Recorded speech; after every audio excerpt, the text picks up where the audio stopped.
GGGood и будут драться. Фармить им действительно не было времени. Да, ну, Им видишь, скучно обе это делать. линии какие-то получились невнятные. То Ну, есть, что невнятно. Урса с Марсом, что Висп Таск. Но когда это закончится, когда вот эта беготня в команду, такая просто лоб в лоб, и секреты этому отвечают, почему секреты не подождут буквально там 10 секунд, там не хватает ульт-аппарата, 10 секунд, подождите. Эта игра закончится на 25-й, и уже поймут, ну да, все, что это бесполезно, давайте как-то сыграем иначе. Но нет, у них это прокает, и они от этого не откажутся и дальше. Потому что это работает. У Секрет настолько засекьюрен лейт, у них шейкер, им вообще все равно. То есть они могут драться, любые драки принимать, и они всегда будут впереди. Это да, по драфту тут, конечно, оверлейт. Тут ничего не забудете сделать под аппаратом, это все еще. Да, тут полностью расчет на early mid game, то что OG возьмут огромную доминацию и понесутся и смогут что-то сделать, потому что 4 мобильных героя команды Secret, супер мобильных, которые могут двигаться как угодно, станет, перепрыгивать и... Да, только тяжело взять доминацию такими линиями, когда ты приходишь в Самарс. Но что мы увидели, пришел Миша к Топсону в выигрышный лайнап, где инвокер должен иметь преимущество против этого Интерспирита и сам наращивать преимущество потом по карте. Ниша его убивает, все, он объединил. То есть Нише нужно отдать должное, в этом плане он молодец, и, возможно, это очень сильно тоже повлияло на начало. 100%. Разгон это самое основное было. Если бы инвокер здесь разгулялся как раз на вот этом шейкере, который не может добрать свои айтемы, потому что у шейкера был супер ранний даггер. Блядь, инвокер в миде, не умри там, Эмбера, загляни на топ шейкеру, сделай там килл для Урсы. Но все равно, вот Джиот, они прям мастера найти момент, когда враг должен с тобой драться, но враг слабее, чем со спалами. То есть был момент, когда они без эхослэма дрались, без ульты-аппарата. Ну, опять, чей же это плюс? Вот я не отнимаю этого. Вот G, действительно, они ловят все эти тайминги, заскакивают в последние вагоны, дерутся там, где надо, так, как надо. Но почему секреты каждый раз на это отвечают и идутся на эту провокацию? International, вот Зай, пожалуйста, прыгнул соло-таргет, когда они под секрет дрались. Да, и сразу Тускар ему сбил комбинацию, и ребята там за счет этого развернули. Это как раз таки у Эмбера не было ремнантов, и за счет этого они там очень круто подрались и забрали Рошана. То есть они нашли вот это вот окно, они улынили, по сути, они бежали во вражескую тройку. Вражескую тройку, как обычно делают OG. Да. Ну, это, наверное, то, что отличает все остальные команды. Вот китайцы вот этого всего. Я думаю, китайцы, ну, переждут этот момент и не будут давать бой OG. Ну, сначала им нужно пройти секрет. Начало положено для секрет. Да. Очень понравилось, как делали первые передвижения OG, как вышла Урса в центр под 10-ю минуту, поймала Эмбера на руне, то есть супер круто. Тот Сумаил вообще красавчик вот в этом плане, то есть они там круто сыграли. Но потом они сразу же сделали непонятное действие в плане дефа, там верхней вышки, когда Сакса... Он откровенно подставился. Да, подставился, потому что в таких ситуациях надо заходить реально глубоко в лес и ждать, и если уже там тебя давят, то тогда отвечать. Ай, блядь. В каких-то ситуациях имеет смысл. А здесь он подставился, ребята прилетели, когда он уже мертвый, все там слегли. Нихуя себе. Как бы сильно влияет Как на сын, игру это очень тислорей сильно, потому что, попадет. опять же, у G супер темп. Крипы Матумбы сейчас падают на экран, мы видим, Которых троллинг на который он успел сделать за эту игру, это больше 350. Ну, как сказать, что игра у нас достаточно бодрая была с точки зрения фрагов, не только с точки зрения фарма, хотя, видимо, то, что мне кажется, что преимущество Сигрид в тот момент, когда все-таки Шейкер начал работать с Аганим. Уже играли у нас Сепс с Саксой на передовой, Не урока так, ребят.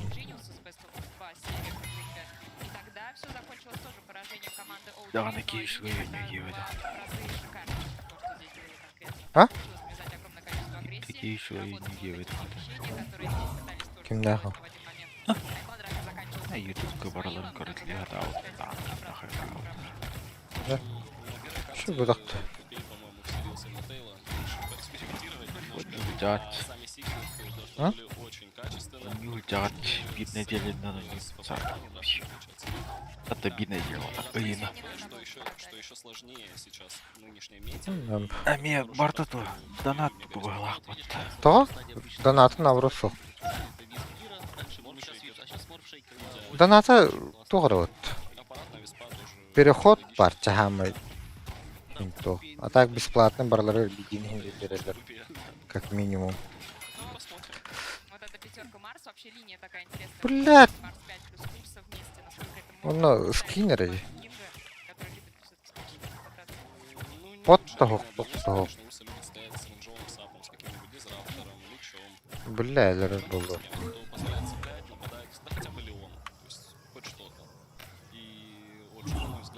Манам барама по тут уйду. Даже если взять весь баланс драфта, у них один стан в пятерке у Копье Марса, Веймбера и Морфа. Ну, есть скиллы инвокера, но, ну да, как бы со станами проблема, это правда. У нас, в принципе, очень Линейщик часто ходил, возвращался и- разговор к тому, что команда хочет всегда иметь Ну, посредника, эх, который так. проходит через БКБ, а здесь, в принципе, этого Да, контроля Лью как бы не тахать хватало. Стало наябка. ли это огромной проблемой, когда дело касалось файта? Потому что я все время видела это... Да, блюден, эми торы тух Не ботахта. то, что в пустоту, но... Марфом ботахта. ботахта. О, пару мультиплатформа нет. А, зачем? Хай. Скорее всего, у него появился бы ранний блинк, уже можно... Эми то худу кулар было. Урлов коваром. Если бы они сыграли просто как спириты, Тут ну, готов. троечка и вип четверочка, было бы разумно. Лучше не Хотя бы поставить сам движок 4 штусика на 15. урбутен кеннеки. Возьми Леона, Урку. возьми Леня Виллу. балансировал как раз. Ладно. Нужны всегда станы, и все нормальные команды это делают. Ну, вот так, ОГ решили поэкспериментировать, либо были уверены в этом, это не работает.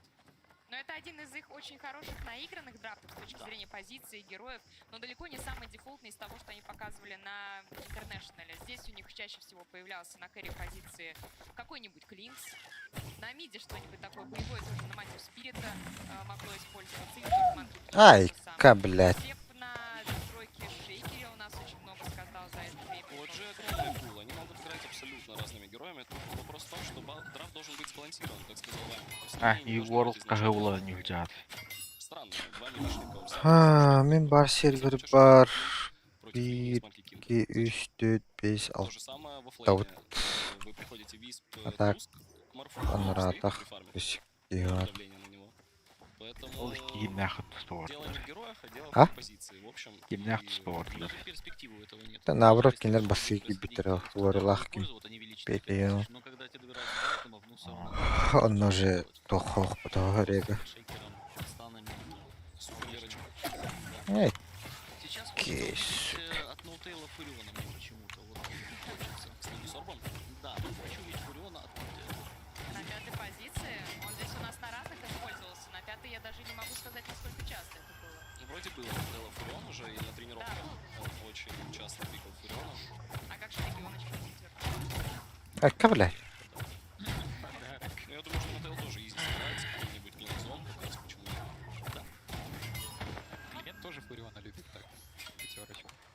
Фурион вообще хорошо так-то заходил здесь Я на ему такого не дарил. предыдущих Я матчах. ему подарил только... Фурион индиамен, нахуй не нужен. Но ЛЦ пятерка тоже это такой вариант, который очень хорошо работал в руках OG, не так хорошо работал в руках других команд, а Пупей он любитель такой посмотреть в течение одного матча, что против него драфтят, и попробовать эту Сосалку самую скрипты, идею. вот Исходя от того, что я видела на групповой стадии, мне наоборот хотелось бы посмотреть на какого-нибудь Тингера от Ниши, Блядь, например. нахер лухамба Не очень криптор играет. гекалялым хиллернен бесе. Вроде не играет тинкером.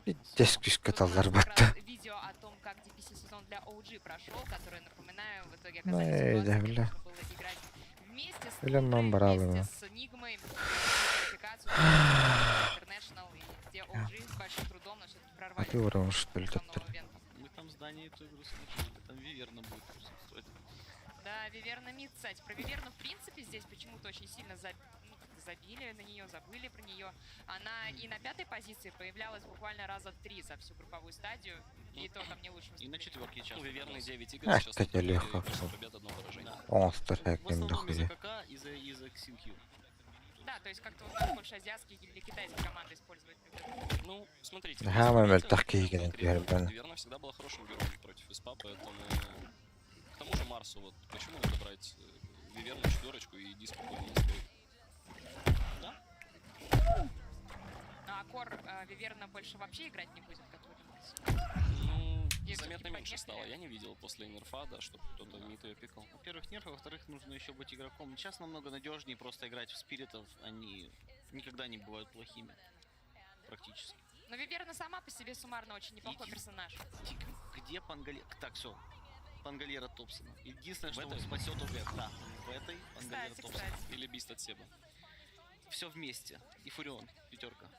Это Пангальера Топсона и здесь очень много использовался, причем много открывающих матчей было с его участием.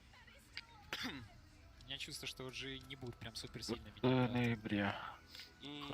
Да будут, Мне кажется, от наверное. Виспа надо все-таки Если second отказываться. to secret, сейчас то будет совершенно другие драфты. Ну вот то, что мы и думали. Тини не отдали секрет ни при каких. А секрет сами забайтили на Веспа. Там только первые баны были какие-то действительно решающие. Там на первую стадию банов Секрет забрали себе Элдер Титана и Магнуса. Это два таких плеймейкер персонажа для OG. И вот от них драфт сильно строится. А в остальном-то можно еще очень много всего придумать. Там Тини Шторма получается, да? Мгм. Но Тини это один из таких типичных ферстбанов. Наряду с МК, которого в этот раз отпустили, как и Веспа.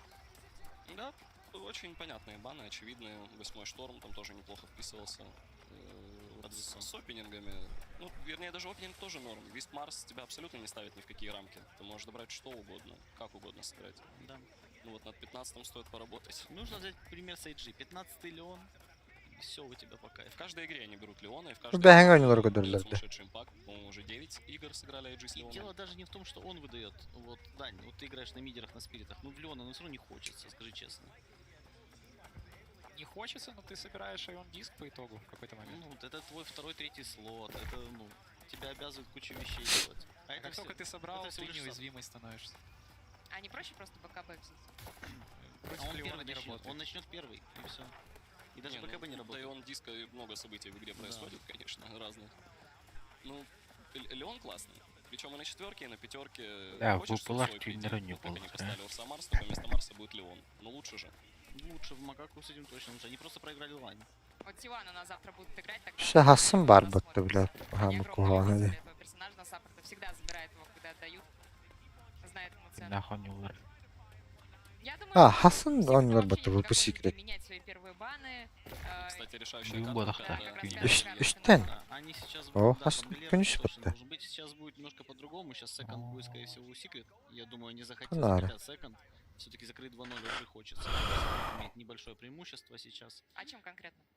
Ну ты Ты дважды дважды закрываешь. закрываешь 18-м и 24-м. То есть ты уже видишь. Две стадии закрываешь. Это после последних изменений. Ага. Да. 13-го Ты закрываешь и кором, и мидером, как человек. вообще Kihey под Alttan yapıp köhürbütür. On hepa. Самый Ага, сильный Алтаттан. Üstten пик была СП PSG на это 8-й, Тивана потому oynuyor. что ты берешь какого-то героя на 8-й пик и делаешь против него 3 бана. А секунду в этом плане блин, легче, Лоран- они Лоран уже не смотрят лорейт. 4 героев соперника, берут 18-й, смотрят 5 героев соперника, берут 24-й. Интересно это смотрится. У нас команды тут уже вышли на сцену, готовятся к тому, чтобы начать вторую карту. Нужно к этому подготовиться и морально, и физически. Времени на обсуждение было не так много, поэтому наверняка все какие-то абсолютно новые идеи будут появляться уже завтра, а сегодня надо доиграть, наверное, самым надежным своим драфтом, какой есть. Вот, допустим, если это панга для Топсона, то что на другие позиции? Вы вот обсуждали насчет первой карты, когда... Бистмастер. Бистмастер? Бистмастер на Восьмой троечку с как раз. +1. Да, И идеально. Клинкс, с да, +1. какой-нибудь? На изи Фурион, и можно даже с ТБ, да, попробовать. С тобой можно. Там неплохо получается. С тобой можно. Ну, давайте так, да. У Самаила какие герои сейчас самые сильные? Определенно Клинкс, ТБ. ТБ. Гирыч? Кирыч, у него да. Гирича не помню. У него Вообще, в с целом, Веспом он же или круто без? с Гиричем Без, играет. даже без. Мгм. У него да. Есть просто гирокоптеры, Ну, которые у него была очень статистику рынет. хорошая, я помню. Что еще такого? Ну, на Клинкзе он Блин, сказал, каяқтар. наверное, Уатта. 50% матчей. да, Ә, они бля, приехали монтый с будем этим келер опытом хәйін детлі, заходить, ба. и все у них получилось. Они все первые игры выиграли. Блин, точно каяқтар. Вначале Там потом келлер сдавались. каяқтар. Топсона хотелось бы увидеть на каком-то плеймейкере. На Каком-то Пудже. сильном утилити героя. Ну, Пудже, например. Или на Течисе. Кстати, Топсон играл в матчмейкинге на мид Течисе довольно много. И как? Ben life'ga bir Не ставил. bakanda просто maçı Чем battam отличие от alıranda. какой-нибудь четвертой позиции? Ну, это звучит так. Быстрее получаешь уровни, начинаешь минировать, взрывать людей. Или быстрее домой поехать в Финляндию. А? Ну, Не надо Течис. Ага. Течис это Маны надо, я точно согласен, каялар очень diye Эльджиуду. Думаю, что еще себя заявят пока. Панга Бист сейчас на миде. Блин, сразу. Очень Окей. сильных героев. Düşse bir yılın Точно Топсон. bu karta oka. Якісь карта. С Морфом OG здорово играют, точно так же его могут зафлексить между Сумейлом и Топсоном. Так, Почему нет? я как понимаю, ваша позиция такова. Если будет Пангалер для Топсона, то 1-1. Но если они опять не вляпаются в такой драфт какой-то непонятный, вот чисто свой джишный, я в них никогда не верю, но они все время работают, я не знаю. Да, от драфта очень многое зависит. Если Натейл возьмется за свой учебник, за свою книгу драфтов, то я думаю, что все должно быть гораздо лучше, чем на этой карте. Ну тогда посмотрим, будет ли эта книга у них в руках, уже перейдя на сцену к игрокам и комментаторам. OG versus Team Secret. Game 2.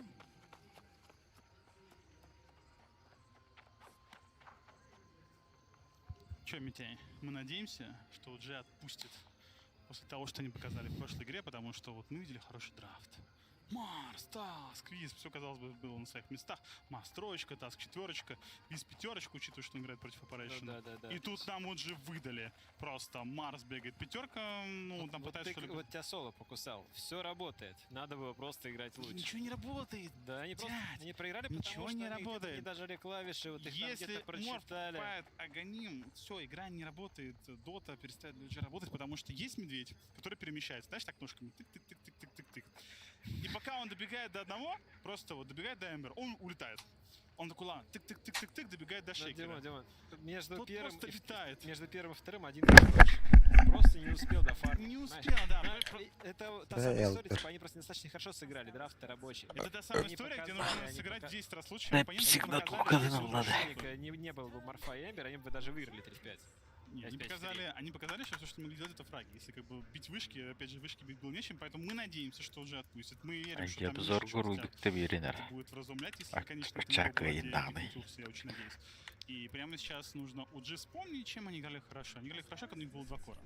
Да, это первый момент. Второй, они играли хорошо, когда у них было чем Алло. нажимать клавиши. Когда у них было Здорово. много станов, там вот это все прочее. Типа, ты Здорово. вот идешь, и на Эмбер Спирит у тебя есть хекс, стан, сайленс, руты и все прочее. Всем привет, друзья, с вами В Книла. данном случае Сегодня я всего, хочу конечно, показать вам, как немножко не с хватало. помощью И смотри, всего лишь ФП, Элдер Титан сняли материал отвечает инчой, качества зная, что у них Миша кадре. тренер, и он им объяснит, КК. что Кадр у что нас инча тоже диспелит баф 1920 на Элдера. 1080, Да ладно, и без мы Миши его бы они не играли, продублируем, да? и на верхний 100%. кадр мы применим Иначе нет инстанс смысла брать. Иначе языка. есть смысл брать Тут Мишу. немного Конечно, ползунков, конечно. Так вот, 4К так output вот, они size. взяли Мы Элдера, выберем и теперь им Ultra надо HD. Тут засетапить есть много так, разных решений, чтобы какое инча типа разрешение не вы хотите. диспелил. Технически Нет, наш сначала нужно кадр засетапить Понятно, Элдера что так, что чтобы он как просто моя жил. лучшая здесь. Но он Подумай, должен что все остальное. ждет, нет, потому что на Шахмат, самом то деле, есть- потому что пытаюсь А? сказать, типа, что Пупей взял героя, Понятно, потому что что новый типа, TV. на адреналине, но это не А, играет по игре, поэтому Растаут это его сервер. главная ошибка, это его главная проблема, так допустим. Баск меню, дайте. Теперь один герой сильный, второй герой Здесь сильный, пас. все, что у тебя есть, Пас все, что у почерк. тебя есть, это вот Один. Империус там на 50 урона.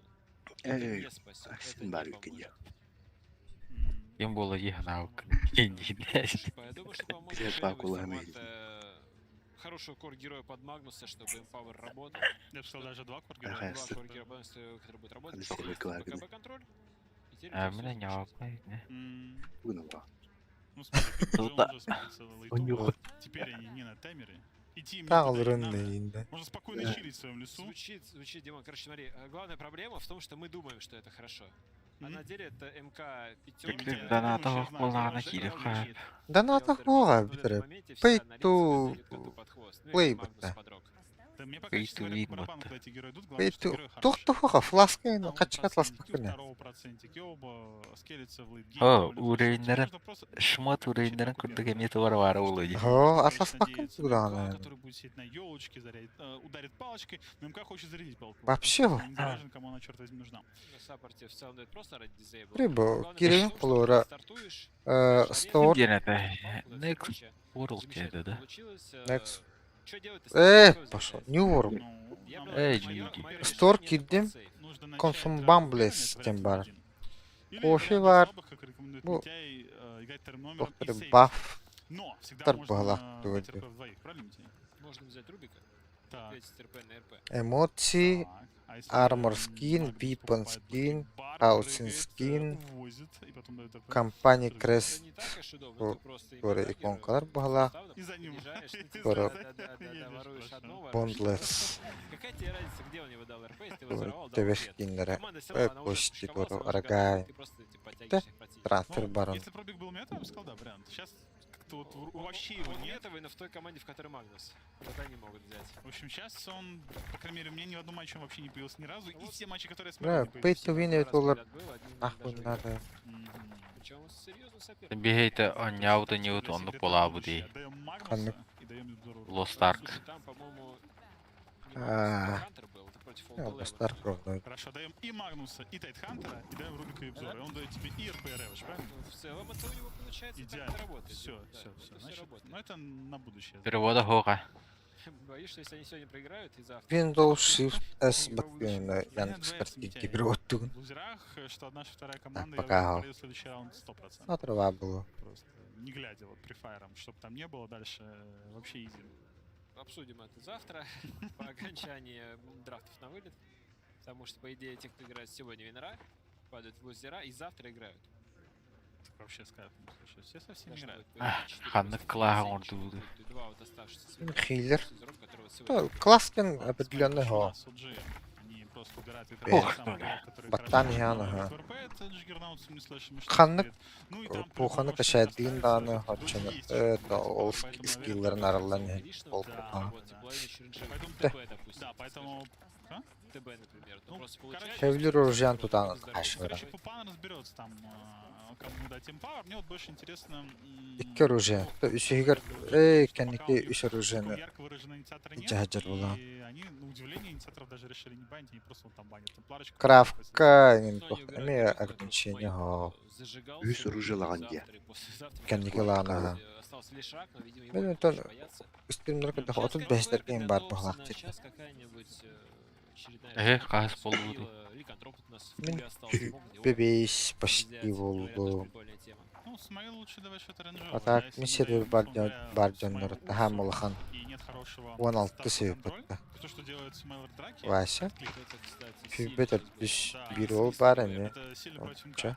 МК Ахым. Он вообще полезный. недолюбливает ВР-ку вообще. Жахап Да. 12, Максим 12, Ну, это на самом деле Шерёга очень сильный Динов мув, опять же, потому 5. что вот с похожим сетапом уже заходили в ВР.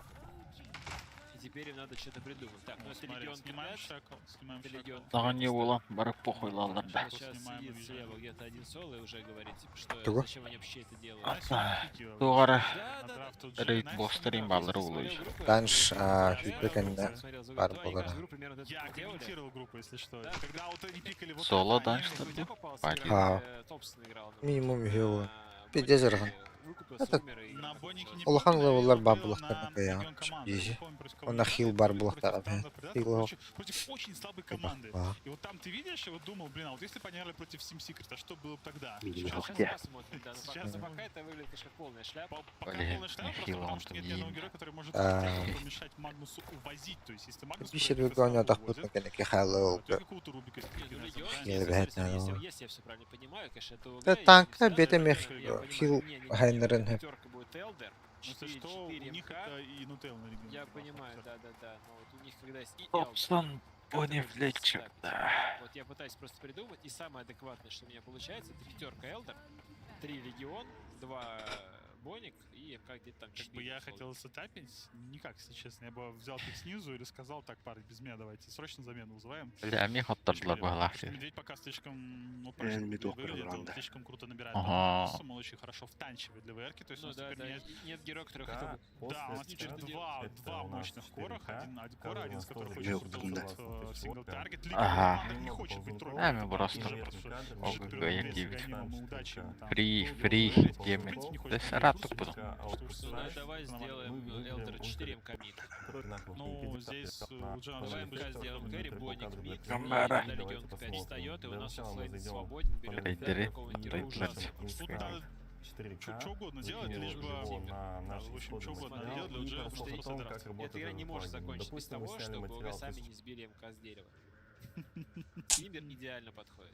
Ну, Маршич, по идее, в пуле, но непонятно, Знаешь, ты насколько как вот, знаешь, черт вот сидит на плече, или как вот гнилоустый из «Властелин колец», который нашептывает всякую фигню постоянно. Это так, Вот. но мы определились еще 2 инта назад, что это Арзик. Ну и он тоже, да. Но его нет, тут... Ну, типа, да. Не, Ну, я про то, что типа слот уже занят, я не могу им быть. ну ладно, Поэтому я говорю хорошие вещи, как Эннер Белый. хорошо. Ну смотри, сейчас беда у МК, да, на него садится Урса, психозанит. И ему прилетает. Он ее не перебьет. Давай двигать МК на саппорт. Вот, потом... Нет, тут у всех проблем, понимаешь? Проблема Легион Командера. У него прыгает медведь. То есть вот тот самый момент, где медведь... Вот вот смотри, в прошлой игре медведь был не очень хорош, да, потому что там было 3 кора, 3 из них мобильных. Шейкер прыгает, Морф прыгает, когда собирает Аганим, еще уходит на волне, да, и Эмбер, который летает. Здесь 3 кора, у 3 коров нету хорошего эскейпа, такого Они мощного. будут убегать, они... ОГ не убегают никогда, они дерутся. Да, Тебе и какая вот разница, такой если- доте Мишка Мишка Один лучший хорош, герой в Мишка доте. хорош, причем это сигнатурочка для Матумбы, он играл этим делом всегда и везде. Получается, в такой игре и ВРК. Да, номер один. ВРК, смотри, она еще может сейчас, вот они посмотрят, у них закрывающая, это все еще может быть 5 инициатив, 4 ВРК. Не, я бы ставил ВРК. Почему? Потому что, ВРК смотри, 5, три героя, 4. тут единственный урон это физа. Без руки, там МК тут без руки, и Боник без руки. Она покупает манки Кинг Бар. Она Виперс.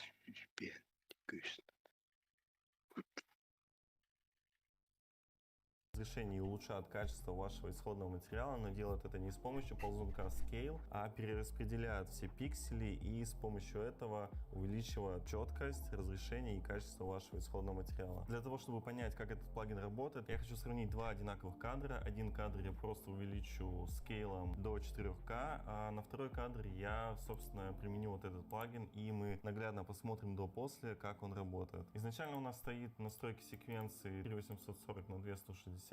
Это у нас 4К. Кадр у нас тоже 1920 на 1080. И мы его продублируем. И на верхний кадр мы применим инстант 4К.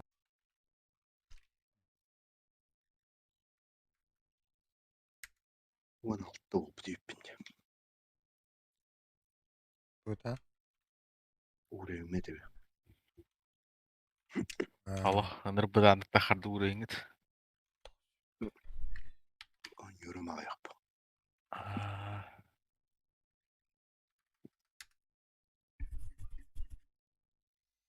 Ярик бахтан югында, шибебес болған.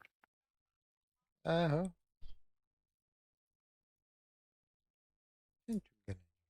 Tuossa tuli vittu.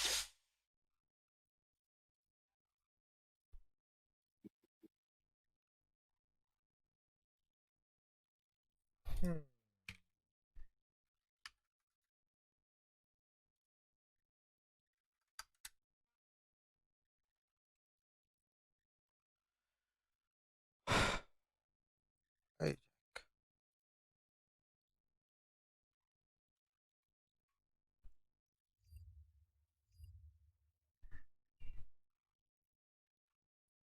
OG думает, Ну, блин, я- так все хорошо, мы, в принципе, и вчетвером разваливаем. Вот Да, то, да, что и OG имеется. рука тянется к Огру, понимаешь? У тебя хочет, да. И рука тянется к Огру. И на этом моменте вот ты попал в ловушку Джокера. Тебе нельзя брать. Ты думаешь, блин, я любого героя возьму, ты пик же хочешь. будет зашибись. Как его не испортить, он думает. берем баф. На Урсу. Урса под лапками бежит и все убивает. Тут даже, и даже бежать далеко не надо. Тут даже гнилостно быть не надо. Требования хода Нужно это не. просто какой-то контроль сверху добавить, Не, потому давай что... пониже другого героя какого-нибудь А? придумаем, которого тебе... Просто контроль любой, не знаю, закидывай любого героя с Среднего. контролем. О, Это герой без контроля, но это очень интересно. ну это герой с лазером, который вешает Да. мид По на идее, всю команду OG, и удачи им там что-то GTX сделать. Terdan Keller. Tosus Altoningi. А я на Сигрис. Все четко. В этот раз хотя бы кто-то будет прав из нас. Разобрались. А то лоу Молодцы, минимальные. молодцы. Ну, как сразу мы говорили, что команды будут удивлять. так по драфту, комфортно. пока они, к сожалению, не удивили. Да, вон Пинга Антоний. гадаем. Да, они молодцы. Ну я верил в Эрку. Шість Не, Терданинги. на 10 героев ни одного огра. Вот это То-то вот ладно. удивляет после группового этапа. Європова. Да, ну что, я думаю, мы Я закончили, не видимо, це сегодня. буде Франція дробала. Стрибали. На нас Да. Все. есть А контакт. теперь Теперь смотрим. вот туда смотрим. А А теперь Эйр смотрит туда и передаем слово нашим доблестным комментаторам. Кто кого так сейчас будет делать, мы посмотрим, дорогие друзья. А в драфте OG, как всегда, все абсолютно понятно. Пане Кроме того, Канада. хотя бы на какие позиции Кто пойдет ты кто такой? несет Клинкза. Легко было выяснить. Да? Да. Давай. Один Клинкс, Так. 2 Худвин. Худвинг, 3 ЛЦ, 4 МК, 5 5 Титан. Титан. Звучит правдоподобно. Мне кажется, Худвин и МК могут быть и там, и там.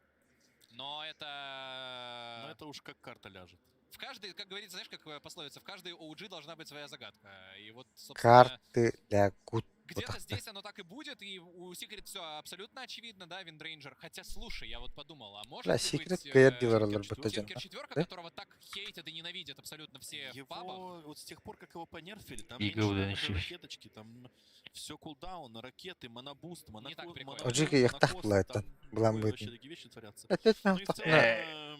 его всё-таки Мяу хочется гонор раунди. со шмотками иметь этого Тинкера. А на четверке сейчас особо не пофармишь. Ну да. Ну и у Secret неплохо все выглядит. Че, ВР, четверка, отлично. Тинкер против кого будет стоять? Против Худвин. Ну, могут быть проблемы, но в целом должно быть все нормально.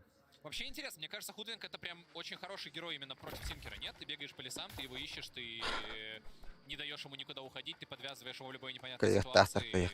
Шарпшутером, если какой-то герой его нашел, то есть... Так, Блядь, того потом пятерка вот Лего, это. абсолютно точно. Экспресс, ставка. Мидовая Худвинг и Сакса на четверке Титане. Осеп на МК. Осеп на МК. Все. Все как и предсказано абсолютно. Да. Да? Главное не, верить в себя. И Пятерка они Лего. все наберут уже. Пятерка Лего решает выбор. OG этой веры не занимать.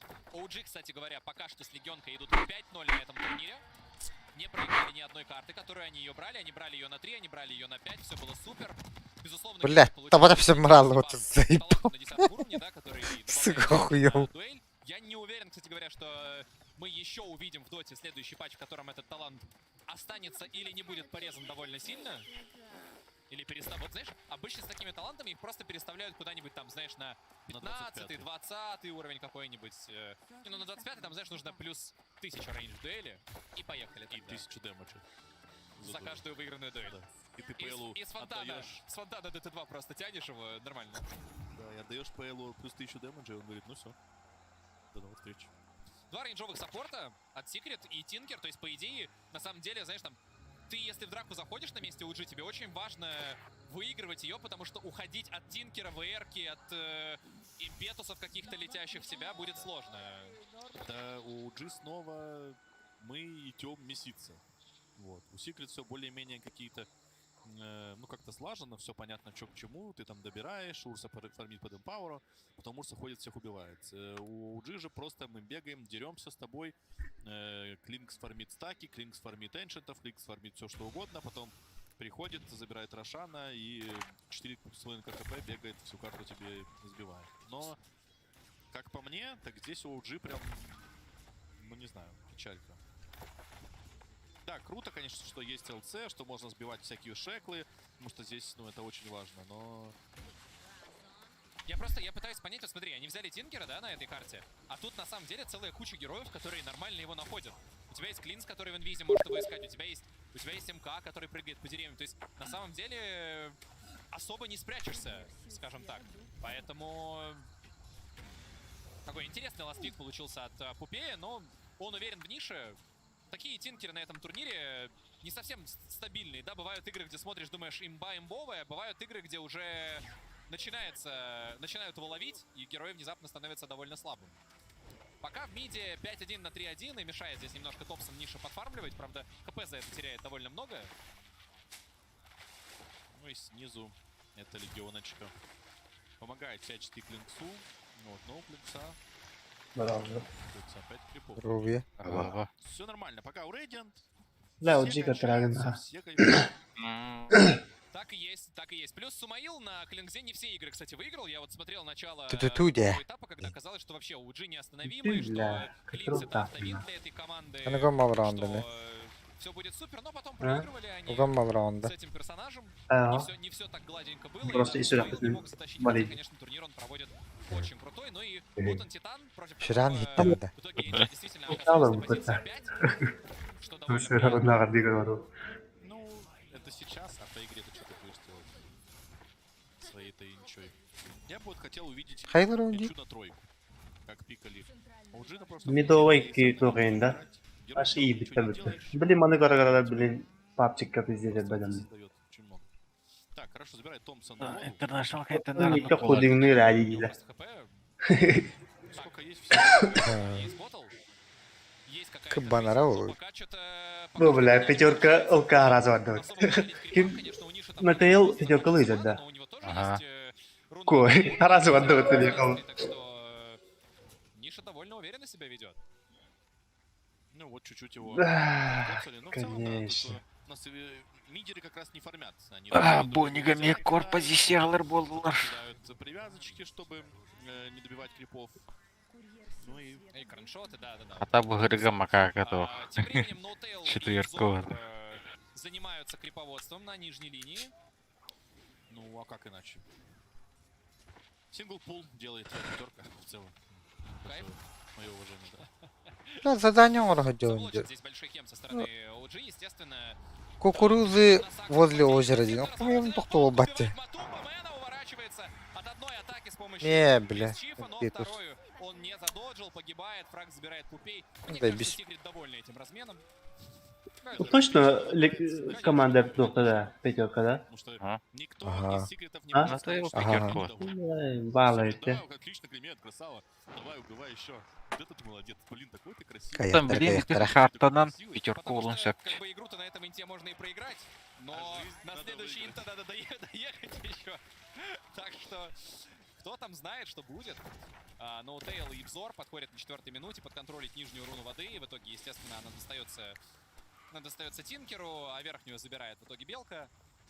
Ноутейл и Взор развлекают здесь друг друга, сделать особо не могут ничего друг другу. Вообще, на карте, знаешь, вот именно кажется, что противостояние Урса и Манки Кинга — это какой-никакой экшен. Вот, це все грімы, да, такие. Да, я тоже смотрю. Хотя уже не чуть-чуть, уже Да. так довольно серьезно. И мне кажется, Вот мы это Netforce, был если мы включим там Легион разница, команда var уже Легион будет команда. заметно. Не улронда. Там уже на А меня 5 пятерка больше. Динда. Пятерка Алла. Не живет пока что. Да, но так оно Ровно никуда вот хамсаны иди. любят, ну, Попея здесь могут Я напасть. тоже Ну, в смотрю. любом случае снимет Могут и на себя. Походу спрашиваешь, да, Интим? Да, я умный очень. Да, подпушивает, конечно, Ича в ранней стадии. Но МК топ Нетворс в любом случае, поэтому там есть, конечно, у Инчи больше денег, чем у вражеской Худвы. Одя. Может Тут измениться. задание Да, он дают. забрал килл как раз вот с этого Манки Кинга, который топ-1 Нетворса в вражеской команде. Просто, мне кажется, Пупей — это такой игрок, который, знаешь, там, ну, сейчас Инча перестанет фармить, там, пойдет что-то по карте делать, она может не перестать фармить и пойти просто слоты себе вывозить из леса. Так, Опа, что? и упал Манки Кинг с дерева, Себу больно, но вроде Сакса подстраховал. Сакса съел... Нет? Я не очень Я не понял. понял, как произошло, как они это дерево спустили, ну ладно. Может быть, Урса подошел? Нет? Ну там далековато, да, для топорика? Было, Топсон тем временем Опа, поймали, и выход Топсон выживает. Есть у него рейндропы, был вроде как фейрик, да, и в итоге Топсон выживает здесь. Ну, неплохой ганк от ВРки. И есть сальва от Да, Сакса. хорошо, что Сакс оказался рядом и очень быстро среагировал с этой флаской. Но уже 6-го левела Тинкер будет прилетать, просто спамить ракетами. Бесконечное количество времени. Будет особо ничего не предъявить. Здесь вообще инициация такая, знаешь, ну, опа, Топсон Бушвак зафейлил, тут Пупей уже, Пупей и Согром подцепили Саксу. Что за руна? А руны-то и нет для Сакса, и Сакса здесь дарит свою жизнь оппонентам. Похоже, Ебзор, будет ли продолжение какое-то? Подходит сюда МК прыгает на Ебзора. О, блядь. Ебзор, но Ебзор сможет Щей, забрать парень. хотя бы, На! и он забирает эту баунти, и Кой. Мидран, и убежал, а просто так вообще. Бля! Все под Да, замечанием вроде. от Enchantress. Внизу была дабл дэмэдж руна, кто ее забрал, я не очень увидел в итоге. Худвинка забрала. Ходвинг, да, забрала? Да, да. Так, Бля, пожалуйста. биточка ты, Ну, бета. извини меня, он 5-го левела, Тинкер почти 7-го. Ладно, окей, подбирается он к 6-му уровню. Но Тинкер... Ага, тут купить... Вот в чем А? суть этой Enchantress, я... Он не вынетан. Мое уважение. Буду стрелять. Хотел ее повидать на турнире, Молодым. потому что Буду стрелять, упор, молодым. много пространства. Инди- Даже не факт, что надо играть больше. О, когда это кемитин. мастер- Пятерка ВРК паджик. же какой-то. Да даже так я может кликнуть, она тебе засекьюрит линию прекрасно, она тебе засекьюрит тройку вражескую, она может прийти... А койдан корахалдан, да не койдан корахалдан. А после этого точно так же, как... Мен болу. Антивичка каралар анда. А вот дота Ты хине. просто собираешь какой-то худ, Это ГГ. или какой-то Атос, или Форс, и всё. Сам, блядь, Тебя не убивают, говоришь ты и уже попадаешь. носишь, ты какое-то пространство создаешь для своей команды. Хәтта он ас булла. Так, Он Сакса. тос Саксу да. подвязывает, у него не Ага. получается стомп нажать. Его гонят Это Ебзор ага. и Пупей вместе, и Это отут алта. здесь македонскому Это. игроку Баханы каралар. отпустили. Ментович. Тут, видимо, еще А, Энду как анда. о, сайт не через Twitch. Это Twitchка. Так, Была тут только сайт сайт. Ноутейла нашел, РП дает и будет пытаться забрать. Под эмпавером еще одна атака нужна, чтобы Ноутейл погиб. А, пока чумовая бежит миссия. вперед, четвертый Хуй, уровень, блядь. погибает от Мятный Шоквейва. голланд. Тейл посадил веточку, Хуй банда. как бы чуть-чуть займовнулся не туда, но быстро сориентировался и все О, в порядке. бля, то ля Вот он осталось главный, да, вот оно главное условие победы для OG, фармящий дальше Сумаил Топсон на одном хп остается и в итоге выживает, добить его нечем. Как же герои OG просто живут, но пока что душка от Secret нереальная на второй карте. Да, как будто не хотят они на третью все переводить. Ну и все, Клинкс убежал в лес, надо ему носить кларетки, надо ему качаться. Заю полностью дали бот-линию, потому что при любом +1 Зай здесь может и убить. А Зай будет качать лес, будет забирать тауэр. Зай будет огромный на самом деле Магнус, да, он топ-1 по нетворсу, все артефакты необходимые в наличии будут, и у него есть герои, которых можно бафать. Урса жесткий будет, да, и там какие-то в перспективе даже условные рефрешеры, БКБшки и так далее.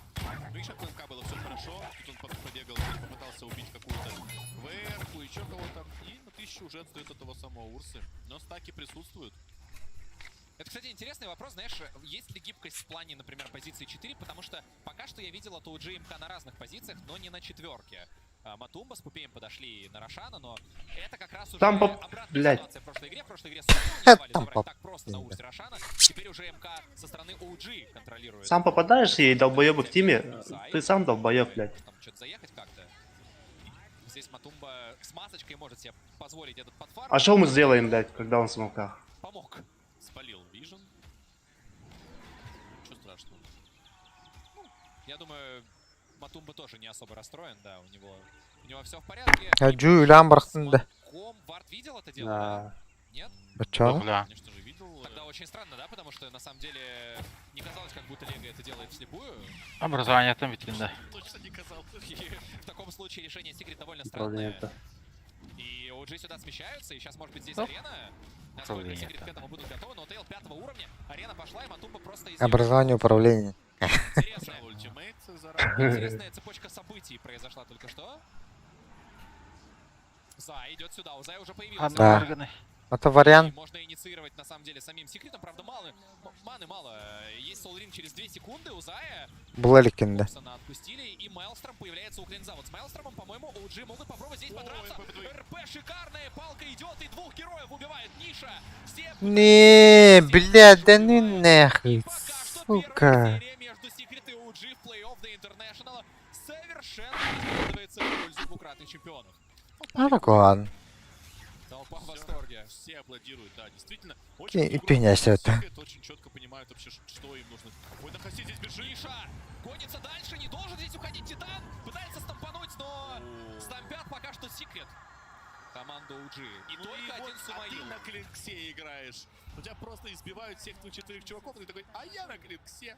А я на Клинксе против Тинкера, против ВРки, и там еще и крипы инчи по всей карте бегают. ОГКР коэффициента Опять же, был. вот сколько не пикали эту худу Да? мидл, она каждый раз показывает, Идет до как села много ногам раз берем, её да. в миде убивают, каждый раз она ничего не фактит, задних позиций возвращается, стоит ли Иду. такого героя? Кроме группового этапа, там они вынесли ЕГЭ за 20 минут с этой худвинг, Пусть поэтому... будет так, но групповой этап, да, там, опять же, мы очень много видели героев от OG, Пахай. много чего они себе позволяли. Опа. Думаю, битает-то. Уронили, но продолжения не будет никакого. Слушай, Евзор до сих пор даже не 6 уровня. Вообще, Евзор Кого ты? раньше считался довольно жадной четверкой. Там, конечно, Экспресс. в разные времена по-разному, то там Зая без фарма оставляли. Знаете, один семеро вот Евзор, поебать, похуй бы. обе игры так довольно сильно страдает, хотя у него герои... Аягалах таринин, хоматумара кейви. Так, пытаются на Евзора выйти, но у Тейла 6 уровня. Матумба, Пога, ого, хоттур по-моему, ден. загулял, да, но он с Аегисом и команда Ого сразу хатыра же деген вместе. укрында. Ох, ого кыйедим. Аяга тим секретке бар бутта. Говорил я уже об Ай, этом. бля, как все играешь. Вот Secret избрали такой плейстайл, где у Евзора забрали бразды правления. Вообще МРРской делает, да? Нашли Магнуса, Нойер, Опять, давай да. такая дуэль, довольно Роды, сложная сопалка дуэль, на сыгор, кто показывает ты, Евзор шейдлшотом. пиздец. И, но Тейла должны убивать. Себ опять ставит арену, не попадает палкой. Кто в Да. этой арене вообще должен умирать? Сейчас Себ просто в своей собственной арене умрет под... Киллерова. Башы тупигин бар дейді драфтерге, да? Да, прошла борозда, убила Магнуса, но Пикер это два Курьяна. героя, погибших в команде OG. Томпсон пытается как-то на скаре Башы убежать. хуй пойми пиктора Вроде бады. пока убегает, но здесь Ну еще... блин, маннах доктор турулар бутта. Да? Нижний секадр. А, Нижний... А был ли на меня никому торвата, да? Он нагадал. Нижний говоришь, второй. А сейчас могут и убить. Былырын өйдәвәппен ол иннидәңге Котор буттради CG LGD верта. Анна нижняя тентапер таху буттради. файта. Да, убили Магнуса, но тем не менее потеряли Тауэр, потеряли героев. И пока все прекрасно у Дайв. Он лично и да без капки. Геймплей современного, он все-таки должен много фармить. Аллах. Он должен за счет своей первой способности с Майлстромом быстро собранным, да, вывозить там огромные паки эншентов и... Тохтар, лайфставка уголиком могла. Уга хевинда. Кейла демарамын. Секрет когда? Оджига. Кайыл раха. Нижний көтü her gün tur bulap soğatta. Elbaq kalkanyarlar. Энд қана ставка лигин. Я очень любил этого героя, я играл в нем каждый паблик, но Не после на там, то, серии Париж. я начал проигрывать, потому что вот я ничего не могу сделать, если у меня Париж. команда не справляется. Бля, И круто. да, то есть я вынужден фармить эншентов, а если у тебя еще эншентов нет, то ты все, ты бедняга. Вторая Еще и карта. 14 так зафармить. Если бы ты там как-то Сетта. больше времени уделял тройке, Ну, он нормально уделяет время убийству героев, например, да, и в тройку он тоже заходил. Тут секреты просто пытаются успеть везде. Кайбата, и пока что ли? почти везде у них получается. До Аганима Тинкера остается 1500 монет, и я не знаю, как О, пока. Магана летает с тобой. Так, за ним гонится Матумба. Матумба все еще без диффуза. Уроняет веточкой, убивает Манки О Кинга. май Через паузу возвращает. гад. О май гад. с диффузом. Или ты имел в виду без заряда? А, уже с диффузом? Да, слушай. Та-та-та-та. Скоро сейчас они заберут топ-тавер, он докупит себе блинк. Да, Эгиса 44 секунды осталось. Ну, кстати, Попей, видишь, как старый добрый, бежит. Раньше О, он сути, бегал, найдется, за мной бегал. сука. Вот так вот, он раньше бегал за мной, а теперь нет. Теперь какой-то Матумба. Ну, Матумба не какой-то, Матумба очень даже... Да, я бы сказал, вот, ну, если говорить о времени, проведенном в Ликвид, Матумба не какой-то. А вот, ну, сейчас нормально. Там, знаешь, он из Матумба боя в Матумба Мэна, так сказать, понемногу превращается. Матумба. Матумба воевал пока. Да, ставка витала. Пытается собрать хотя бы Майлстром, но на самом деле, знаешь, вот эти два героя, они, да и Манки Кинг тоже отчасти, да, Цай находит тем временем. Себа, я не знаю, Себа, мне кажется, выйти будет невероятно сложно, его отвозят, его... То витала Все ставка. три героя из отставания не очень хорошо себя чувствуют. Дуэль в А, пока, пока. Куй. Вот Вот это вот. 0 хп отняли, 0. Пупей еще и дэмэдж с дуэли получает. Пупей, да. Ну вот, ладно, какими бы ни были хорошими OG, как бы мы их не хайпели, тут вот видишь, передумали сами себя. Ну и Секрет красавчик, очень жестко играют. Да, знаешь, как бы в первый день об этом все заговорили, особенно когда они спиритов настолько без шансов вынесли, да, потом что-то началось. А танка бэктахтара, да. И вот... Хуй его знает, Сони. Камбэк герой довода. Пупея, то есть если до этого... А, Бел, фарм. белка мидерина. В этом году они специально... Аганим нахуй, блин, уже. Практически, и даже там Матумба Мэн, который там на интервью, когда приходил где-то там на ESL и говорил, Белка, ну я который как-то Тартар, готовился, Крафарм, что в нах. Warcraft играю третий день подряд по 12 часов в день, а в Доту не хочется, если честно. Анравер, пятерка, лара, почти тренер. Ах, После не. мажоров там и так далее, вот они все Он должны быть юры. на расслабоне. ВП тоже в свое время, когда О, сейчас могут... Джетером курдака нара лузердер сесклер. А, 10 килов. Ха. То сразу баттавата, а? Хорингенер бат явно, бля. Я не знаю, и Лего тоже ничего не может в такой игре. Как Кириллин катаман турарды. От любого героя практически будет погибать. Убей. Пытается отогнать еще и Да. Себа. Отсюда Сумаил стоит. Но вот OG планирует драку. Да. Здесь по Т2 это их может быть шанс. А, Вперед. Да, машева. Командер. Да. Бля, фотолары мне. Матумба ультует. РП идет по двум корам OG. И это будет минус Клинкс. И это похоже на то, что будет 2-0 в пользу Сигрид Александр, потому что я не знаю. А, хотя бы прием остановлен. То, что они на прошлом инте делали с командой Quincy. Прием остановлен. делают то, что они там делали на Банду кулая. Алты гастын теме хойду Получается патты. особой драки. Ну, Секрет уверенный, Секрет идут. Очень Да, крутой американец персонаж. я он дарю, да? Здесь на Магнусе прям Матумба. показывает снова. 3 тычки по Томпсону прошло, он больше половины хп потерял. Шарпшутер на эскейп просто... Ни одного сетапа под шарпшутер, вообще ничего не получается. Никаких активных действий. То, что они забирают, это какие-то киллы на разменах. И да, первый фраг был там на линии. вижу татар. Кстати, Скоро Рошан будет второй. в итоге, помнишь, мы говорили с тобой, что хорошо, что фраг Пупею отдали? Пупей взял этот фраг и повел его с собой просто через всю карту, на самом деле. да? Но у нас также бегает Ебзор бедняк, который... Экспресс мать, да. Но шагает на ура. А. С медалькой Enchantress, которая супер полезная, которая пытается собрать Holy Locker, чтобы кидать как раз на пушек своих тиммейтов. Ну, круто. Блин, вот я смотрю на эту серию, знаешь, о чем я думаю, Александр? У нас такими темпами скоро на вторую половину сезона или там на первую просто команд не останется в DPC, потому что Секрет такие, что надо было делать. И тут мы вроде... Мы с тобой? Ну, Дьяволlar бут. То ОГГ дигнер угандали. Дьяволlar видео. Ну, может быть, может быть. Но, кстати, только что было нападение на нишу, вот, и он успел после реарма сделать блинкаут. Но это очень сложно, конечно. Да, вот он летит эйкроншот, но ниша продолжает просто реармиться и выпрыгивать, и уже, по-моему, пора разворачиваться и просто под свою команду здесь что-то придумывать. Второй Рошан через 2 минуты. Скади, кстати говоря, следующим артефактом, учитывая то, что... По сути, да, Матумба уже с блинка прыгает вперед, и я не знаю, как от него кто-либо будет убегать, никаких КБшек еще нет. Матумбу подвязали, ВР-ка, есть шарпшутер, да. ВР-ка, кстати, сбил дерево, к которому был привязан Урса, и он убежал. Так что Ебзор все-таки может, знает и показывает нам. Есть масочка, есть гранатка. Гранатка это очень важно. Да сука, ну ты... Идемет партес заебал. Так, Матумба видит Саксу, прыгает на Саксу. Никто вообще под Матумбой не живет. Ловят Легу, и оба саппорта UG погибают в считанные секунды. 21 на 2. Это, блядь, тахатор доктор бит. Битер даун. Пока только то, что если они напишут GG, им придется ждать уже свою игру в лузера. Руине. Ну и, по сути... Баджана не билер барама. Дин. Так, все попрыгал. Им катралали. Даже минхуриемит. Опять же, 0 импакта.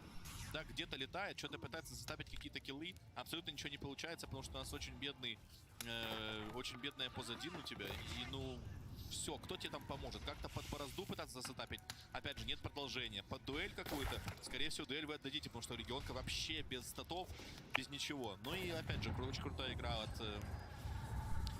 Зая, наверное. То есть на этом Магнус, я уже несколько раз видел, как он ловил Манки Кинга. Да вообще, просто, знаешь, грамотно Вася. игра от Secret. Подошли к Рошану первый раз. Азот, Интересно, они да смогут что-то но лапатывают, так что телепорт тут там не будет. под то, что Манки Кинг ставит арену. Парвенамба Когда UG так нашли Урсу, вот она дуэль. Лиги очень больно, всем подходит сюда. Матумба Мэн разворачивается на ноутейла. Сюда подходит еще и Топсон, и наконец-то Матумба Мэна убивают. Это кто? Угоха Хитлоба-то? Дает свои спелл. Ну и все, никакого продолжения. Что сказать, подзагуляли чуть-чуть и подзагуляли. Я хожу, ты. Урса, Не букмекерская компания. не думаю, что это прям сильно повлияет. Да, вот мы если наблюдаем за Сумаилом, у него появились шмотки, и сейчас он очень сильный. И, скорее всего, надо будет просто... Энку тут только дудя на гитаре армии 1, да? Никакой защиты нет, эскейпа у него нет, форсиков у вас нет. Есть только просто атак, но опять же, как это спасет, когда у Ну так, я Кевин Кайбахуту. Вообще ситуация стала Пятерка, намного да. лучше, учитывая то, что там, знаешь, когда у тебя 10 тысяч на там 16, А, 17, откуда, где? 8 на 22, и Клинкс, у которого нетворс там 10-100, ну хотя бы, если хорошую позицию сейчас займет в файте Сумаил, на самом деле герои-то, кроме Урсы, могут довольно быстро умирать. Тут у Магнуса есть чем, конечно, танковать урон. Юл подтянули, и всем отсюда никуда не уходим. Второй Рошан на карте. Сумаил тем временем. Сам уже тоже с шардом. Скелетов начинает расставлять. Убей с Топсоном. Топсон дает... Не попал. Дает. А, не попал. Да, выйди. Учитывая то, что он, ну, хотя ладно, ВРК с Энчой почти всегда могут расстреливать этих скелетиков. Да могут, да, МК выкупается, UG должны контестить этого Рошана. Матумбу будет просто невозможно. Арчи запастахался, где. О, да. Скьюер после своего РП, и это шанс для UG хотя бы переждать какое-то количество времени на этом Можно Рошане. продолжать спамить спылы, можно продолжать кого-то вывозить. Тут опять же есть стаки, и это хорошо. Ага, теперь уже UG сами планируют свой смоук. Улетел вниз Тинкер, пока он сюда подойдет, будет какое-то количество времени. UG хотят сами инициировать Тут Рошана. стоит пивной барон, контролирует. Пивной барон закончился. А Не говори даже про пивного барона, он должен жить всегда. пытаются Бля, подскипеть ладно. с Себом, но Себ без байбека. Оу, Бля, смог. Там уже пошел шард от Ебзора. По двоим связка, Клинца, Легионка. Легионка не может дать.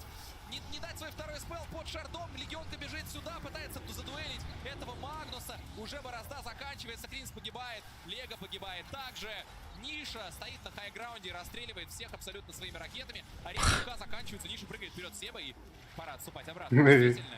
Так, Зайд идет вперед, добивают Топсона, и это драка 4-0, 26-3. Забудьте все, что было последние 2 минуты. Снова короли на этой карте. Да, заводи. Зашаклил Ебзор двоих, и Зай сразу же заиулил Клинца, который стоял спереди. То есть который, по сути, был в связке, и дал возможность ему там... Вон дальше ТК продержаться, перевес. Там вообще был развал кабинетов, потому что, ну, Клинц бы инста умер, а так он еще там пожил чуть-чуть. Из-за того, что арену поставил Манкикин. Дара хиблинук пуккигелах. Пока... Байер. Угар бара болларды. Достаточно, да? Эго хэпэго. Да, у Магнуса шард уже есть, мы видели его.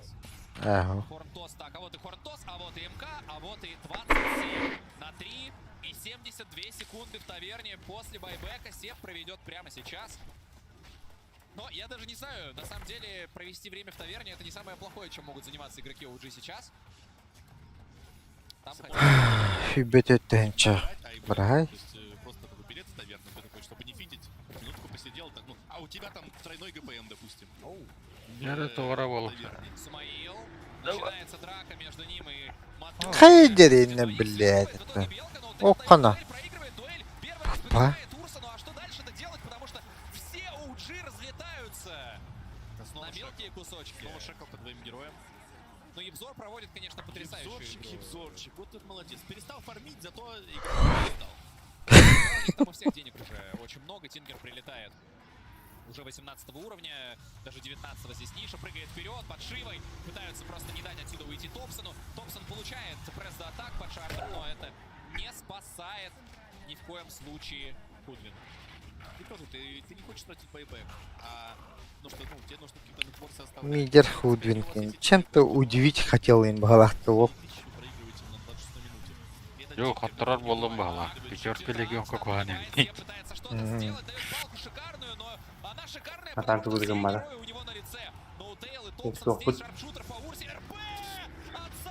Барто спектрала. Да, шанс.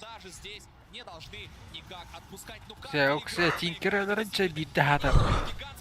Ау, я взор раскавайдывает.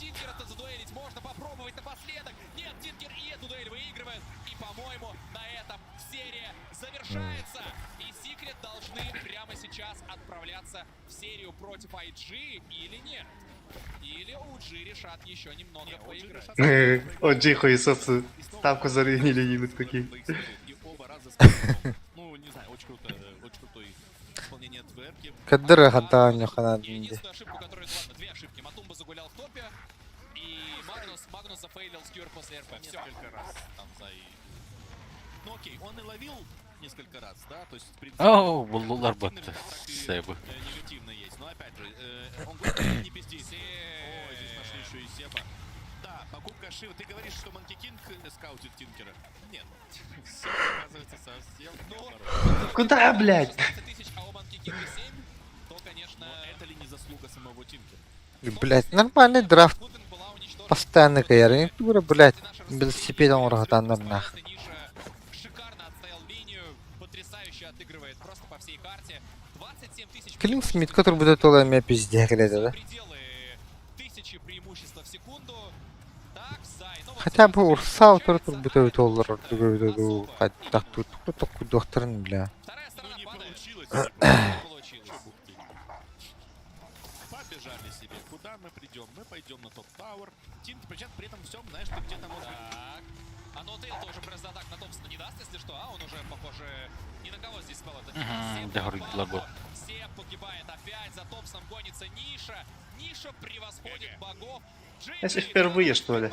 Не верю. Три последних Интернешнала. OG проигрывают кому-то в плей-офф стадии до Интернешнала и отправляются в сетку лузеров, которой у них исторические дела шли намного хуже, а Secret впервые выигрывают для себя серию в Винорах в первом раунде и идут играть дальше. Тут такие футбольные немножко церемонии от Secret после победы.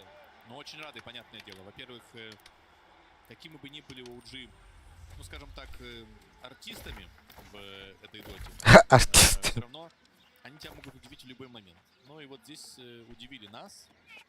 Во второй игре ничего абсолютно не показал. Но красавчики Secret. В первой игре была борьба, но все равно я бы по драфту отдал предпочтение Секретам, а во второй разнос. Да, шикарная игра на самом деле. Видно, как Купе и его коллектив подготовился. Именно у OG, насколько четко были прочитаны все действия. На самом деле, вот знаешь, количество моментов, где Secret понимали, что будут делать OG до того, как OG начинали это делать, мне кажется, это и было ключом к победе, потому что до этого команда... Нью-Йорк качать ронда. Асен. Ну, блин. И да, и нет. Не удалять долларов. Получается, это худо какая-то выходит. Это уже плей-офф, у вас Пари матча. вы берете героя, который... Выйдет состав колония. Понимаешь, который рано. Сайтон киринг хатрахам. Кто-то и накидает. Туна? Кто-то и на. Приложение варда. Который, по словам их менеджера, еле мог на мышку нажимать. Вынесли OG 2-0. Ладно, там не вынесли. Харри, понимаешь, топ таларин. Не дивдин кенна. Ава, ула хатахан. Безусловно, да. Но тут, Блядь, почти выиграл. Монстер умеют выигрывать карты против OG. Это, в принципе, все умели в групповом этапе. Мы это видели, да, и... В общем, там все было не так легко. Пока без зуба. Пока без зуба. Вот что можно сказать про OG. OG, да, они нас удивили опять своими пиками. Опять появляются пятерки Марсы, пятерки Легионки. Но знаешь, вот обычно эти все удивления для меня должны были именно так происходить, как в этой игре. То есть их должны были разносить, и там, ну вот, идея какая-то, что я пикую Марса, я его на пятую позицию выкидываю и сбиваю Манки Кинга с деревьев. Ну вот, собственно, и все его предназначение. Так что Град, Secret, молодцы, хорошо напикали, хорошо сыграли, действительно читали игру, читали все, что происходит. Друзья, на очереди. Матчи на вылет, матчи на выживание. Мы с Александром на сегодня завершаем работу, ну а наша студия аналитики продолжает для вас вещание. Team Secret поставили OG в очень неприятную и неловкую ситуацию. Впервые с 2017 года они будут выступать в сетке лузеров. Очень неприятная для них встреча дальше будет, которую, я думаю, мы еще... Ой, Даня Реддах. Аналитик Тыларара. Снова претензий к драфту. Что-то хотел сказать, да? Было две шутки. Миша, что ты драфтишь? Вон бабу этого. Денег не даст. И вторая, Миша, все херня, давай по новой. Ну, на самом деле, правда, если в первой игре мы могли это списать на... То есть, весь Марс опенинг, Марс пятерка, то есть что-то нестандартное, попробовали, не получилось, то во второй игре драфт выглядел абсолютно безумно. Я вообще не понимал, что и почему пикается в такой последовательности. И, в принципе, по игре так мы и увидели, что это не работает. Очень плохо, очень слабо от OG. А что конкретно такую большую, самую большую слабость представлял в их драфте? Ну, если вдаваться в детали, то, в принципе, Monkey King Титан — это неплохой опенинг, потому что Monkey King флексится 1-2, и 3 при желании тоже, Титан 4-5, но они сразу же берут ЛЦ после этого и отрезают возможности сыграть на Monkey King Core первой позиции, потому что это была бы странная линия. Плюс в этой команде играет один из самых сильных Monkey King'ов в мире, в принципе, Топс. Почему не смещают его на пост 3, Себу? Почему не берут Мелиза? Почему у них 0 спеллов на драфу? Очень много вопросов и очень мало ответов. Белка тоже как-то странно Как девочка. Да даже без белки. 4 пика просто выглядит абсурдно вместе. Для меня. Белка это была одна из их секретных страток, которые они показали чуть ли не в первый же день. Там они разнесли, у них вообще день 4-0 тогда закончился. Здесь они решили снова показать такое ощущение, что вторую из двух заготовочек. Первая была на первом драфте, здесь вот вторая. И как итог эти заготовки перестают работать, когда дело касается уже более таких флексовых противников. Белка — это была вишенка на этом торте. Вишенка безумия на этом торте, да, я бы сказал. На 6-й минуте девочка проигрывала 1000 золота Тинкеру. Возможно, девочка на вас пик, когда он знает 100% матчап и уверен в том, что он сможет очень круто все там сделать. Имеет смысл какой-то, но конкретно здесь это очень слабо выглядело. Тинкер зашел в игру неплохо. Да, атланмаранган. Дөшөстав кылар.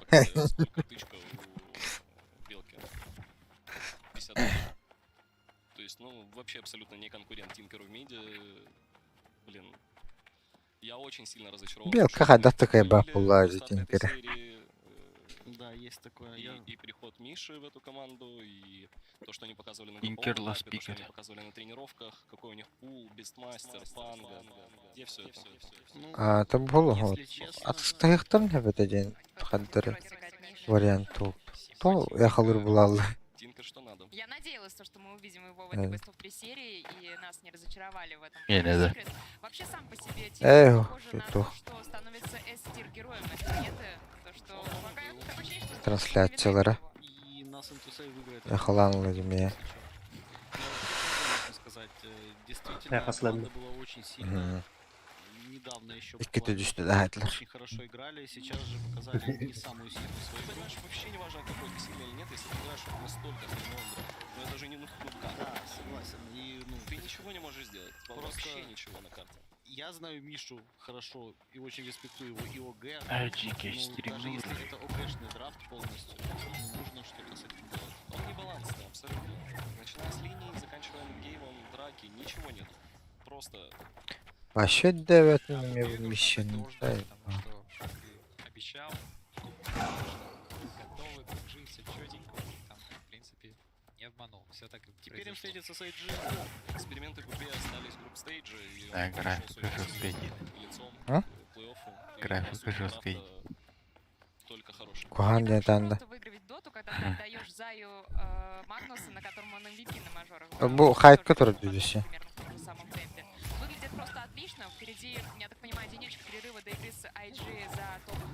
Уже генерал, да, за топ-3. Аргентина будет удобно получаться. потерял, А вот посмотрят. OG придется Прикинь. в серии Quincy Crew. И там что так, что это может так получиться, что не все однозначно сложится. Квинси Крю, мне кажется, не соперник OG. Хотя, А, если OG лукой, будет продолжать в том же духе, Астер. Ола, Астромич. Астер может. Ну, сегодня узнаем, кто один все это разрулит. Кто будет эксперт. Ну, нужно подготовиться как-то. У OG еще есть все шансы хорошо камбэкнуть, вернуться и, Что им и готовиться? перебить здесь полкоманд. Просто пикните нормально. Да. Вот просто дефолт свой. У них же огромный пул. Без Ба, ще 9. Ну, судя по групповой стадии, это Найдите до них хранителя душ, чтобы получить древка азота. Отдельно вырванные герои из контекста, да. Сумаил крутой или Сумаил на Клингзе крутой. Но зачем там... Настало время. Ну, на немножечко ребятах послушать надо мнение по что. поводу этой серии. Давайте посмотрим. Я ще бартер тебе. Итак, со мной легенда воплоти. 10-кратный участник International. Поздравляем, отличнейшая игра. Да, рады, что пригласили. Жаль, конечно, что не использовали твой Voice Flux, но все было хорошо. Ты уже 7 лет играешь в Team Secret. Давайте. Ты прошел через немало ростеров, но второй год ты играешь с теми же парнями. Это помогает вам в целом? Какой импакт это производит на команду? Мы уже просто хорошо знаем друг друга.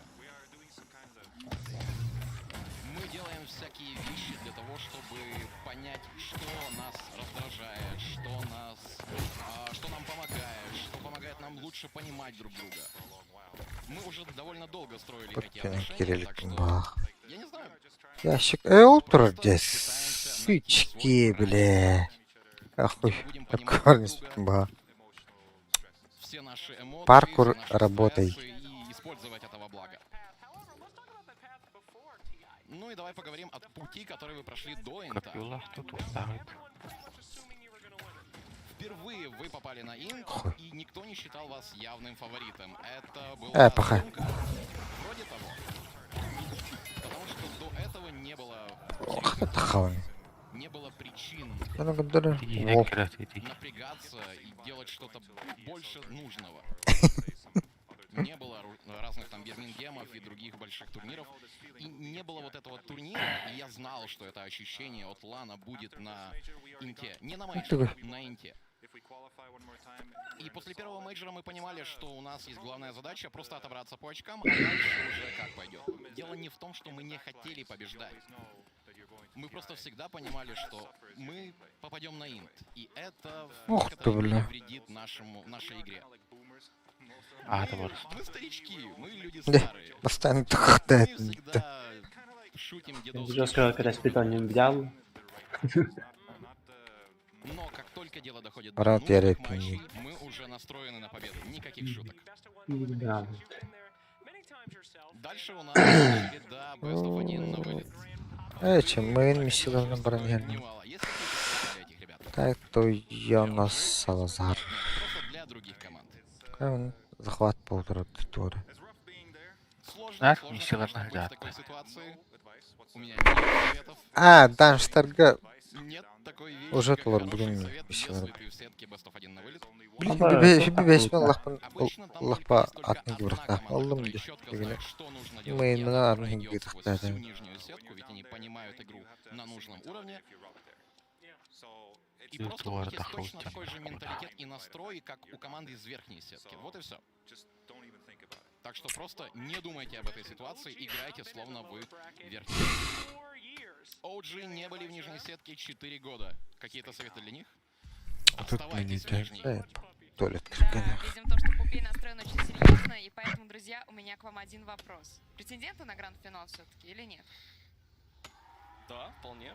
Секрет в отличной форме, и они показывали, что умеют обыгрывать китайские команды. Если они будут играть как сегодня, да, претендент. С такой игрой однозначно могут спокойно туда И с такими пробраться. драфтами, я так понимаю. И с такими драфтами, но против каждой команды будут свои драфты. Я думаю, не все команды будут, как OG, сильно так мудрить.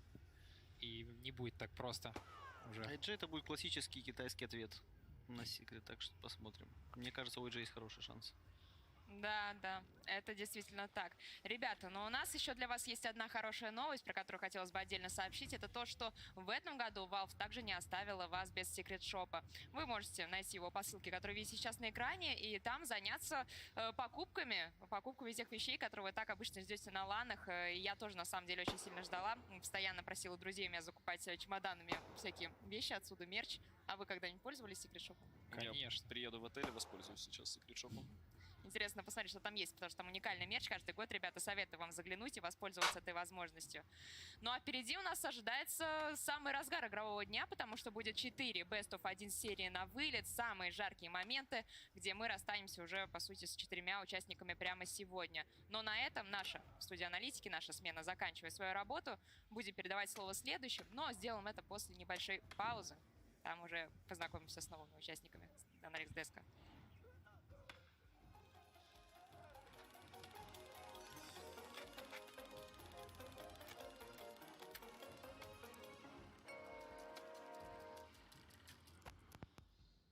There's a lot of ways to screw up playing Dota 2. Misclicks, bad buybacks, item decisions, you name it. But no screw-ups in Dota 2 history are more famous than Team Orange's KYXY at TI3. Orange versus 2011 international champions, Na'Vi. It comes down to one single game. Either team to take it, gonna head in to the grand final. We were waiting backstage to see what's gonna win between Orange and Na'Vi. From how we saw it, Orange had upper hand.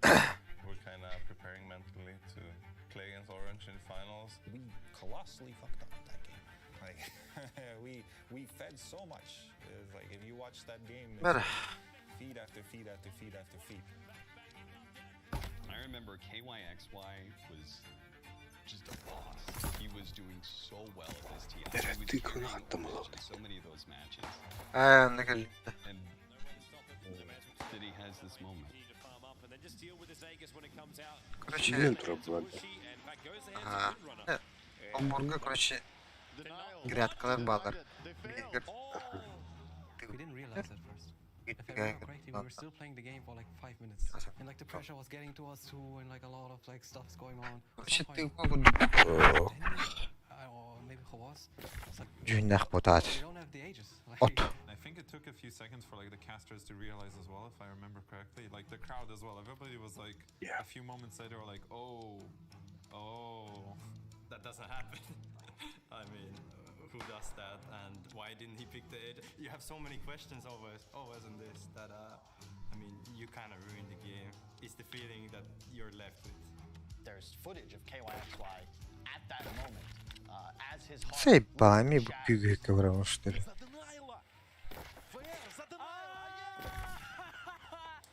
Заебал бы одни в углах, бля. Hürerine mas.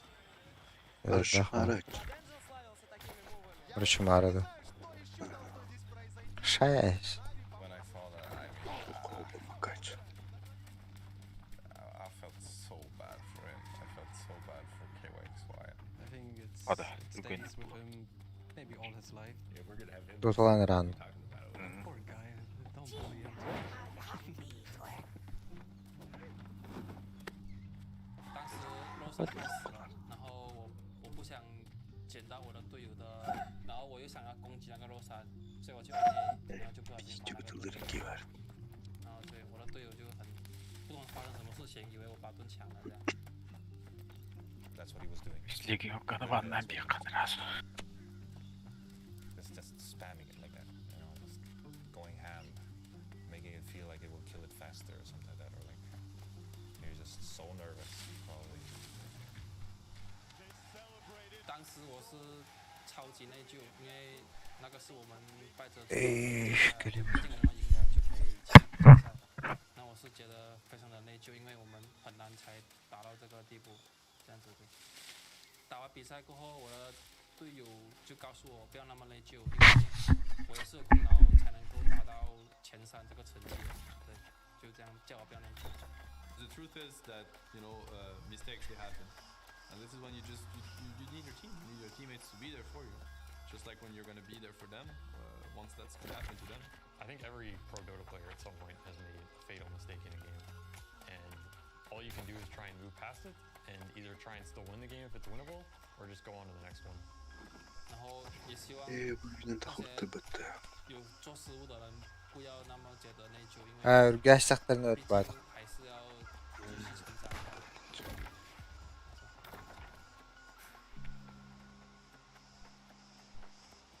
Всем привет, дорогие друзья! У нас обновленная студия аналитики и, конечно же, лузер бреки. Самые интересные матчи на вылет прямо здесь и сейчас. С вами Вчера Кристал Мэй, на вылет продля. Resolution вместе, соответственно, с Ильей Лилом и, конечно же, Пашей, то есть Пашей. Надо... Лилом, Пашей, пойдет. В общем, друзья, на самом деле, я думаю, что мы не просто так создали такой состав. Вы можете подумать пока что в качестве зрителя, почему он такой. Вот. Наши, конечно же, аналитики не расскажут вам. Или расскажет? О чем? Почему мы вот таким вот составом? Что объединяет этих трех замечательных людей? Андай, замечательных людей вместе. Мы почти выиграли в гейме. Да. Понимаю. Друзья, как вам Я не вообще поняла. в самом начале дня? Потому что были очень-очень яркие карты. Пару слов о них. Просто Слушай, это мне фанатик очень понравилось ее. начало, в принципе, плей-оффов, там, где Даже лайф наши каналы мальчики из Спиритов поканули. перевернули невероятную катку, Виктор которая Грома. IG доминировали практически всю Территорию игру, там там ошиблись участие пару раз что-то. заходом на хайграунд, и потом вот территорию ключевая руна ага. дабл дэмэджа, Яторо, делавший Rampage и этот Call of Throne, который, мне кажется, у них точно были какие-то флешбеки вот этого состава Нави, тогда, когда они пошли в трон и проиграли эту игру, но в этот раз все удалось, и это было прям легендарно.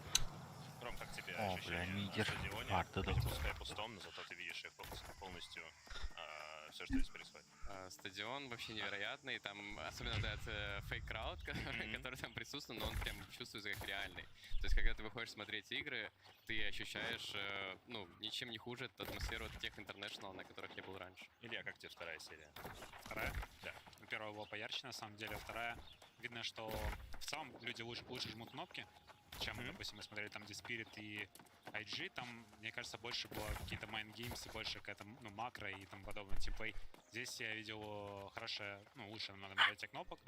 И, на самом деле, для меня Secret закономерно выиграли, потому что уже вот конкретно то, что они сегодня показывали, это был довольно слабый уровень, и с таким перформансом точно Secret не обыграть. Паш, расскажи нам, как человек, который встречается с китайцами, да, постоянно в сетке венеров, каковы ощущения для Team Spirit, но пока ты будешь нам рассказывать, мы еще заодно сейчас будем показывать сетку специально для вас, чтобы вы понимали, к чему мы клонимся. Сейчас сетка венеров будет, там будет очень-очень жестко. Так, ну что сказать, ну это просто как отдельный какой-то мир, знаешь, эти люди совершенно по-другому рэчат героев, у них совершенно другие стратегии, они по-другому видят, как всегда так было. Возможно, патч уже довольно-таки долгое время глобально не менялся, и все примерно уже начали играть плюс-минус одинаково, но тем не менее эти различия, они видны в таких вот играх. К чему я просто веду? У нас целых две команды из Китая находятся сейчас в сетке лузеров, причем будут играть Best of 1. И это коллектив Астер. А все, он это забежал не вот. Самая страшная Ну, ситуация, баста. вам так не кажется? Да, я вообще скажу, что это как-то все страшно выглядит. Астеры, которые... Ну, Еще блин, интернет очень было. жаль, ребят, серьезно. Ну, я даже не могу передать это словами. Элефанты, я честно, я не знаю, что происходит там, это очень сложно сказать. Потому что Слушай, меня это там всегда так было, разве нет? Собирается звездный состав, на них огромные ожидания, у них у Да, самих миссивно существует так, огромное давление Эльберет. для того, чтобы побеждать, для того, чтобы быть Самая сейчас среди проблема. тренеров, а они сейчас оказываются именно Какой именно самый там, где мы близкий их пример, по-твоему, из последних? Just Terror? Да поларарит, ладно, хочу. Хороший пример, согласен. Ну, просто их как-то очень сильно штормит. То есть недавно совсем... Территория Возможно, я, Ладно, конечно, где? уже так А. многое повидал, что для меня это было недавно. Но тем не менее, вроде бы как это... Недавно были люди, которые железобетонно должны выиграть инт, и все удивились, что они его не выиграли. А тут они борются best of 1 в лузерах на вылет. Эх, это бэтмен досягнул. А все, прям да ладно. Пришел Пишка. Сомнус с Янгом остались. А, нет, подожди, я путаю, наоборот, да? Да, немножко. Сомнус FIM, Сомнус FIM пришли. Ну, то есть на бумаге все выглядело прям Короче, они шикарно. собрали сливки с Switch Gaming, собрали вот костяк, Сливки который с остался, LGG, да. да. Ну, короче, да, все это они собрали, и у них это хотя бы в голове это должно было очень круто работать, но почему-то пока что детальки не совпадают, Ну, видимо. если я не ошибаюсь, они даже, когда собрались, они же не показывали результатов. И все время, пока они играют, не было особо результатов. Они на мажор вроде, да? Долгое время они вообще не смотрели, кто доминирует в На Китае. самом деле, больше о персоналиях и мало быть крутым игроком. Нужно, чтобы ты стакался с другими игроками. И чтобы вместе у вас что-то получалось. Потому что микрить и круто играть может уже каждый там третий игрок там 100 ММР, топ-100. А командой быть это очень огромный труд. Ну, раз уж мы говорим о стакинге, у нас сейчас, соответственно, будут постепенно выходить Undying и Фнатики. По-вашему, насколько классный стак, потому что мы понимаем, да, что Фнатики — это команда, которая ищет постоянно, она постоянно меняет свои составы, при этом всем оставляет 1, 2, 3 игроков максимум. Что касается Undying'ов, ну, это вообще совершенно понятно, супер свежий состав. И как, по-вашему, насколько они круто стакнулись? Для меня лично Шо, это две бля, равные мало команды бы сейчас, и... Секунду, походу, мы сейчас как раз-таки будем Ой-ой. представлять коллективы. А, нет, не будем, продолжать. Короче, повторяйся, Вот, да, ты для меня это написала сейчас баллы. равные соперники из того, что я видел, как играют и те, и другие. Единственное, что я могу сказать, это Undying Был немножко вторым лучше чувствуют каналом. мету. То есть они пикают там Виверов, Тайтхантеров, Лину сейчас часто берут, Спектро играет много. То есть для меня это самая сильная герой матча. Подожди, и время выхода команд. Да.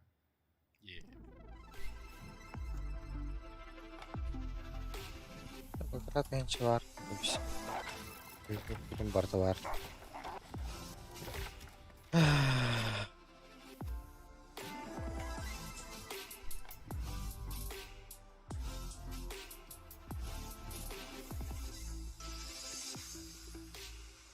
Ох, ставковый ханар. Ладно.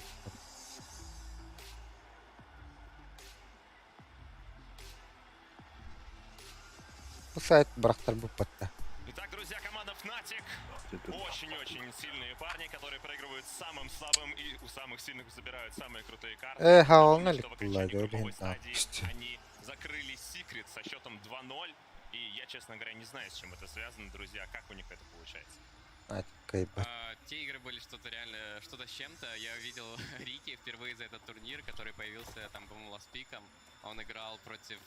Ну, там реально очень хороший лайнап был под него у врагов. То есть там он играл против Марса на линии, там были суппорты Рубик плюс какой-то еще, там прям сочный суппорт для него против Инвокера. Вот единственное, чего не было там ПЛ и проблемой, но команда справилась, потому что была и да, мне было очень неожиданно. Конопляда. Таким перформансом от Fnatic в той серии, но они реально круто справлялись. А вот теперь время Undying.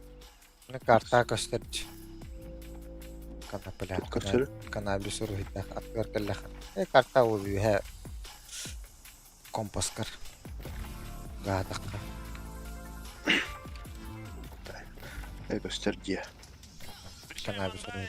Тубу, один из самых старейших игроков в Нати, и будет играть против своей же собственной команды предыдущего года, предыдущего The International. Опять же, мы понимаем, что Мунминдер вместе с Тимада последний раз на The International были в 2017 году. прошло очень-очень много, 4 года, да, и никак они не смогли Плащ-тайн, International. Moonbinder, напомню, был в команде OG, там они споткнулись, улетели в лузера очень-очень быстро, у них ничего не получилось. То же самое касается Тимада и его команды Infamous, они закончили на 13-16 месте.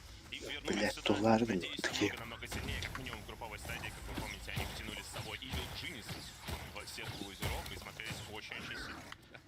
Просто своих же братков с собой забрали. Это очень смешная ситуация. Слушай, за Undyne прям хочется болеть. Молодые ребята, да, с предводителем Moonbinder. Очень бодрую игру показывают. Как вам, ребята, вообще?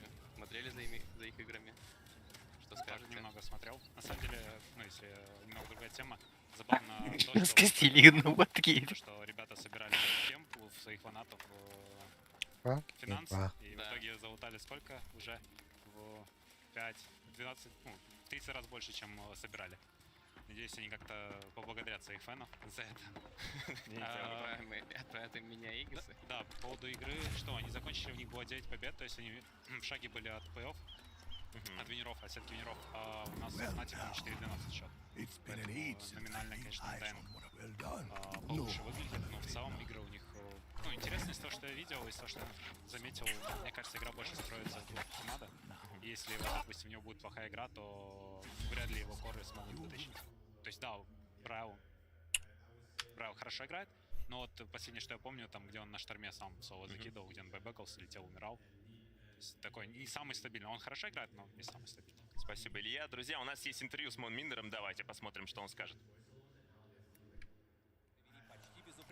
Но не прошли сингапурский мейджор, уступив EG и Квинси Крю в захватывающей битве за попадание на турнир. Третьего места во втором сезоне не хватило, чтобы попасть на анимейджор. Поэтому команде под руководством Moonbinder пришлось идти тернистым путем региональных отборов. Watching the way that you played in the North American qualifiers, you guys made it look so easy when I know it wasn't. So talk me through what that was like as an experience for you as a team. It was a lot to get there. I would say like the hardest part about it was not being able to see each other in person and being able to read the emotions of the team without being able to see someone just through the voice alone and how they're feeling. Constantly needing to check up on them on an emotional level to make sure everything's okay. You need to see the human to really like form the bond. And since we don't see each other, you need to constantly like be there in some other way. Wow, so you guys formed at the beginning of the year and still have not been able to play in the same room. Yes, I haven't even seen that yet. I think the Dota is the easy part of the Dota. It sounds as like silly as that sounds. The harder part is working as a team, because this is a team game, man. Anyone can be really skilled and like really high skill, but at the end of the day, if you don't play as a team, you're gonna lose to a team that is a lot worse than you skill-wise individually, but a lot better at teamwork. Are there any coaches or captains that you've had in the past that led by example and have helped you find your way as captain? Yes, the number one person I would say is Fly. Like that's why I learned. Like he would like show me all the little things back then, and he would be so calm about it. He would never get angry, never lose his stuff. I would never play out of fear for that guy. I wanted to make him proud. Another captain I would like model after would be like Swinnemelons. Not the toxic part of Swinnemelons, because it's very toxic, but the leadership part where he would like have a lot of charisma and band the whole team together with his words and speeches. And that's something Fly never did, so I'm kind of like mixing up both of them. A little bit the speech part, the charisma part, with the non-toxic coaching part. Moonbinder играл на двух интернешнлах, на пятом с Complexity и на шестом с OG. Оба раза он занимал 9-12 место, хоть на шестом инте OG и считались фаворитами. Даже с таким опытом ему пришлось несколько лет пробиваться обратно на высший уровень соревновательной доты. It was not easy to come back like this. In Dota, a lot of people like once you like miss one TI, you think like you instantly like you're trash already. Like we had second place TI twice, mid one multiple major wins. Всякие гендрина хавла хомиш хавала бе. En fraction korotugар буллагана. Ылгапте. Бидde фракцию сохбатта. Кирсидde халбат. Жон халдах мана. When I got out, I was like I can actually like sleep good again. It was like crazy. It was like I was so stressed. Yeah. Well, I hope you're able to take some time to just really appreciate what you've Ulan accomplished mahati before jora. things start heating up again. Yeah. I'm excited. It's good to be back. Он того растет, кожаный доктор орай. Вот такой вот красавчик Мунминдер. Хотелось бы сказать, Либо что ланган тура атуру. так давно у меня получилось, была возможность поиграть компетитив. Вместе с ним мы собирали стак. У нас был Энви, Снейкинг, Брайл, Мунминдер. И мы сыграли квалификации, проиграли их. Мы как раз играли квалы на мажор, открытое, и проиграли команде, которые дали инвайт. Ну не суть. И когда я играл с ним, вот было такое ощущение, что без этого человека вот команда не может выиграть доту. Вот он настолько делает много вещей в игре, говорит правильные вещи, направляет и тому подобное. И вот такое ощущение, что без него ты как без рук. Поэтому я не удивлен, что вот в этой команде он как капитан и Тахсусую на здании. Тухпузая. Мне в целом очень приятно наблюдать за тем, что он взял лидерские Лидерские обязанности в этой команде, то, что он набрал молодых. Я не знаю, кто это собирал состав, но, скорее всего, он был явно одним из лидирующих в этом плане. И очень приятно видеть за тем, как он изменился. Потому что тот Мун, с которым я играл в DC, и вот тот Мун, которого я сейчас вижу на интервью, это вообще два разных человека. То есть реально вот те 3-4 года, которого у него не было, он реально работал над собой, и он реально понимает, что это... Ой, это использует. Да, я думал, пойдем подорожить. Внедрить то, что он выучил флая, то, что... Эти main миссиям бабытта. Нам баранги. Бите Аллах'ını bildirip обучкалары. Main эти бассы Журналы вот так, но main story я бабытта. Это пеплы, да? Benim haline dokudlar. Bir bunu bütün bir şeyler bir bağlar. Onu otomatik olarak sayı ediyorum kabul. У нас также есть интервью с Джабсом, давайте его посмотрим. International через отборы Юго-Восточной Азии. Но это было нелегко. Прорвавшись прямо в финал через верхнюю сетку, Джабс и его команда оказались близки к вылету, проиграв две карты TNT Predator. We have like conclusion that like we didn't lose to them. Like we feel like we lose to ourselves. Yeah, I feel like we are just better team and we just don't lose hope and keep like positive for the team. I do want to talk a little bit about how the beginning of the season went. It was really tough when you first started because you came in first in DPC season 1, but then moved on to the Singapore Major and were only able to grab night 12. What happened? And why do you think you didn't play as well as you might have hoped? We kind of have like issue in the season 1. Like we don't really work well together as a team at that time. So like when you were qualifying for TI10 in the qualifiers, you played so much better, and you had recently added Death, which meant Chuan could move back to mid. How much of that helped you succeed? I think it was just like know that pro well, like Chuan been playing mid for a long time. Had been like playing offense for a long time. Sekir'in Anton'larımızın iki artı geçebilir. Уверенно пройдя по верхней сетке, Fnatic сплотились. Они справились, несмотря на то, что состав менялся. Несмотря на то, что раньше они никогда не собирались в одной комнате. Несмотря на то, что они были под началом нового капитана, Джабса. You were at TI9 with Fnatic last year. What kinds of lessons did you learn there? You placed 13th, 16th there. Obviously not an ideal placement for you. I feel like I didn't calm enough in the like, you know, like we just need one match against the VP and like we have so much lead and the game's going, you're about to win or something like that. Başka tardan oldu hatta. O bitiyin tutar bütün gibi. It's like even we are winning or losing, Kim? Calm down, like Наличка. when you are to intend something like carefully. Фига халыртап. Пасакую халыртаю. Бейне храбар. Хотя бы сыбир. А сеңі бар ой. Мағы бар олар. Сені кумаға чын соқты. Бұлында. Баралауында. Баралауында. Әсентен. Федерапта.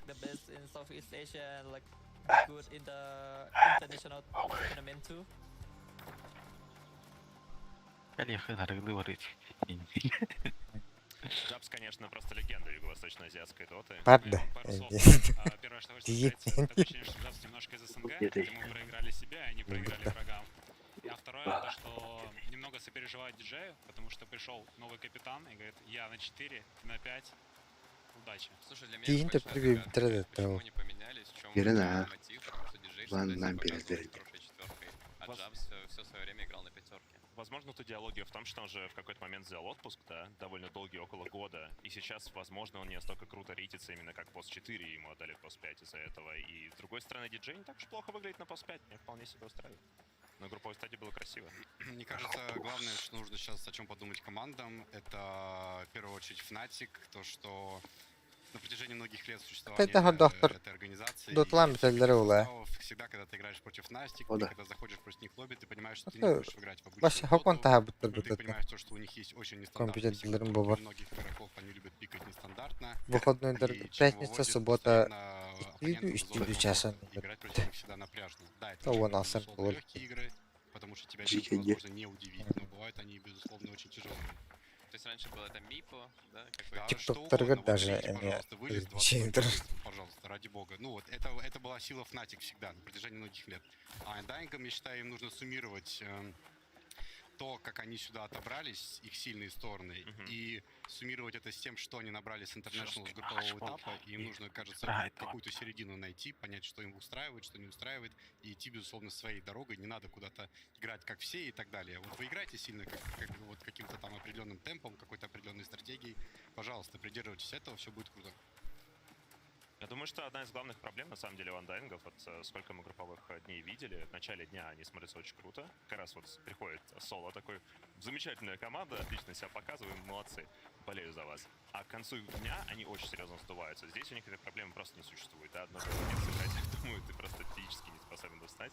Вот, и, наверное, эта проблема не будет для них настолько серьезной. С другой стороны, конечно, то, что состав еще явно не имеет вообще никакого ланового опыта, и мало того, вместе особо не играл. Да, это очень сложно. Особенно, когда вы только они там 2 недели побыли на все время, потому что они знают друг друга. Кстати, нужно упомянуть, что они сами выбрали. Не был выбор Fnatic или Астер, по-моему, и они выбрали Fnatic. Fnatic или Астер, Квинси Крю остались с Астер, да, как раз. Да. Видимо, такой расклад был. Короткие предикты, что вы думаете на это Best of 1? Я понимаю, что вы скажете рандомно все же. Я думаю, что Undying заберут эту карту. Им нужно взять свой драфт, свои лины, свои спектры, то есть своих сигнатурных хороших персонажей. Ну и мне кажется, что они могут взять. Я тоже больше верю в Undying. Мне кажется, у них больше шансов на Весь Undying я чувствую, да? Я вижу лицо Паши. Я хотел сказать Undying, но теперь я подумал. Секунду. Не, ну без, нельзя сказать, что Фнатики радуют. У Фнатиков почему-то много проблем, и почему-то они не решаются. Смотри, извини, я смотрю. Давай, Undying ведут, потом Fnatic находит на Морфе ДД и сносит трон. Как тебе? Круто. Ты читал сценарий, правильно? Да. Все, я просто не читал, еще тогда я скажу Undying. Правильно? Fnatic. Fnatic. Я кожаную уровне мармоту. Кто-то выиграет. За сколько минут? Каков сценарий был? Кожаную. Не сомневаюсь, что у нас будет крайне веселая яркая игра. Опять же, напомню, что это Best of 1 на пуле. Больше такой стадии не будет. Всегда у нас дальше будет только Best of 3. Best of 1 всегда очень-очень интересно. Отправляемся. Саня, Мартинес. Филяп.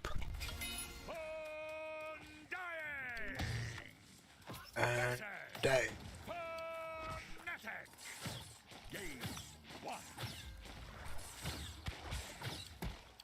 Здравствуйте, уважаемые зрители, привет, Саша. Привет, Егор, здравствуйте, друзья.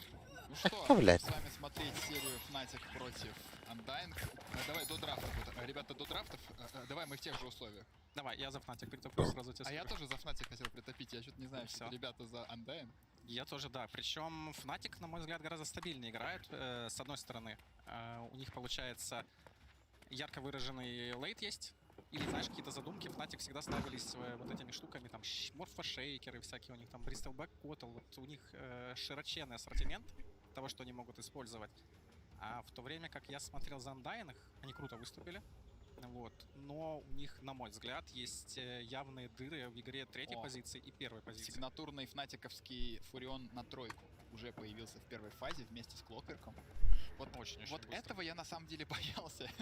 Бля. Вот это, насколько мне виделось, это не то, что супер надежно. Вот мне кажется, в этой мете Nature's Prophet на позиции 3 это, ну, это не то, это ненадежно. Я понимаю, что, возможно, это супер сигнатура, и человек в любой ситуации готов играть на этом герое, если он хоть каплю хорош. Но мне кажется, Интернешнл и сейчас мета такая, что в целом, да, согласен с тобой. не гарантирует победу. Мета Актион, она не взяли вообще. Полностью два Кто? суперметовых героя для первой стадии. Здравствуйте. Вы взяли Фуриона в первой стадии с Клоком. Мы берем Штормана закрывающий, классический Месси долбата. ход в этой Месси в групповой долбат. стадии был. Все. Пока Чё первая Дмитрий стадия Чич? за Undyne. Хороший выбор, кстати. Шторм — это герой, который способен Фуриона ловить и способен с клетки Фуриона и с клетки Клока выйти. Да, он тут просто неуловим, он просто уже заставляет как будто бы брать каких-то леонов сразу, чтобы хоть как-то ловить его дальше по игре было кем-то. Так, и в бан отправляется Лина, которая была бы сигнатуркой для Брайла, но Брайл уже на шторме, поэтому лейн оставляют Шторму попроще. Ну, Фурион Арчит тут будет быстрый, мы это тоже понимаем, но в целом понятно, Шторм рано или поздно Юлы купит или БКБ какое-то, и в целом, когда ты агрессируешь, да, вот там Фурионом, Клоком, вот Шейкер как раз один из тех героев, который эту агрессию пресекает. Фурион может задать темп такой игры, что, ну, особенно сейчас, когда герой не особо в мете и команда не имеет большого компетитив опыта против него, уже люди стали забывать, что такое Фурион, который может внезапно оказаться у вас на линии третьим, снести вышку и открыть возможности по перемещению. Помнишь, был популярный, когда вышел вот этот шарт, когда появился большой пенек, да, пенек просто кошмарил. У него еще был коэффициент атак спида 1, и любые бафы на атаку на него работали еще сильнее, чем у любого. Бля. Потому что стандартный.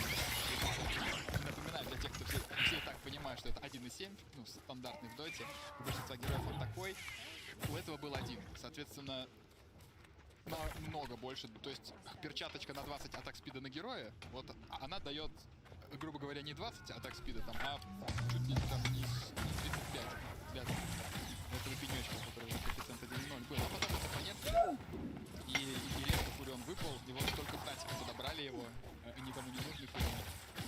Ну, давай посмотрим, пока что у нас позиция 3 нет, для Undyne. Позиция 1. Undyne всегда Тимада играет достаточно тяжелом поле, и, собственно, здесь Fnatic, очевидно, тяжело оформляет бан. Это Спектра, которая может очень быстро подключаться, это Мор, чтобы не было комбинации шейкера. Пока, в принципе, все стандартно. Что не будет играть с Мором, они просто убирают максимальную агрессию, сюда сама способна. Заебал, до свитка, блядь. У обеих команд, но это и не мудрено, потому что сейчас вот, до начала турнира все команды были готовы играть с Виспом, групповой стадии очень много было Виспов, по итогу винрейт там около 30-35% за очень большое количество игр, потому что команды разного уровня поиграли, а на такой дистанции в целом уже становится понятно, что герой, видимо, не настолько сильный, каким его считали команды до International, в отличие от, например, Эндер Титана, у которого за больше даже, наверное, количество игр, чем у Виспа, винрейт процентов 70. Хотя обе команды то Виспа очень ценят, и там последние игры посмотри, там просто Висп и такие комбинации даже не использовали. Я не удивлюсь, если здесь появится игры какой-то для Undyne. Он и ушел. Вот Я смотрел последнюю как раз серию на этом шахта. Вот Team Undyne, как ГГ. В обеих картах у них была первая стадия драфта в и это было так плохо по драфту. У них обе карты были в салат проиграны по драфту, но ЕГЭ во второй карте сами косячие, там было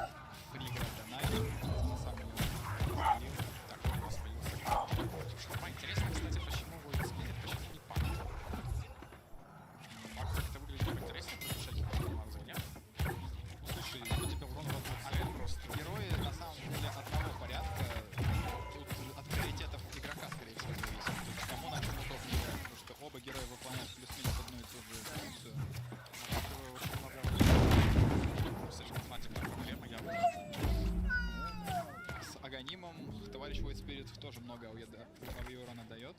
Так, Undying, кстати, у нас укрепляется по линиям, появляется Сенча, появляется Найтсталкер, есть на кого нападать.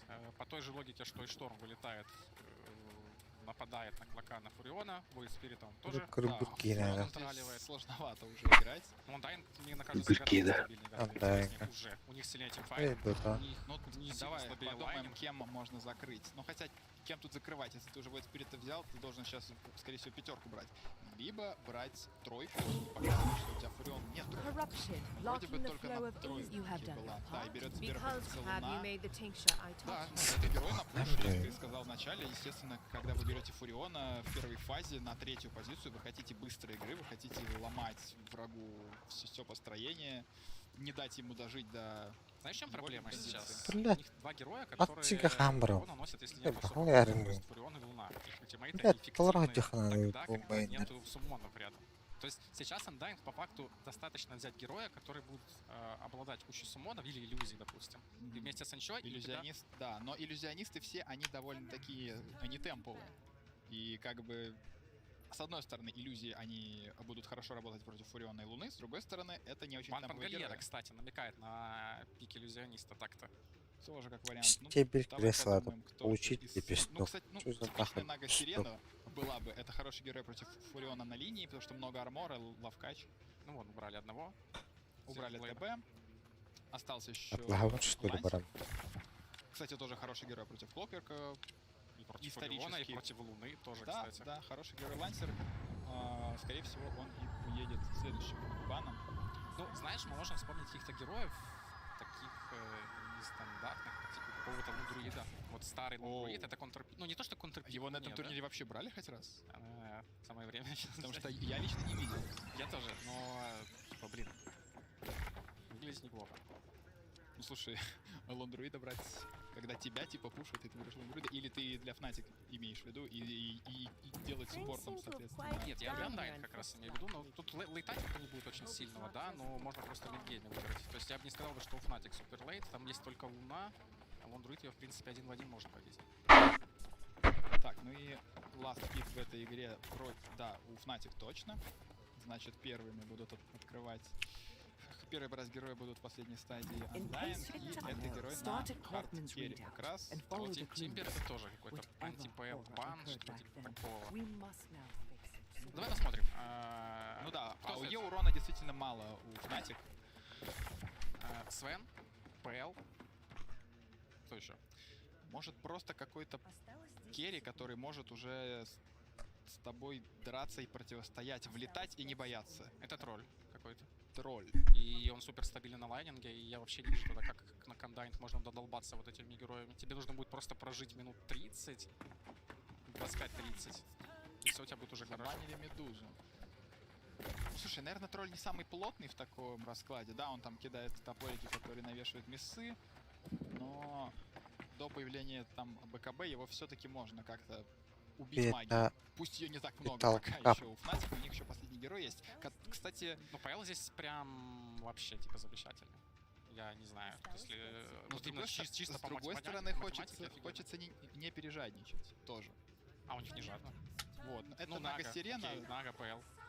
Вот, мы об этом говорили уже сколько. Каким-то что ли, назад. Так, и теперь что с ней делать? Что с ней делать? Нужно добрать АОЕшку? Я думаю, у Fnatic план не играть против Наги.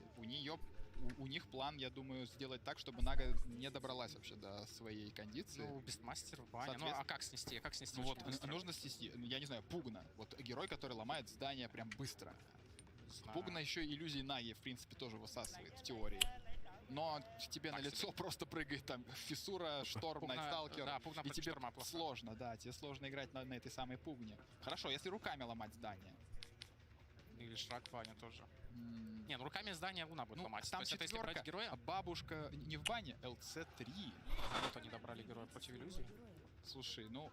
И получился такой, ну, блин, неплохой выбор, кстати. Герой против иллюзии, с одной стороны, с другой стороны, герой, который может спасти от рыва шейкера кого-то или подбафать Луну, чтобы она знала. Ладно. То есть идея, в принципе, есть. Слушай, получается у Fnatic, смотри, какая ситуация. Они вроде бы и могут быстро играть, но с другой стороны в лейте не страдают. У них Фурион становится уже 5-й позиции. А Фурион на 5-й позиции в лейте может все-таки выйти в какого-то такого полукора и тоже стать... В лейте Fnatic шансов здесь нет, потому что Медуза Варнага это не слабее, чем Луна, и почти всегда Undyne будет первая атака за счет шейкера или шторма. У них первая атака, у тебя -1, -2 героя железно.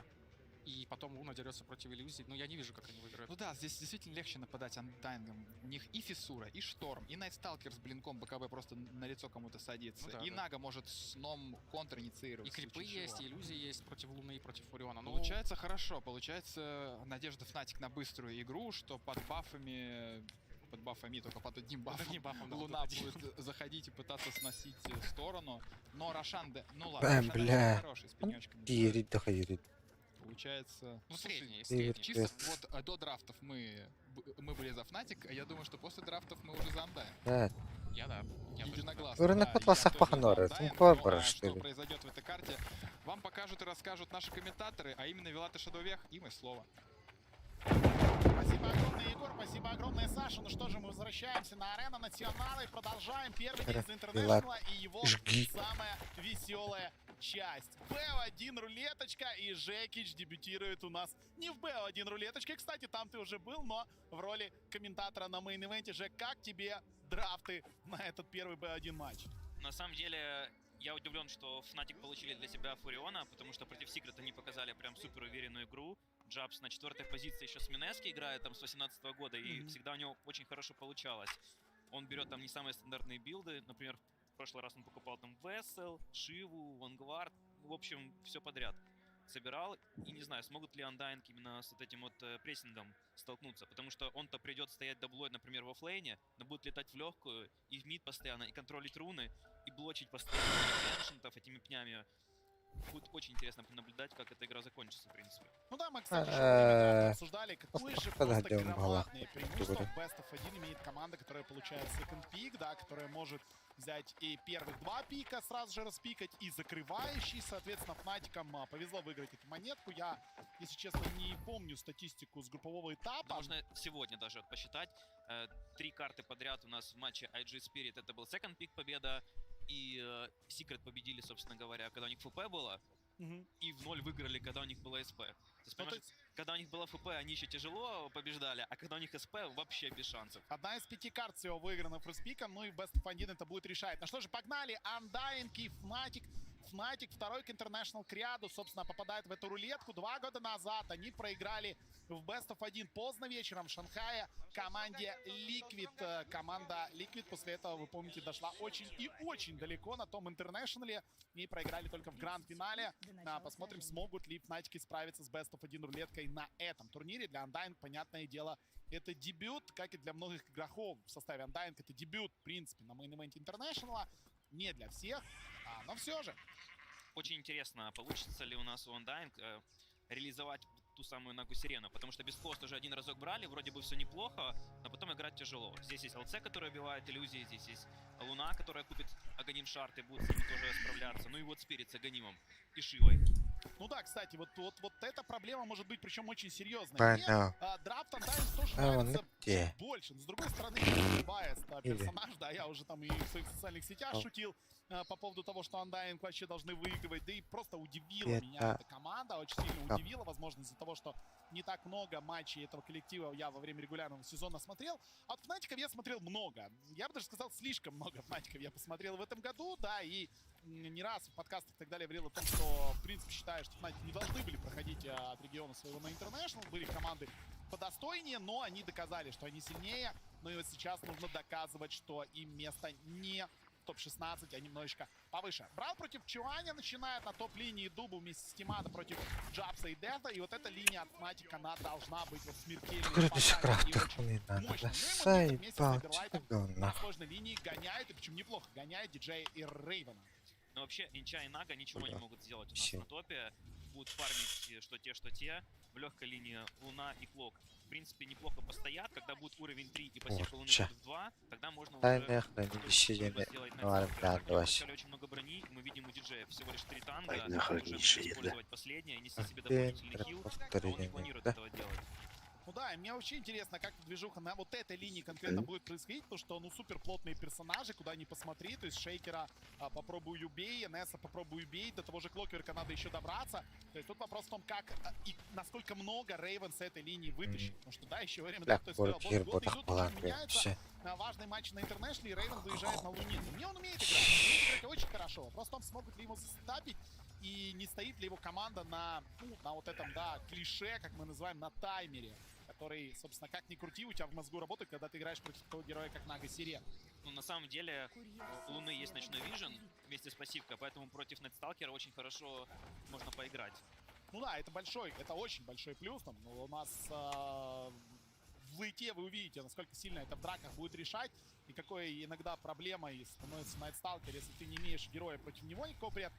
Это встреча двух любимых персонажей, точнее, любимого героя Шейкера, когда вот против тебя выбегает Клокверк, тебе просто хочется куда-то уйти в лес, чтобы тебя никто не видел. Ну, мы видим пул. Сделать нужно, но Рейвен рядом. Рейвен не дает Сайберлайту пройти. Диджей закрыл его, больно Сайберлайту. Есть Миссура на подсейв. Коги все еще стоят. Сайберлайт ударятся все-таки об Коги. Еще нейтралы помогают. Пытается убежать Сайберлайт. Есть Дыми. ФБ делает Диджей. Фнатики начинает с ФБ.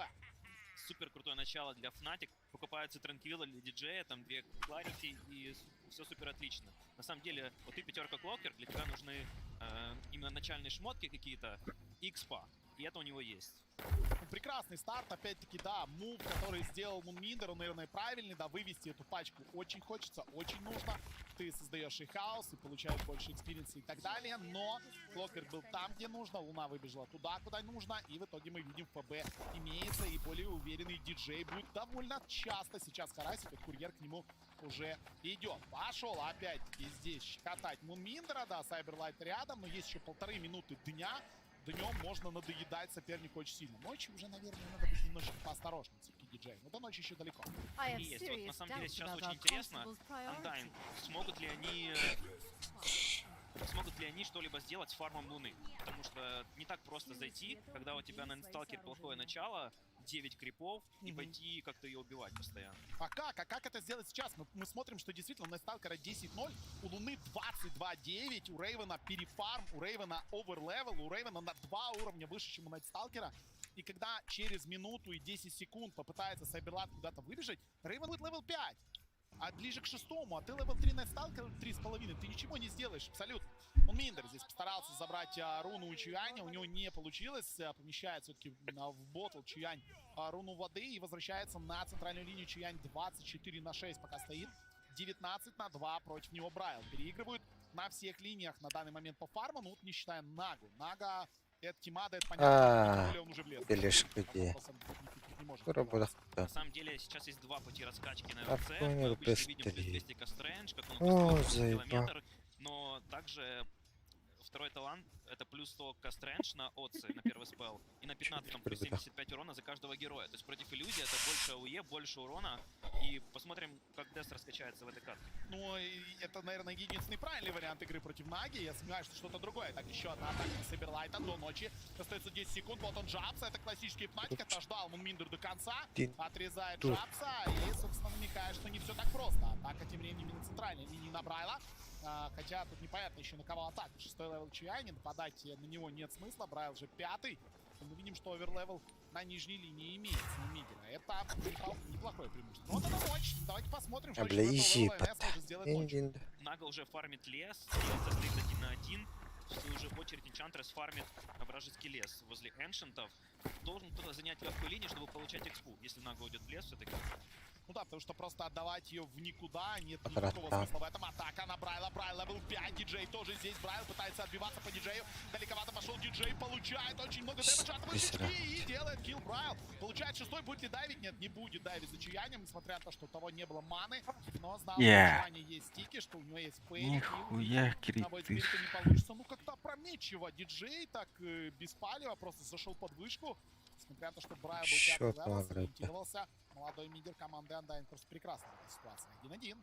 Ну, вот, в принципе, если сейчас так подумать, шестые левела Натикам дают намного больше. С Фурионом можно подкадраться, да, это все сделать под хукшоп Оперка, дуэль ЛЦ, ульта Луны и так далее. У Undying же, ну, ульта Шейкера появится, но все-таки нужно блин сначала накачать. Конечно, Дубу тут поймали, должны его убивать, прилетел сюда Джабс, пытается раздамажить немножко Мунминдера и прогнать Брайла отсюда подальше. Сделали хороший килл Натики, не смогли никак американцы подсуппортить своей пятерки. Единственному, кстати, корейскому игроку на этом турнире Дубу. Игрок-то он один, тренеров у нас даже в этом матчапе двое из Кореи, да, а вот игрок всего один. Это Дубу, но убили его здесь. Что самое интересное, Санби у нас победил Секрет, да, у которых раньше он был коуч, и это был их последний матч в группе, то есть они очень сильно на кураже, возможно, в этом матче сейчас. Ну, может быть, да, в Натике очень круто сыграли последний матч группового этапа, да, у них не самая удачная была группа, в какой-то момент казалось, что все прям будет плохо, в последний день они начинали игрой со спиритами, с нашими ребятами, и спириты на первой карте выиграли, на второй просто снесли с карты, но потом был вот этот матч с секретами неожиданный. Диджей стоит хоги здесь, сложно будет диджей уйти, а попробуй в кастуй, говорит диджей, пытается убежать, здесь Сейберлайт, но вот сейчас Писурина вкастована, диджей принимает удар на себя, пытается еще спрятаться немножечко на речку, сложно ему, конечно, здесь будет выжить, но выиграет он просто максимально много времени, Сайберлайт его убивает, 2-2.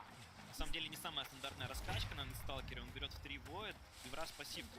Это очень слабо, с ультой тяжело нанести очень много урона. ЕМС 400 мы видели, еле Клокверка догнал, он пешком. Вот, пожалуйста, классная статистика, 9.63. Средний показатель убийств за игру у Рейвена, лучший игрок группового этапа. Я знаю, что там Ятора довольно долго шел в топе, но Рейвен за все 16 матчей показывает лучший результат. Действительно, Рейвен это такой игрок, да и в принципе Fnatic это такая команда, на керри-ориентированная команда. Это команда, которую практически всегда тащит именно Рейвен. Атака на Чуаня. Смотрим, это битва на самом деле за руну. Просто пятером дрались за руну невидимости, забирает ее Брайл. Ну, есть у него инвизбот. На данный момент посмотрим, будет ли какая-то реализация этого инвиза. Пока спириты друг против друга стоят в принципе в баланс. Правильно? 3-100 против 3-400, разница небольшая. На самом деле, вот хотелось подметить, Undying вышли почти Венера, в свою же очередь Fnatic, ну, даже не близко, они заняли седьмую строчку, но при этом Undying группа, как показалось, немножко полегче была, и стоит ли это считать как равные показатели? Ну, я не знаю, наверное, да, оценивать группы, знаешь, всегда мы до группового этапа расставляем там одна группа смерти, вторая там послабее, а потом ты смотришь, и все команды из группы смерти просто отлетают по турниру, ты такой, так, окей, а какая группа была вообще сильнее? Это немножко непонятно, но пока все по логике, это команда, которая в своей группе занимали места выше, то есть это и да я пора, сука, Эль духает, щенок. Дальше, правильно, G же были в той группе, нет, у G были третьи, все правильно, Секрет вторые, G3, и когда там вот эти места со 2 по 4, они не особо имеют значение. Блять, это ресторан, пиздец не беру, не знаю.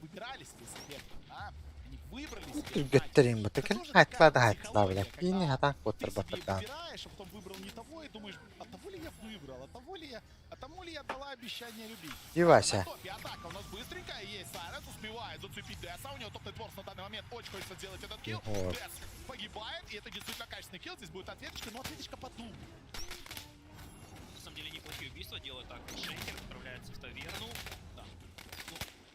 Мунминеру будет очень тяжело играть. Есть свой спирит, есть Клокер, постоянные врывы в него. Хочется и форстав себе, там, и в БКБ выйти, но это уже минута 50, раньше никак не получится. В свою же очередь мы видим Фурион, почти добирается к 6 уровню, все-таки это Весел. Да, действительно неприятно. Первый выход на Тимада. Тимада мы наконец-то увидели в игре, он уже левел 8, готов с диджеем подраться, но вот сквозь коги пролезть, к сожалению, не может. На топовый нетворс на момент убийства, на топе, на момент смерти был как раз-таки у ЛЦ. У ЛЦ классный лайн, ЛЦ свой лайн стоял прекрасно, он пропушил Талер. ДС мы видим, есть у него 8 левел, у него уже Худук Дефайенс и Фейзы и Soul Ring. То есть он чувствует себя весьма неплохо. И вот ждем талантов, ждем его раскачки дальнейшей. Потому что вот как раз таки этот персонаж один из важнейших персонажей в борьбе с Нагой Сиреной. Мы видим, после покупки Худа, как бы ему еще придется фармить 5, и он ничего не будет делать на карте. Возможно, ничего делать в принципе не надо. Вот медовую вышку забрать, чтобы открыть карту каким-то образом. Эверлайт выживает, есть тут Писурин, он параллельно диджей закрывает хорошо Мунминдера. Мунминдер очередной раз попадает в эти кишки. И легкий минус. Ты абсолютно прав, Жек. Очень сложная будет для Мунминдера. Я даже не знаю, что ему тут посоветовать и порекомендовать, как прятаться, где найти эти деньги. пока абсолютно непонятно. 1900 нетворса и Фнатики пошли подтушивать соперника. Чуянь Берем мы проигрывает, вот Сайберлайт, так, диджей дальше. Нинда. Ничего себе, какой дайв, не ожидал ни я, ни Сайберлайт этого момента. Еще один килл от Фнатики, Тир-1 Тавер тоже отправляется отдыхать. Браво! На самом деле, очень хотелось подметить Деза, оффлейнеров Fnatic. Он пришел совсем недавно. На прошлом мейджоре он выступал в роли стендина, не за эту команду, но очень круто выступил. У них был Масарас, которого они кикнули сразу же после турнира, и также взяли Чуаня на мид вместо Муна. И совсем другие ребята сейчас у нас на сцене. Согласен, прыжочек на диджея. Диджей Эврит стоп. У меня из Тамблер стоя отпрыгивает подальше. Много было претензий к Нане или к Муну, да, очень много. И опять-таки в прессе англоязычной наши писали, что ну не подходит этот игрок, очень плохо он отыгрывал этот сезон. А Чуяня вернули, скажем так, Чуянь действительно умеет и может, и всю жизнь фактически играл на этом миде, да, иногда менял позиции, но показывал себя хорошо. Дэс, мы согласен, он выступил же просто прекрасно на сингапурском мейджоре, да, в роли стендына, но как-то вот первые матчи Fnatic не задались у него, очень много ошибок делал. Кстати, здесь тоже много ошибок делал, очень много там насмешек было и так далее, но когда он берется за дело, этот парень умеет отыгрывать на топ-уровне. И вот сейчас супер возможно. Это, возможно, единственная возможность для него доказать, что вот он топ-уровень. Поглядим, как оно будет. Пока все более-менее. У Тимада шикарный тайминг. Манта к 13 минуте планируется. Но вот Инча, не выпадет ли она из игры? Потому что мы видели, Пупей там киллы получал, всю экспу собирал.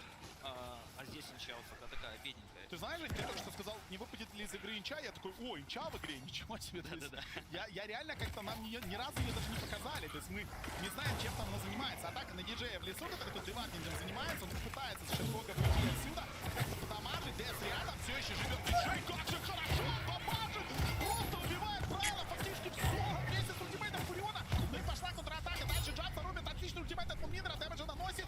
Погибает также Фурион. Направо разменяли. Далее будет продолжение атаки. Вот эта дуэль. Но зачем эта дуэль? Дубу рядом. Для того, чтобы Рейвен потянулся. Рейвен подходит. И Сайберлайт тоже отправляется отдыхать. 2 в 2 размен. Откуда столько дэмэджа и Клокверка? На самом деле сейчас вот тяжело. Так, Клоквер дамага дохуя вот. Посмотреть, скорее всего, 200 кострен. Изначально. Видимо, в принципе, да, 200 кострен взял и зацепил Найтсталкера за этого, который отгородили. Ну, окей, здесь это сработало, но вот мы говорили, что все-таки радиус Overwhelming Notes, он, наверное, ну, может быть теоретически важнее в этой игре. Ну, кто его знает. Глядим, как оно будет работать дальше. Посмотрим. На самом деле сейчас такая дота, вот варты сами по себе не бесплатные. Сентри стоит 50 золота. Если ты разбил варт, ты получаешь 150, 200, то есть даже в плюс для себя. И тут непонятно, вот в доте сейчас есть вот откровенные пятерки. Потому что ты вот на стартном матче говорил, Джабс сдвинул А? диджея. Смаш Халла. Дохуя. Я тоже с этим, если что, не согласен. Здесь готов мы подписаться под будем словами видеть. там Ромки Розоля и тут 2 четверки. Ну, да, по сути, тут 2 четверки, как бы позиция 5, но хотя с другой стороны... Эй, ну это я. На эту инчу на дубу, да, такой, ну, наверное, 5. Все-таки. Прям лайф Наверное, 5. став. Как-то слабо, если ты можешь представить вот эту инчу писаю. четверкой фактически. Хотя, ну, непонятно, абсолютно кто? непонятно, как это Пацаны работает кто? сейчас. Атака диджея на Сайберлайта. Если что, Да. ночи пока нет, поэтому так нагло действует диджей. Еще не утро. Потому что у него за спиной целая команда. Вот это как-нибудь еще пару. Пока что вся игра на Тимада, если он наприфармит, возможно, будет какая-то солярка. Есть чем с иллюзиями бороться. У нас есть Void Spirit, есть Луна. Кстати, вот тоже такой вариант на Фуриона купить себя огонь. То есть ты можешь зарутить каждую иллюзию с ульты. Джаб думается до этого, потому что Фурионе реально очень много играл за последние пару лет. Ну, если мы будем выходить действительно в какой-то глобальный лейт, да, я имею в виду лейт выше и так далее, то тут очень бороться против этой наги. Фнатик, Кайра Владимир, Фнатик, как там? Ну, на это и расчет сейчас у команды Undying. 8500 пока у Тимада, Рейвен не особо отстает. Мидеры тоже идут на одном уровне. Сайберлайт отваливается, и 1500 преимуществ, который имеет тройка команды Fnatic над тройкой команды Undying. Вот как раз таки они и выражаются в глобальном преимуществе. Ну вот, если сравнивать по ГПМ, все приблизительно ровненько. Кистян Undying. Молись, уже... Когда уже у Луны будет БКБ, Значит, пока лидер, да, не в чем фишка шейкера? Ты как бы можешь продлить 3 стана, Блядь, нанести очень много урона, если в целевой позиции ты этого сделать не можешь. Плюс есть Void Spirit, который с Агонием будет мешать это делать. Ах, хуй. Видимо, активный смог у нас пошел от Fnatic. Видят Найтсталкера. ДС, отлично. Тут же прыжочек, тут же дуэль. 5 героев моментально в одну точку. 4 героя прыгают, делают килл и разбежались в разные стороны.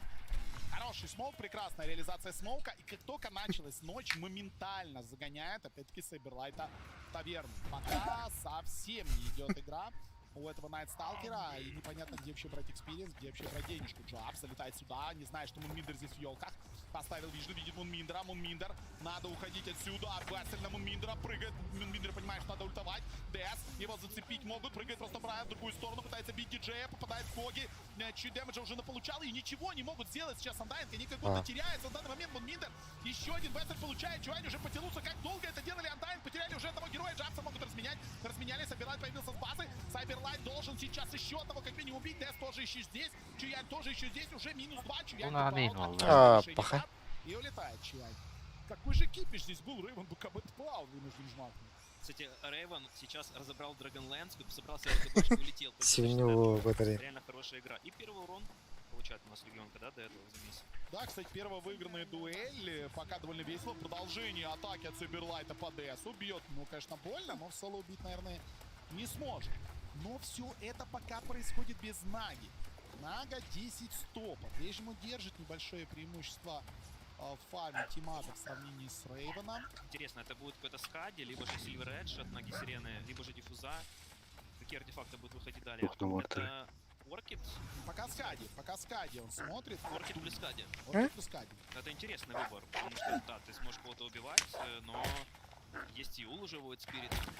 Тяжеловато будет. Возможно, это потому что Луна не отстает по нетворсу. Посмотрим, во что он будет. Так, спадает смог Дубу. Отличная работа. Да, понятное дело, что его разменяют в дуэль, но Дубу разревели. Дубу до сих пор прожил. Когер дальше. Ничего себе. Когер скрывает Сайберлайта. Сайберлайт пытается как-то уйти отсюда. Никуда тебя не отпустят. И сверху накрывает от ДС. Минус 2 от команды Fnatic. Очередной смог-выход они моментально фактически реализовывают. Неужели Рашпит? Конечно, это легко можно забрать. И у Шейкера нет ультимейта, на топе он его использовал. Но есть сон Наги Сирены. Нужно подключение. Видимо, он летит на ванпост. Ну, сложно это будет сделать. Неужели придется собираться на тайминге в 10 секунд? Очень не хочется этого делать. Иллюзии Наги идут проверять. Нужен тайминг приблизительный. Иллюзия не зашла в Рашпит. Тайминга нет. Они не знают, сколько хитпоинтов там у Рошана. Но боятся Фнатики. Вот, теперь знает. Теперь есть информация. Все, появился также Сайберлайт. Вполне возможно, сейчас будет один из важнейших замесов этого матча. 19 минут, а вот она Жудель. Есть прыжочек, Фурион залетает, попадает сразу же в стан. Правильно, точно сюда нашел. Есть слип. Смотрим дальше. После слипа Дубу разбивает варты, чтобы не было видно. Сайленс от Сайберлайт. Отличная фиссура от этого Мунминдера. Да, бляха, их так. Ой. У нас БКБ. Разменивают Нагу, пока нет, ни на кого не разменивают блин с Нагами, с Дубу. Ну и дальше можно, и нужно гнать Брайла, у него очень мало маны. Пытается его догнать, сейчас Дэд знает, где он увидел, совсем чуть-чуть, краешком глаза увидел. Брайл улетает отсюда. Как же так-то? На самом деле, если бы у Шейкера была ульта, это были бы мувики демки. Да. А так урона просто элементарно не хватает. Инча вносит 0. Идеальный сон по троим, но Инча вносит 0 урона. Найтсталкер не имел ультимейта, поэтому не смог ничего нанести. У Шторма закончилась мана, Шейкер без ульты. Просто не хватает урона Undying. Уже очередь ЛЦ у нас есть фул.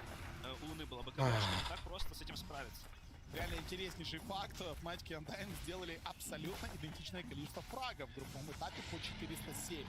Но вот здесь пока мы видим 15-7 счет. Забирает Рошана ребята из Fnatic. Получает Рейвен и Эгисов Immortal. Обходит уже на 500 голды Тимада, который в этой драке, казалось бы, сделал все правильно, но погиб, да, тяжело выживать, когда весь состав соперника тебя бьет, а твоя команда не бьет. Твоя команда все. На самом деле тоже хочется отметить Нагу Сирену. Покупка Оркида как бы статов особо не прибавляет. Ну да, это правда. Очень мало. Прыжочек на Дубу, пытается его быстренько убить, и еще и дуэлечку здесь заработать. Да, под Веселем очень легко это все происходит. Дэс выигрывает еще одну дуэль, уже плюс 50 у него. Ну, становится неприятно сейчас этот персонаж. Вот что можно выделить. Найтсталкер такой герой, который, ну, по фарму не камбэкается. Ему очень сильно нужно убийство. Он там без меда сукупился просто саблю. БКБшка появится достаточно поздно. Видимо, статистику Клока и Инчи. И, понятное дело, все поинтереснее у нас у диджея. Ну а как действует в такой ситуации Найтсталкер? То есть у тебя фактически нет игры. Куда бы ты не вылезал, тебя убивает, ты не дамажишь в драке. У тебя нет медаса, да, как ты правильно сказал. Куда, что, как спасаться? Вот что непонятно. Вот в этом и сила пика Fnatic. Они давят, у них очень сильный драфт. Видим, появляется у нас Кристаллис у Луны. Это будет Шардом Дейдалус. Ой-ой-ой, она уже неприятная, она уже больно бьет. А дальше же будет только больнее. Ну, 3,5 минуты есть у Fnatic и очередной смоук. Каждый смоук Fnatic в этой игре заканчивался чем-то очень неприятным для американского коллектива. Давайте поглядим, как будет сейчас. Пока они по речке, выходит треугольник соперника. Там пока иллюзии Наги. Спокойненько. Вот сейчас не палимся. 50 урона уже имеет Дэс, между прочим. Да, неплохо насобирал. И рано или поздно будет БКБшка. Видим, доджит у нас Ганг. Дайн. Но они не готовы пока воевать. Абсолютно логично, да. Они понимают, что им надо как-то спрятать Нагу, им надо как-то получить какие-то левела, какие-то шмотки для того, чтобы воевать. Этого всего у них нет. Где это взять, абсолютно непонятно. Там уже есть все, что угодно. Там есть Весли, там есть раскачанная Луна, там Чуянь скоро будет с гонимом уже, и у Деса 150 дэмэджа, и по чуть-чуть дальше разгоняется. В общем, каждый герой проблемный. И это Клокверк, который уже, наверное, ну просто замучил команду Вандайн. Каждая драка начинается с Клокверка, который пока смотрится просто шикарно. Мне на самом деле очень интересно. Последняя игра Fnatic официально, там играет у нас Джабс на Nature's Prophet. Неужели даже не открывали датабаф посмотреть? Да нет, ну может быть уверены четко в себе были, понимали, что делать против этого героя. Так, Луна, так, Луна есть БКБ, не забываем, медведь жизни, пока пытается до БКБ, Эгиса убить, до Эгиса убили, до БКБ убили. Контратака Чияня пошла по правилу, тут же Клокверк, отлично, контраинициация от Шейкера с ультимейтом, но надо еще чуть дэмэджа. И Слип, наверное, все-таки хотят уйти отсюда. Undying понимает, что они не убьют соперника. Шейкер потратил ультимейт. Вот она дуэлечка. Дуэлечку сложно будет засейвить эту. Да, еще дэмэдж. Сайберлайт, куда ж ты, брат, друг? Сайберлайт дайвит, собственно, на нижнюю, на лоу-граунд. Там чуть не погибает. Все-таки вынуждены как-то отбиваться уже на базе. Выкатился Дуба, пытается драться с Чуянем. Чуянь уходит. Луна дает защитный ультимейт. Осторожно! Даблкилл делает Рейвен. Вот этот дайбэк, конечно, от Дуба просто ужасный. Он будет сидеть довольно долго. Сейчас таверни, автоматики уже заходят на хайграунд. А ничего бояться. Там все потрачено, абсолютно. Там нет слипа, там нет ульташейкера. Там ничего нет, и ночи нет. Мунминдер вынужден стоять в елках. Поймали Мунминдера. Мунминдер очень более здесь заелся. Мунминдер убивает. Шторм летает. Фактически на последний. Фнатиком кайдавала. Здесь параллельно падают бараки. Снизу обойти Тимада, но ничего. Нандайнгу кутунда. Чача меня проеб. 24-й минуте. Бар калерингларки жаихтара. Монохоттор. Да, она мен карта потумба. Жабит танч. 13 тысяч нетворса это много на 23-й минуте. Но у Луны еще больше. И всю команду давит, казалось бы. Багла, кадербет и кенера. Но ничего с ним не сделать, никуда не выйти. На кого можно полететь? Знаешь, когда обычно есть какой-то титан, Карта. Виверна. Ты такой, опа, ультанул, показал, что он туда прилетел. Есть Клокверк, у которого очень много. Фурион с Веслом на 10-й минуте, который тоже держит позицию. И всем все круто. ЛЦ купил себе хук. Как его убивать, чем его убивать, вообще непонятно. Один раз его убили на топе и все. Ну да, мы только что видели драку, когда, казалось бы, был врыв не совсем расчетливый от Fnatic. Классно, который инициировал Мунминдер, ультанул по 3 героям, застанил еще кого-то и так далее. Бери, продолжай, но в этот же момент дается кол, мол, ребята, нет бэк. Song of Siren уходит, то есть понимает, что не хватает дэмэджа. А сейчас уже беда, потому что перепар 12к, Аганим появляется, Скади появляется. Просто стоит под лютейшим армором. Это Луна, 30 армора у нее. Смогут ли ее убить? Луну бьет. Есть БКБ. Нет, это пока еще не БКБ. Это пока еще Легионочка помогает. Рейвен остается на ХГ. Пошли подхилы от Фуриона. И можно спуститься, можно отрегениться. Что интересно, Джабс собирается против Секрет делать то же самое.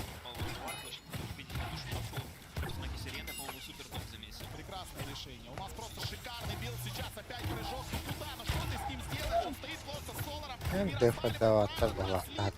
того, чтобы засейвить Мунминдера, но толку. Ты потерял своего мидера, у тебя нет апейнера. Засейвить четверка, конечно, круто, но нет единственного спела, который может потом спасти игру. Еще и Overwhelming на голову летят Мунминдер. Ёбок, что такой тупой-то, блядь? Убей сразу всех, блядь. И не собирается его отпускать. 26-я минута, минус мид. Тупой, Уже блядь. отправляется на топ. Еще 27 секунд не будет Брайла, которому просто не дали возможности в этой игре поиграть. Ну и как защищаться, абсолютно непонятно. Глифа нет. 2 героев нет. Возможности как-то отбиваться нет. Вот Дубу может просто получить ВС или отбежать. Сайберлайт может подбежать, нажать Q. И опять-таки надо убегать. А падает уже последние бараки. Получается, нужна ульта Шейкера по пятерым, идеальная. Ну, наверное, да. Ну вот он, ну что, последний шанс, так издалека полкать надо. Есть, вот он Шейкер, можно убить одного героя. Первого убили. Рейвен, теперь настоящий БКБ. Правда, ребята, я так тоже умею. Шторм постарается еще кого-то зацепить. И, кстати, зацепил кого-то Шторм, зацепил Чуяня. Чуянь здесь пытается уйти, если он немножко полетать, но вряд ли его здесь отпустят. Чуянь тоже погибает. Если бы он еще убил на сталкера, на разводе. Но, как мы видим, 13 тысяч преимущества, и Рошан может уже воскреситься через 1,5 минуты. Он будет очень важный. Можно использовать стон ноги Сирены для того, чтобы как-то его законтестить. Но Рейвен тоже не первый раз доту играет. БКБшка не зря он купил. Нажмет ее под конец, просто добьет. Посмотрим, смогут ли что-то с этим сделать у нас Undying. Ульта Шейкера осталось, не потратили. И сделали -2 еще при этом. Да, как только появились герои, сразу же начали Фнатики оттуда убегать. Очень четко и расчетливо играют. Играют Best of 1. Они были здесь. Они проигрывали 2 года назад в этом Best of 1. Они хорошо знают. Вот он, Олым сейчас пошел. Ультимейт от Рейвена. Моментально минус на Сталкер. Байбекаться нет смысла. Шейкера тоже похоронили. Ну и Дубу остался здесь один. Легкие -3. Даже без своего мидера, без особых напрягов. Полностью зеленые полоски заполнены у команды Fnatic. 0 хитпоинтов потеряли они в этом замесе. Так еще и Шейкер дабл дэмэдж сделал. Ладно бы Найтсталкер, Нага Сирена, ну вот так вот получилось.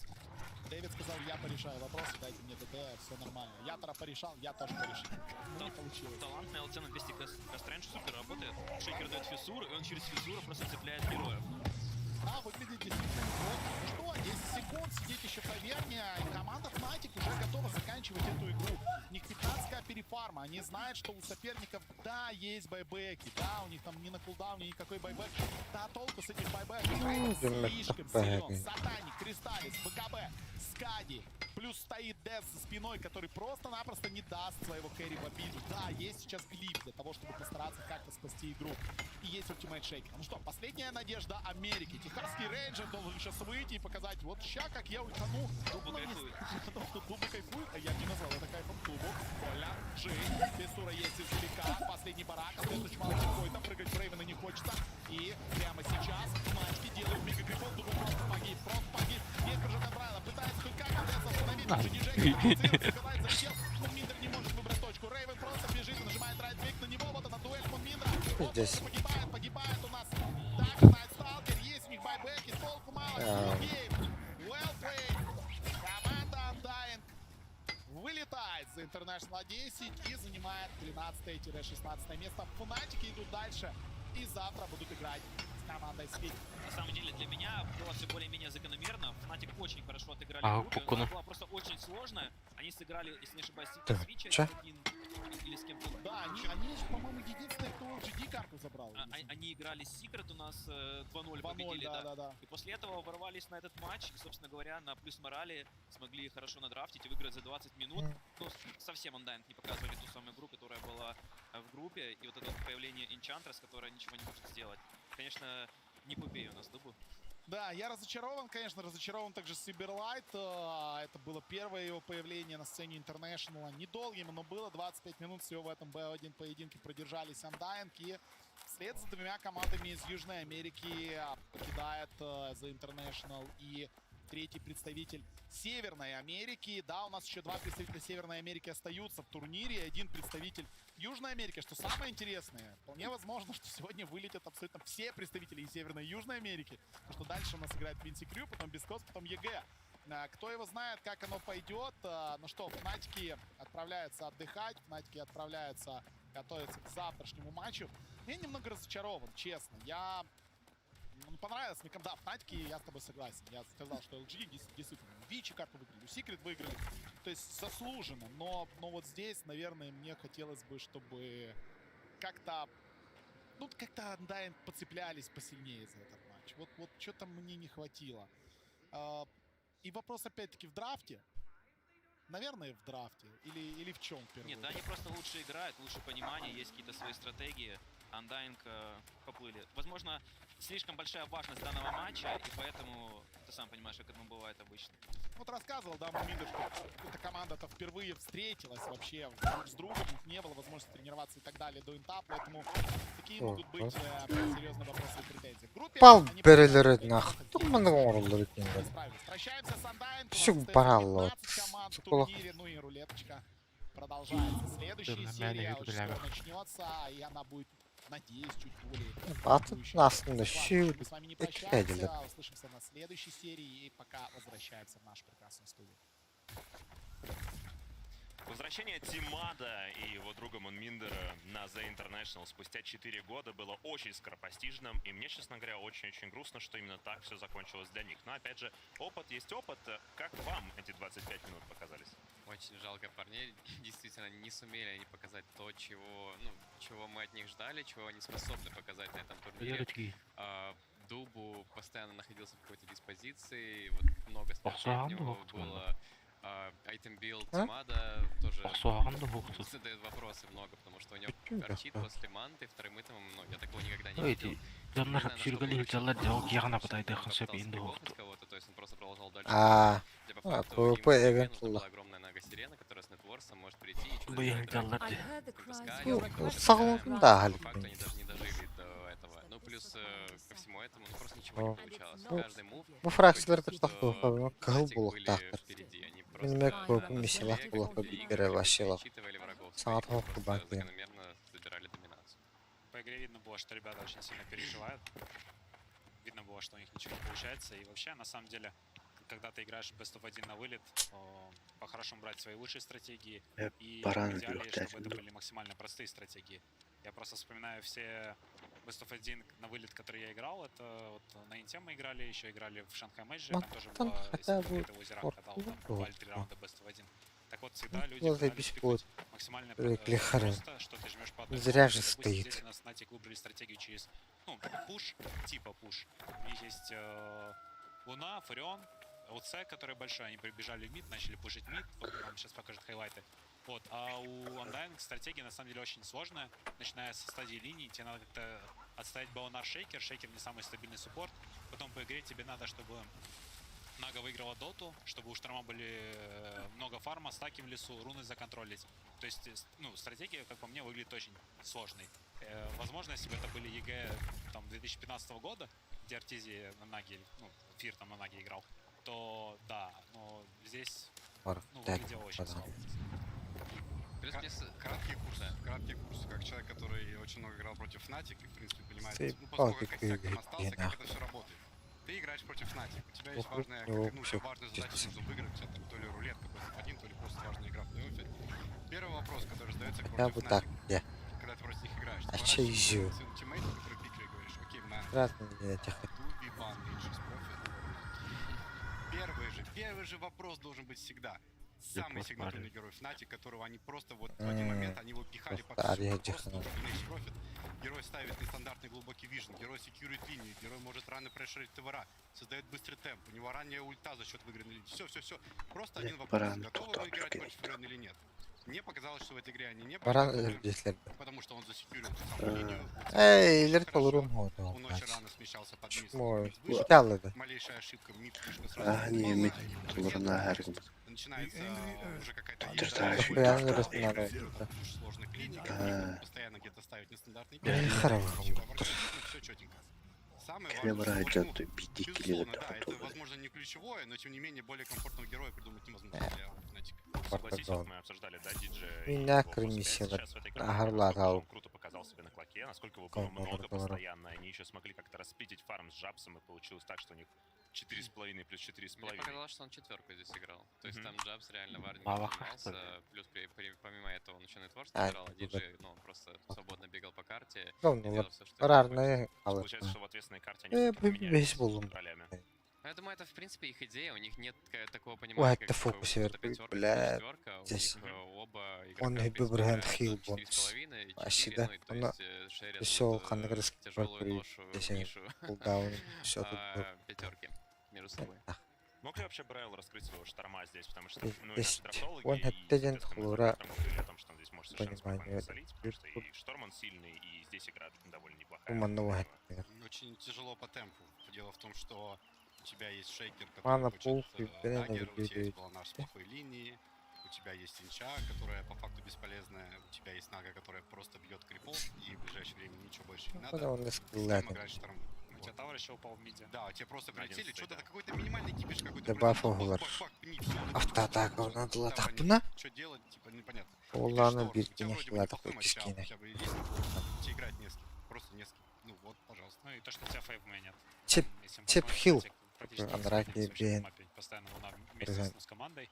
Не идут, Какой-то говоря, делают какой-то движ, а Нага, ну просто в игре отсутствует. Ты играешь, ну, на шторме, ну реально не с кем. Alt-Shift И в S. принципе реально можно зачесть это как, Копируешь. возможно, не лучшая попытка, но тем не менее попытка. Покупка этого защиты, попытаться присоединиться, Так, потому что он видит то, что приобрети серебряный Шторму вообще свиток, нечего ловить, потому что ну не с кем ему играть. Но он, возможно, хоть как-то попытался сказать. Дальше гитары надо. Я же там был, заебал нахуй. Можно проехать один, да? И блин, куда же. Аж 4 выбил. И вот это Наги как раз, вот как я говорил, нужно было просто набрать нетворс. Заебал. Вот мы видим то, что у него одна смерть просто. И он... Меня натюрт гатер. Посахтан гогоди. Да, просто Фнатик давили. Там Просто давили... ты в один Он момент находа ты собирает с бивного пальчиков пара. считаешь, кто у тебя боевой в мидгейме, кто нет, и у Undying пальчиков явно не хватало. Поломанный. Ничего с этим не поделать. Вот ты вот даже если... Дубу это был поломанный пальчик? Да, или как? даже если Вам ты понадобится очень хочешь серебро, драться, чтобы просто сделать смотришь своего крестовину как бы, ну, не кузнеца, хватает сверхъестественные для силы. удара полноценного. Приведите серебряный слиток, этим отправляйтесь в древнюю кузнеца, чтобы сделать Да, крестовину. плюс, учитывая то, насколько мало у них было дизейблов, Фнатика не всегда им удавалось этого шторма зачин-станить, так что он не мог ничего делать по драге. Это при том, что они еще ауру не собирали особо. Я представляю, если там был какой-то Кримсон или Пайп, там справа вообще урона 0 было. Да, их же хукшоты, кстати, диджея несколько Да раз тут я ты прям чё? даже дернулся, удивился, как он так попал между двумя пнями, там где-то под деревом, где-то. Да, там прям по Куда-то пролетает, там что, ну круто было, да, диджей нормально. Причем это учитывая то, что Луна задолжила лейн в один момент, она ушла, и люди снизу, у которых линия была плохая, такие, ну что будем делать? Давай просто бегать диджея. Бегали за ним, его били, диджей ушел на другую линию. Шторм такой, ну, о, диджей, буду тоже за ним бегать, буду убить. Раз летел, не убил, потом вернулся. О, еще диджей. Ну, когда его постоянно что-то, а он все нормально сделал. Что может быть лучше доты, это, конечно же, эмоции игроков после этой доты. Посмотрим после матчевого интервью с диджеем. И здесь с нами диджей, невероятнейший Clockwork. Ну все, вздыхая с облегчением, никаких больше Best of 1, как тебе? Да, все отлично, мы чувствуем себя намного лучше, потому что нам уже не придется играть Best of 1. О. Мы рады этому. А вы готовы к Best of 3? Конечно же готовы. Ну да, потому что некоторым командам нравится играть Best of 1. Вы отыграли просто фантастически. Выглядели совсем иначе, как в групповом этапе. Что помогло вам отыграть настолько хорошо? Мы, как команда, пришли на этот турнир не аутсайдеров, но мы знаем, на что мы способны. И мы просто напоминали себе, что мы должны играть как можно лучше на своих героях.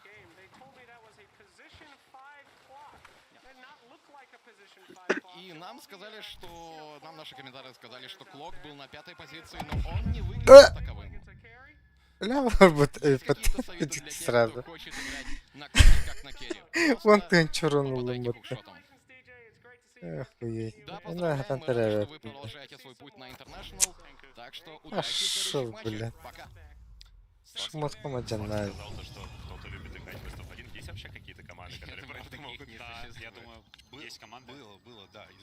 Быстренько. Точно, вот были какие-то команды, которые говорили, что это прям наши сильнее, чем Best of 1. Точно было, но не помню. Корейцы с Кио, вот эти безумные ребята. Там где Баратрум, Баунтихантер. Выпендривался кто-то, помню, очень много. Не знаю, кто это и где он сейчас, но были моменты. Best of 1 — это идеальный формат для команд, которые номинально слабее, но у них есть какая-то фишка. То есть люди, которые вряд ли там Best of 3 выиграют, но одну карту отжать там с Рошаном на первой минуте вообще легко. Ну да, с какой-то там заготовкой типа Мипа Ласпик, Тинкер Ласпик, что такое. Да. Ну, конечно, да, там условно, если будет играть Thunder Predator против Team Secret, им лучше играть Best of 1.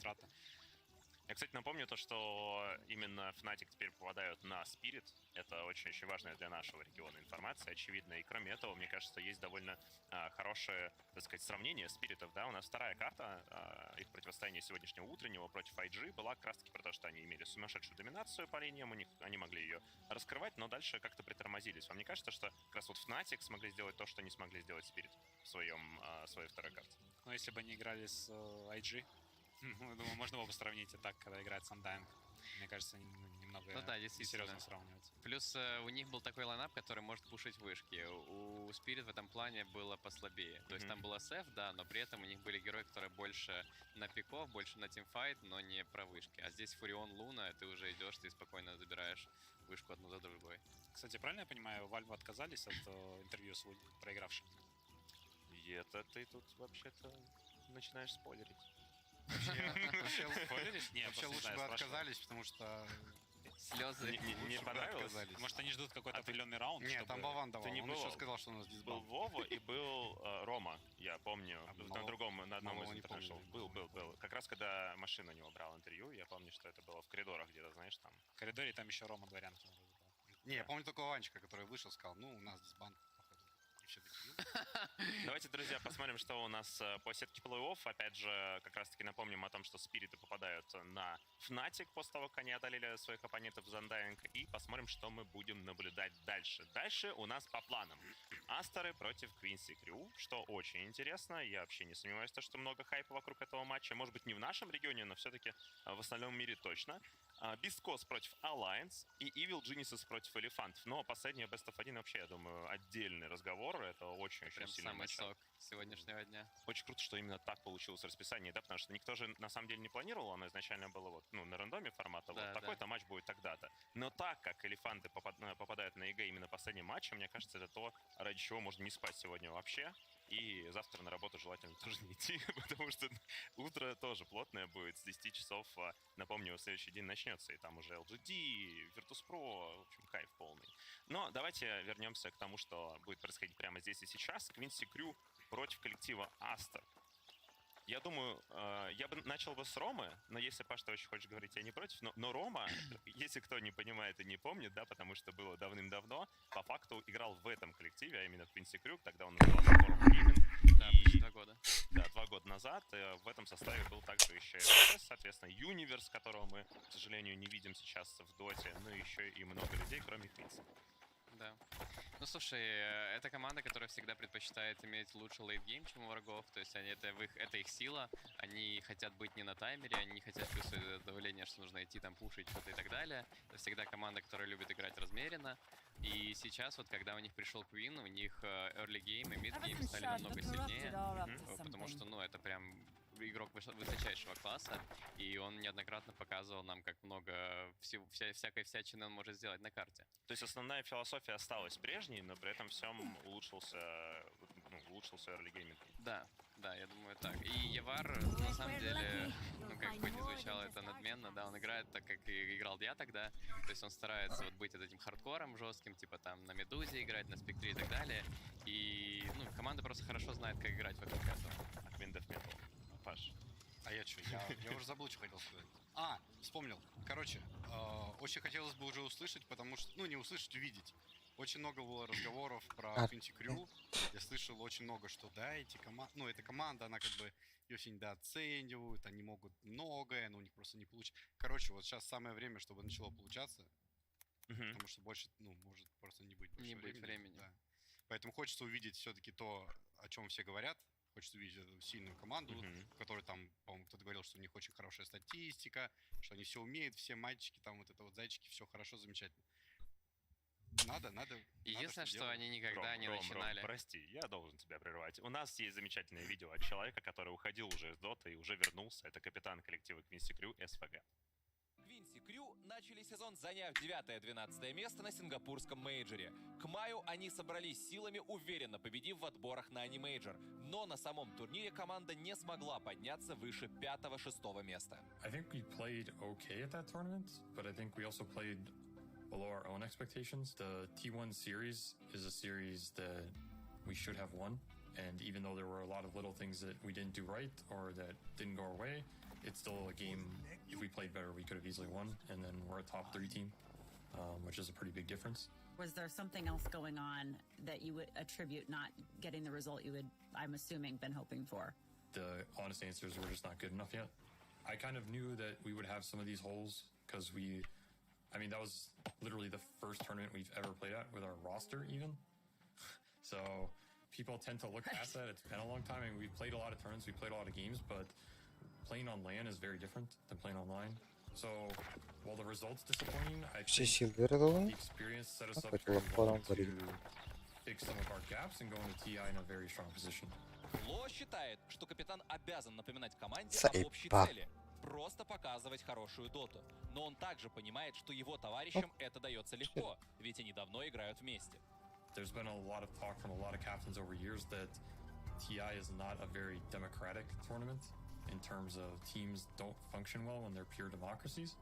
And the teams that tend to go deeper are the ones that have a very strong center point that they rally behind, because things will always go wrong for every team. Nobody plays a perfect tournament. At least it hasn't happened yet. There is something about TI where you have to prepare for the unpreparable, for lack of a better term. So how do you prepare for the unknown at TI? There's some amount of uncontrollability. Like, you might have to play teams that are way worse matchups for you than other teams. You might have to play on days where people are feeling sick or out of it. There's certain games you play and it just feels like nothing's going your way, and there's not much you can do about it. I think those are some of the uncontrollables of TI. Focusing on that in itself is not that valuable, I think. It's more getting people to understand that there's value in playing the game at a new level that no one's seen and trying to get there. I have a bone to pick with one of your players. I go on maternity leave, I come back, and I discover CCNC is calling himself Quinn. That's Quinn. I need him to go back to CCNC. Can you ask him? I can try, but the name is stuck in the system now, right? So it's unchangeable. Damn it. Okay, I'll talk to Gabe. Самое время поговорить с Гибом. А на самом деле Quincy Crew — это самая переименованная команда с точки зрения их собственных никнеймов. Они каждый поменяли, кроме МСС, своего оригинального на какую-то замену. В случае с CCNC это Queen, как вы уже только что угадали. Ну и, соответственно, другие парни там также. Вот то же самое СВГ — это Лоа, Явар — это US и... Только МСС, да, или Слава — это Лелис. Вот, и только МСС оставил свой оригинальный никнейм. Что ж, парни, СВГ дал хорошую идею и мысль о том, что ты можешь просто-напросто ты не можешь быть готовым к тому, что с тобой будет происходить на интернешнале, и ты можешь получить себе очень-очень сложную для себя команду, да, против которой неудобно играть. Как по-вашему, китайские парни из Астер — это сложная для них команда? Ну, учитывая то, что у них был вообще опыт игры вместе, по-моему, нет, да? Они не играли друг с другом на предыдущих турнирах. Я думаю, будет достаточно сложно, потому что это команда с другого региона, которыми ты, практически никак не пересекаешься. Да, будет сложно. Другая мысль была, я потом продолжу. Ребят, у вас есть что сказать? Илюха? Не знаю, Астер какие-то чудные, на самом деле. Да, там заболели люди, не могли играть нормально. Но когда они играли нормально, у них реально хорошо получалось. В какой-то момент мне казалось, что даже когда будет последний матч был Астер ВП, мне казалось, что Астер вообще могут и выиграть, там одну карту точно отжать. Но по факту этого не случилось. И да, мне кажется, Quincy немного сильнее будут в этом противостоянии. Ну, посмотрим. Астер вообще очень крутая команда, потому что они закончили DPC, по-моему, с первого места, первый раз вышли, потом со второго места. То есть они очень круто показывали себя в Китае. И многие думали, когда они приедут на этот турнир, что они будут на уровне, да, каком сейчас играют IG и LGD, они будут где-то там же вместе с ними. Ну вот, да, то есть приехали, заболели, и не удалось им показать ту классную игру, которую мы хотели бы от них видеть, но круто, что они собрались. Вот у них был первый день, который они играли с тренером, и потом пришел White Album. Ну, не с тренером, а со специалистом, когда там с аналитиком, насколько я понял. Это даже не тренер. Это был не тренер. Вообще кайф. Ну, то есть, и при этом они бодались хорошо. Да. То есть у них был хороший early game, но потом, понятное дело, что мидер есть мидер, он знает, как передвигаться по карте и так далее. а у аналитика такого, такого нет. Но все равно они камбэкнули, но этого немного не хватило для того, чтобы выйти в Виннера. White Album, он, конечно, показывал совершеннейшие чудеса, да, сила воли, и имея, ну, серьезные проблемы со здоровьем с точки зрения того, что ты переболел, да, ковидом, и тебе было очень-очень сложно, ты все-таки берешь себя в руки, ты идешь и выступаешь на топовом уровне. Это не то, чтобы тебе в онлайне, да, где-то играть, это коллективы намного более серьезные. И очень радостно то, что он не просто играл, да, но он еще и выигрывал и реально тащил на себе довольно часто коллектив. Да, хочется сказать, что действительно не очень нравится слово «жалко». Не хочется говорить, что их жалко, прям, ребят. Ну да, они попали в непростую ситуацию, и, безусловно, за них хочется из-за этого болеть, потому что мало кто может рассказать такую историю, как расскажут они, о том, как они приехали на главный турнир их жизни, и вот такое вот случилось. Но посмотрим, что получится. Главное ведь это как ты... Заодно посмотрим на их выход, друзья. Да.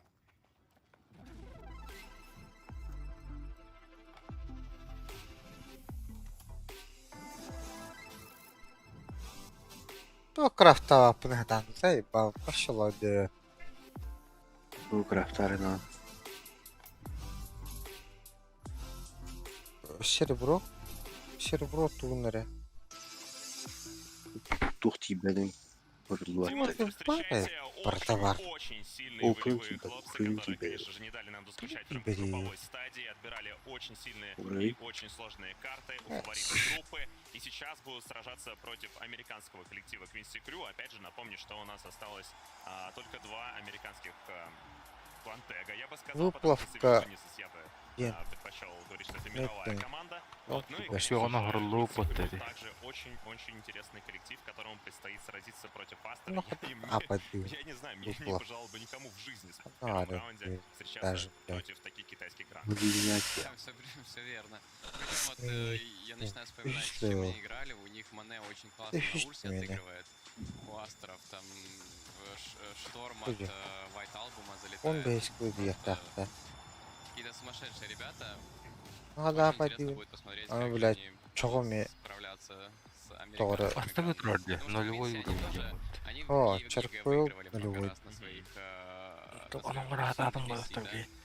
Понятное дело, что у них там ох, мне было не было, но тот самый момент, что они начинали ЕГЭ выигрывать, потому что раньше мы не могли ЕГЭ выиграть в этом коллективе, а вот в этом году они справляются, значит, они стали сильнее, и значит, они достойную битву покажут. Но, опять же, они ни разу не были в сетке лузеров и ни разу не играли в Best of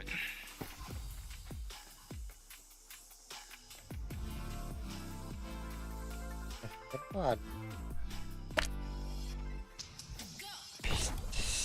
Ну что ж, красавчики из Америки приехали к нам на LAN и показывали довольно сильную игру в рамках групповой стадии. Но порой приходилось, честно говоря, понервничать. Они же находились в определенный момент перед окончанием третьего дня вместе с SG и Fnatic примерно на одних и тех же позициях, имели все шансы на то, чтобы вылететь. И в финальном дне они играли против SG.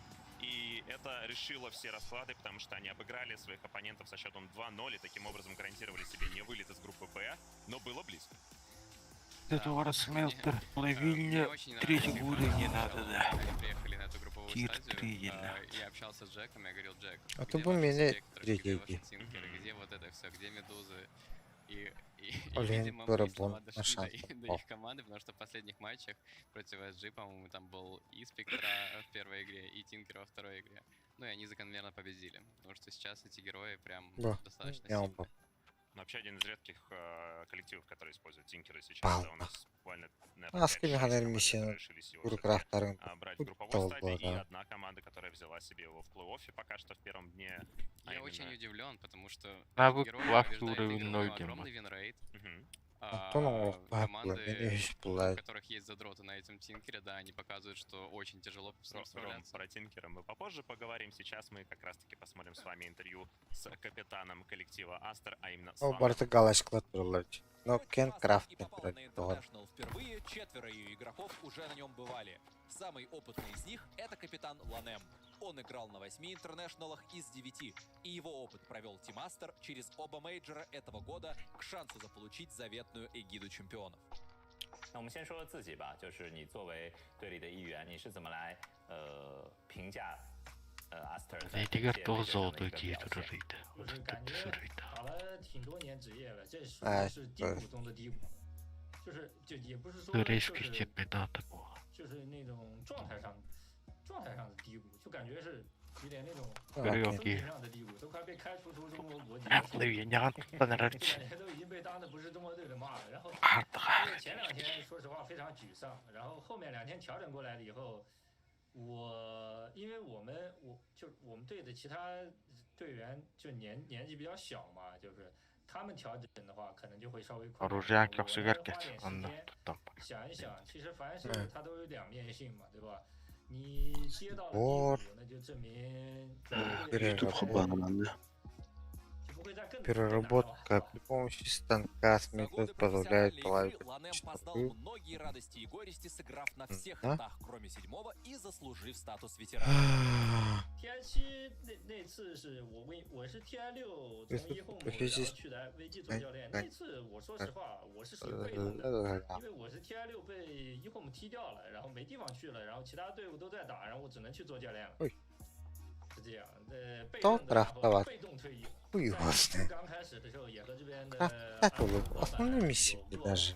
说今年一定要带队伍进去，但是按照刚开始的这个状态。 Google тебе в помощь. Ладно. Smelting skill level 0. Üç ürünler ебать. Silver olarak. 只能自己上场去解决这个问题。 Бортоварок. Надо ебать. 这么老的一个东西了，你让我再去打 TI10，我说实话啊，我对自己都不是很有信心。就是。Smell skill level no. No bu. 信心就是我在场上还能多说2句话，自己的这个操作真的不是很有信心。我都得克服。那我们如果说回顾成绩打得不好的这个原因的话，你会怎么来认为这个事情会发生成这样？因为之前在国内的比赛当中其实是表现不错的，对吧 ？DPC 包括打这个。说实话，战术上有点落后了，有点那种臭棋上下棋越下越臭的味道。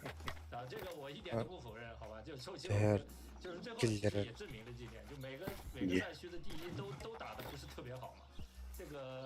这是客观原因，但是主观原因还是我们选手的问题，好吧？我们自己的问题，这个锅你只需要就3个字干回来就行了。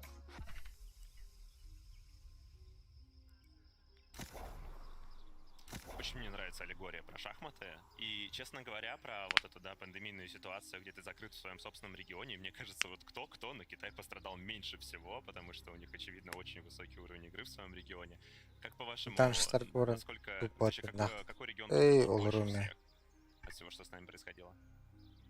Наверное, Америка, потому что там вот даже команды приезжают, они не могут найти спонсоров. Спонсоры все ушли из доты из-за того, что был долгий период ковида и просто не было никаких турниров, на которых они даже могли бы играть. То есть у нас тут проводились какие-то онлайн-турниры, там 50-100 тысяч долларов призовые, там таких возможностей даже не было у людей играть на них. Поэтому я думаю, это все-таки Америка. Да блин, Ланем такой классный чел. Да. То есть, говорит, мне пришлось играть, я в своей игре не уверен, то есть открытый, максимально честный, но при этом, блин, как же он круто играет. Иногда даже вот смотришь на его билды, там какой-то Абадон, который бегает с БКБшкой, ну это прям человек творит. Вопрос-то в том, как много мы знаем китайских профессиональных игроков, которые довольны своей командой или самими собой с точки зрения именно перформанса. Потому что, ну, они всегда говорят, нет, это еще не предел, нет, мы не в лучшей форме, нет, мы, короче, вроде норм, но не очень. Да, ты можешь это только сказать, когда выигрываешь International. Да, поэтому так говорит большинство абсолютно по всему миру, не обязательно даже Китай. Ну, наши немножко более, знаешь, уверены в себе с точки зрения того, что можно сказать о своей форме и чего не стоит. А Китай уже 3 года, между прочим, не привозил тарелку в свою страну. Без чего есть. Тарелку пока. Да, парни готовятся сейчас к выступлению. Как по-вашему, что самое главное, что самое сильное принесли вообще Астеры на этот турнир и как им играть в свою игру в этом Best of 1? Многое зависит от мидера, от его самочувствия. Вот, и уже играть от этого. То есть, если он в хорошей форме, я думаю, он может и сам засолить. Если команде опять нужно как бы по 25% каждому брать, то нужно делать определенную стратегию. Человека, получается. Да, то есть он как бы присутствует, но... Ладно, не 25, ну больше 20 я имею в виду. То нужно подстраивать стратегию так, чтобы и он был и полезен, и всем было другим тоже комфортно. Да. Что, в общем, если взять Квинси Крю, например, то, как по мне, этот косяк уже довольно-таки давно существует. Мне кажется, то, что очень много зависело на протяжении долгого времени у них от связки саппортов. Потому что мы можем вспомнить SVG и MSS, точнее, Ло и MSS, как больше таких каких-то малоподвижных, таких аккуратненько играющих саппортов. А если вспомнить, то очень часто были времена, причем они постоянно меняются, когда ты смотришь на их игру и ты удивляешься, сидит два бородатых мужика каких-то, и такое выполняют. То есть, допустим, в одной ситуации МСС стоит на шейкере в плохой позиции, его находит, убивает, драка проигрывается. Там через 3-4 месяца такая же ситуация, он стоит в идеальной позиции, дает идеальнейший спелл и все. Короче, очень важно, в какой форме подходят саппорты к этой игре. И мне кажется, очень важно правильно использовать Леслава. Я просто пытался вспомнить. Лелиса, да. Лелис, хотел сказать. Ну, Леслава тоже. Ну, в общем, да, одного из этих двух нужно правильно использовать. Потому что, безусловно, как по мне, хардер хороший, но мне кажется, немножко все-таки не туда его ведут, мне кажется, периодически. Но, мне кажется, более правильных героев ему подбирать. Для этого А трудик там. Тимастер что? Чё за сука говно нахуй? Как это сказать? Это Ханки Гельда.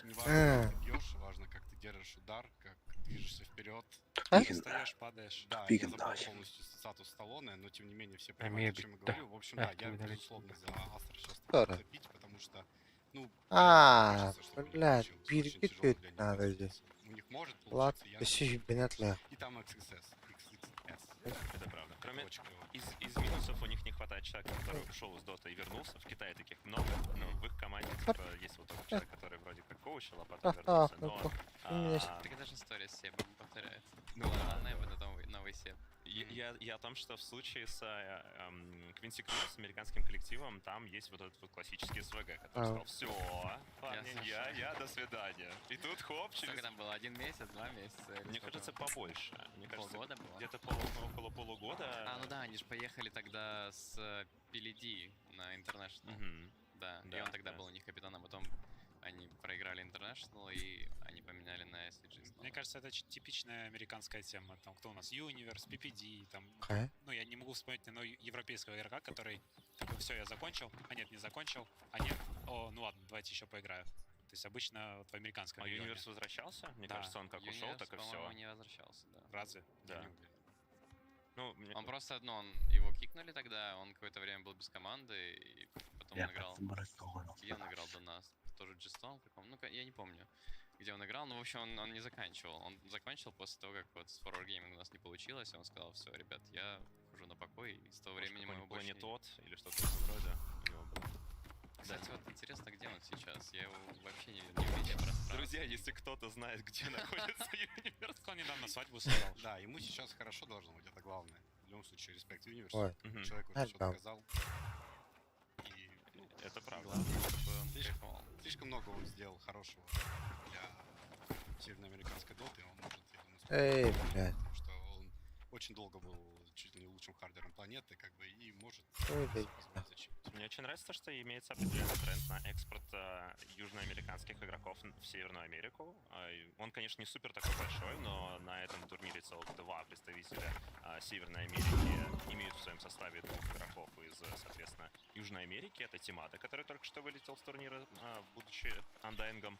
Вот. Ну и, соответственно, сейчас это Лелис, которого взяли на пост-3 в эту команду еще достаточно давно, да, и очевидно, что из-за нехватки троек, на самом деле, в регионе, мне кажется, довольно плотный, да, если мы посмотрим на то же самое Undying, это Саберлайт Чех, у нас играющий в Северной Америке, здесь тройка у нас бразильская, ну, я не говорю про то, что Ice Ice Ice тоже является экспортом в случае Северной Америки, и того троек в этом регионе нет. Ну, сразу, блядь, там скоро была. Там же там Да, он играл с Саберлайт, потом играл за них ДМ. МСС играл на тройке у них тоже какое-то время. С МССом пробовали, да. ДМ играл в Хеоса. А? ДМ играл в Хеоса. А это не Chaos были? Ну, может быть, они... В общем, это все такое. Они там сложные Новые игроки появляются не во всех регионах, но самое главное, то, что в нашем регионе появляются новые игроки, и они сейчас на этом турнире, и они показывают. И новые тройки, да. Как тебе, кстати, коллапс, как вот пост 3? Коллапс, красавчик. Я временами, когда только начал за ним следить, я временами просто поглядывал на его передвижение, его сборки, и я просто в один момент подумал то, что очень многие вещи, которые он делает, нестандартные, мне очень близки, и я начал испытывать к нему определенную симпатию. Но вообще коллапс, да, у него, если пойдет все в таких же темпах, у него хорошее будущее. Прям респектую.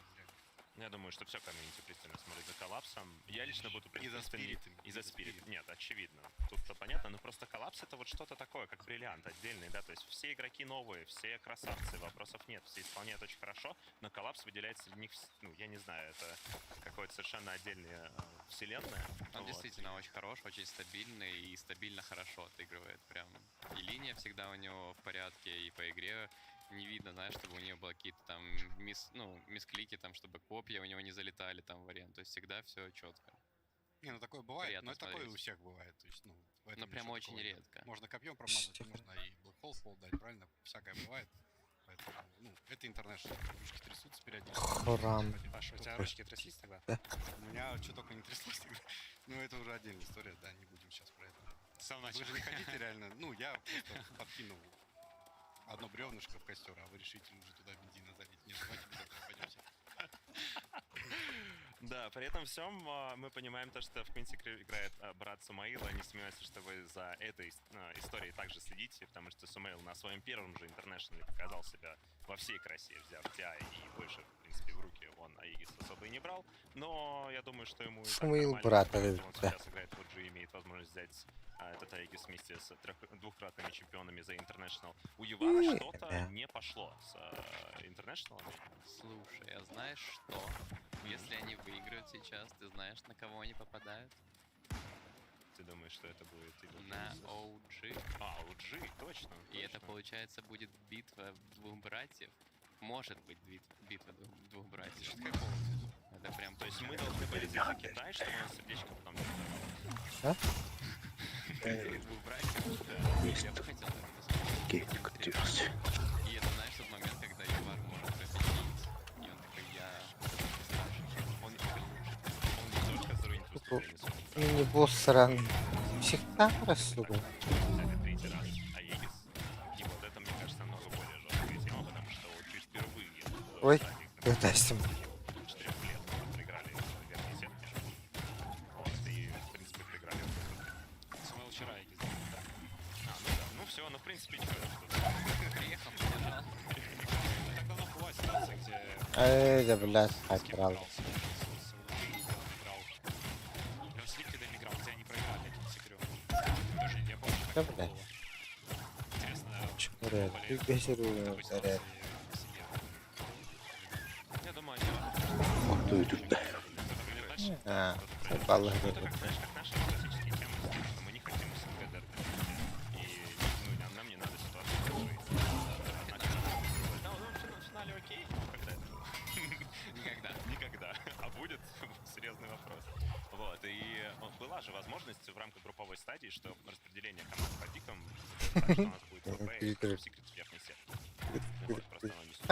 Бесконечно не решили. Респаун секунд. И это, конечно, радует, с одной стороны, с другой стороны, у нас нет гарантированного попадания одной СНГ команды в следующую стадию аппер-брейка. Еще раз. Подожди, ВП все еще там. Ну да, они завтра будут играть. А так они могли бы, например, сегодня со Спирит сыграть, и у нас была бы одна команда точно. Так, блядь, Не-не-не, нам нужно, чтобы ВП сейчас прошли по верхней. Заебало метик коровы. Потом они объединились. Потом они уже доказали, кто против нас. Эй, ты примрос, ты говорит, Анда. Все мы знаем этого. Все мы знаем, Что получается, семья Хасанов это Примрос. Такие... И того не кошюля, как делать. Брата, который играет доту и побеждает. А была ли у нас вообще ситуация такая? Были. Чейси Лимп, Свиндл Миллионс, получается, со своим Зифрик, правильно читается, ну да, ты... С Зифриком? Да. Какие у нас еще были братья? Я больше ни одного не помню, кроме Эй. мне кажется. Ну вот, наверное, это... В общем, срочно рожайте братьев, друзья. Друзья именно. Посыл. Нам нужны большие семьи в доте, вот, и все будет хорошо, потому что другие семьи... Вот, и возрождать СНГ доту, потому что, опять же, да, она смотрится сейчас очень-очень свежо. Как по-вашему, кстати, почему нет, в принципе, у нас здесь олдов, не считая мипошки, тех, кто представлял СНГ регион? Вот олды сидят на панели. Олдов нет. Билды надо нормально выбирать на главу. Ну и героев нормальных пикать. Да. То есть что-то пошло не так. Я вообще что-то не играл, поэтому я фоткал. Почему не играли? Да, там замены переборщили. Мы собрались просто квалы сыграть, а в один момент мы начали резко все менять. И осознали, что слоты закончились, а мы поменяли слишком много. Ну, мы поменяли двух игроков, а потом наш третий сказал, тоже сваливали, и там... Хавала ханами, заебал. Я бы биркарт не купил. Я, кстати, предлагал Роману сделать второй уровень International. То есть, да, у нас Valve очень сильно ценит молодые команды, старается их развивать при помощи DPC. Вот, и я предлагаю, на самом деле, сделать мини-интернешнл, да, например, там, ну, вместо Эгиса можно шоколадный Эгис положить просто. Не, ну, ты сейчас сразу берешь и говоришь, ну, то есть, смеешься над моим предложением, а оно же ведь реально, для того, чтобы развивать сцену, тебе нужны ланы, да, даже для молодых и маленьких команд. Вот, у тебя есть второй дивизион DPC, вот возьми среди них, проведи мини-интернешнл, ну, например, там, если у нас 40 миллионов, сделай там, ну, 5. Хорошо, почему тогда первый дивизион, вот эти 6 мест, которые не первое, второе, почему они там не могут участвовать? Не, эти слишком сильные. Слишком сильные. Кто будет понимать? Знаешь, вот мы хотим записаться на второй интернешнл, на мини-интернешнл. Кто такой си такой? Нет, вы слишком сильные, нет. Я имею в виду, у нас есть вот это разделение на первый и второй дивизион. Классическое, да, у нас оно как было на протяжении целого года. Как разделение на тир-1, тир-2, тир-1,5, тир-1,75, тир-1,89. Это те, которые у нас с тобой в голове, а есть реальные. Вот. И была бы такая команда, как NIP, например, да, старые, которые катались по минорам, чтобы залутать себе топ-1 на миноре, залутать себе максимальное количество денег. Это, блядь, тир-2, те, которые не зашли на эти International, блядь, квалификация спортивных деньги лаем кунду. Поэтому мы отказались от этой Ну, это я буду собственно, чтобы не обузили. Да, ждем как раз таки. Друзья, у нас ожидается матч. Опять же, предыдущий был слишком быстрым, надо притормозить. Ну да, придержите коней. 24 минуты — это слишком быстро. И у нас, я так понимаю, уже тьма на улице, на стадионе, да? Я вижу, что темно. Как ты это понял на закрытом помещении? Нет, я смотрю на камеры, которые показываются внутри. Фанаты потихоньку уже расходятся. Да, уже не слышно. Ничего себе ты душишь. На самом деле довольно мемно. Там, наверное, человек, который классает крауд, он не очень хорошо разбирается в доте, потому что я смотрел, там какой-то момент, что-то видит тизер, он такой, вау, весь зал кричит. Это, конечно, очень мемно. Это круто. Да, но я имею в виду... Весь тизер просто жмет. Порой ты, ну, если бы ты был на большом количестве ланов с точки зрения именно зрителя, ты бы понял то, что бывают реально моменты, которые профессионалам кажутся, ну, типа, ничего особенного. Нет, там однако просто людям тизер. прям очень нравится. Там просто. Но если у тебя ничего не происходит в игре, тут он тизер нажал. Целый тизер. Тут внезапно рука замахивается над красной кнопкой. Ты помнишь легендарный матч с 12 слотами на Лондруиде за International? Ну, я не помню, чем он закончился конкретно, но была очень долгая игра, то есть там типа 70-80 минут или что-то около того. Короче, она была вот супер длинная, и в ней ничего не происходило на протяжении там, половины из них. И к нам в каст российский, СНГшный, попадал, соответственно, корейский. Вот, и... Я имею в виду, в смысле, с корейским языком. И они там кричали просто постоянно, потому что нечего было комментировать. И когда Лондруид убивал лесного крипа, они кричали просто максимально жестко. Да, пытались развлекаться сами. Тут то же самое. Тизер и тизер. Что такого? Лесного крипа убили на 60-й минуте. Поверь мне, даже это порой бывает праздником, если тотальный чил. Хотя, конечно, Дота у нас сегодня очень красивая с точки зрения даже тех же самых SG и Secret OG. Если вам через год спросили, какая пока самая красивая игра, вы бы выделили лучше Spirit или OG и Secret? За групповую стадию плей-офф или только плей-офф? Ну, например, плей-офф и плюс групповую кого-нибудь тоже можно выделить. Ой, столько игр было, чтобы что-то вспомнить одно. Ну, однозначно это Rampage и Торог после ДД на сегодняшний, это 100% будет в хайлайтах, и мы будем не раз, я думаю, еще смотреть эти мувики демки даже в следующем году. Блин, Ладно. Один из любимых моих игр, Аллара, одна из блядь. любимых моих игр на этом турнире это Virtus.pro с Бристолбеком в первый день, где Аллара, у них было да. около там, 10 плюс. Пугна, который? Да. Да, Ну, они First Light. выиграли в последний, по-моему, или предпоследний день, ну, первый. Вот, и у них было сумасшедшее преимущество. Они максимум постарались его закинуть. Мин. Вот, 4 Ох, вышки, у подожди. них не получилось. Сербер. Был камбэк какой-то, по-моему, в один из последних дней. Вот те же Андайны против Игоря. Задание на Мадrid. А? Задание на Мадrid. Да. У Игоря было серьезное преимущество, да. И потом Сейберлайт там стянул 4 в вакуум. Интересно то, что после того, как они обыграли Нагу от Артизи, они взяли себе Нагу в Best of 1 лузера и улетели туда же с этим же героем. Слушай, ну они основную работу свою на этом турнире сделали. Фу, бля. Утянули вниз. Остается только Лифан, по-моему. Не знаю, возможно, как-то это заденет в следующем году, когда меньше слотов дадут на Америку. Трue. Но, как бы, я думаю, мы в целом можем обновить свои знания по поводу сетки, чтобы люди, Tossuri которые mala märgännyt были mihinkään. в курсе, что у нас будет дальше и что у нас будет также завтра. Kyllä потому что ehkä завтра матч pitäisi. с Pro, он будет днем, я бы сказал, что он будет второй. Он будет вторым Best of 3. Если нам повезет и первая игра будет долгой, то, соответственно, большее количество людей сможет ее в лайве посмотреть, потому что очевидно, что будет уже обеденный перерыв, кто-то сможет уже уйти с работы, с учебы, со всего остального. Вот, и можете лицезреть завтра, опять же, катки очень-очень жесткие, особенно, конечно же, ВП. Завтра у нас получается 2 игры винеров и... Винеров и лузеров потом. Какие? Ну, какие это Первые я две? тебе попозже скажу. Да, по-моему, вот как раз таки со спиритами, если я не ошибаюсь. Спирит Найтики, OG, кто-то, Астер, Ликвинси будут. Мне просто далековато немножко, поэтому Да. я не все вижу. Вот, ну мы, друзья, как раз таки готовы все-таки отправляться к игре. У нас драфтологи все готовы, все остальные тоже готовы. И несмотря на то, что команда покажет красивейшую игру, отправляемся на эту крутейшую Best of 1.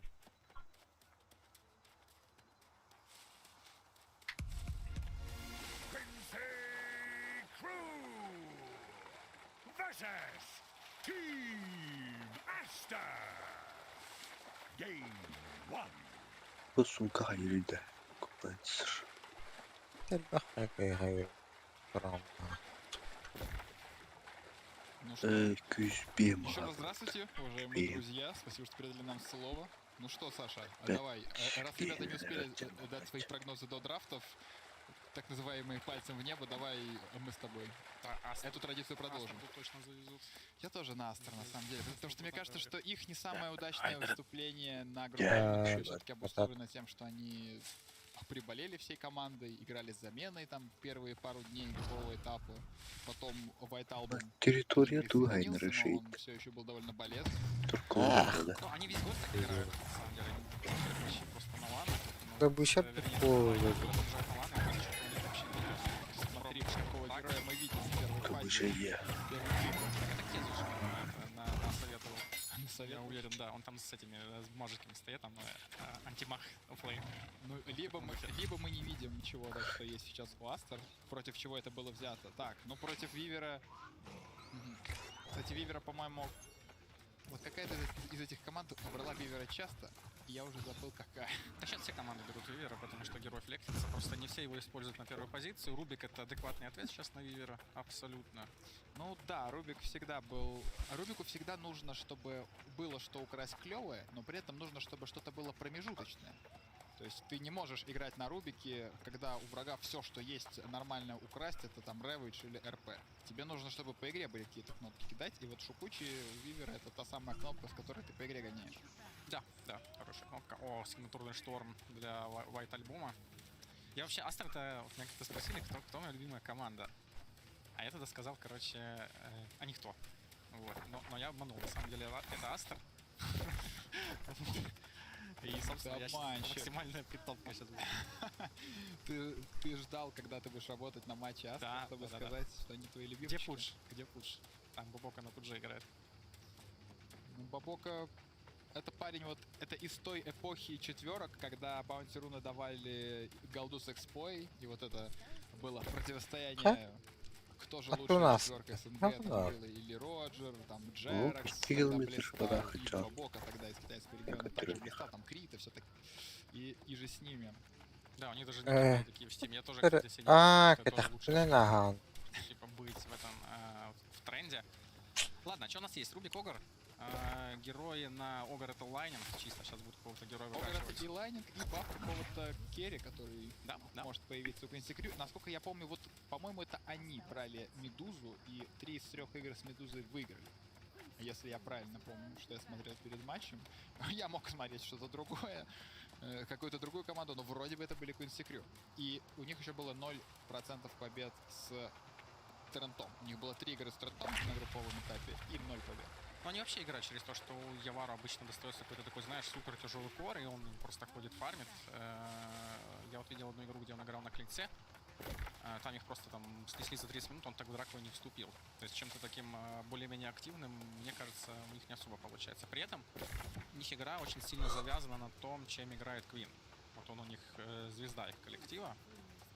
Вот. Медузу брали, кстати, да? бан, ну, это статсмен, аналитики, тренеры посмотрели статистику на Дутабафе, так как это сделал я за 15 минут перед выходом в эфир, и увидели, что с Медузой, походу, 0 поражений, а если еще и видит Огра, то, ну, это хороший баф на Медузу.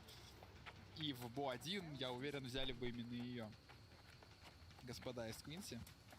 Ну да, ну да. Кстати, вот Рубик под Шукучами это довольно неплохой контроль на Шторма. Скорее всего, они доберут что-то еще. Квин играет на довольно агрессивных героях. То есть я Его вижу... сигнатурка это Ember Spirit. И вот И я Void не, Spirit, не удивлюсь увидеть во второй стадии именно Ember. Я вот почему именно про Ember говорю, потому что в моем тир-листе спиритов 3 медовых Шторм на первом месте, а Void, наверное, на втором, а Эмбер на третьем. Ну, чисто вот по силе и универсальности. А мне Void меньше всего нравится, кстати. Тебе Void меньше нравится? Мне вообще меньше всего. Он как-то очень быстро теряет актуальность. Он там одну цель бьет. Он не способен там как-то сильно круто чейзить.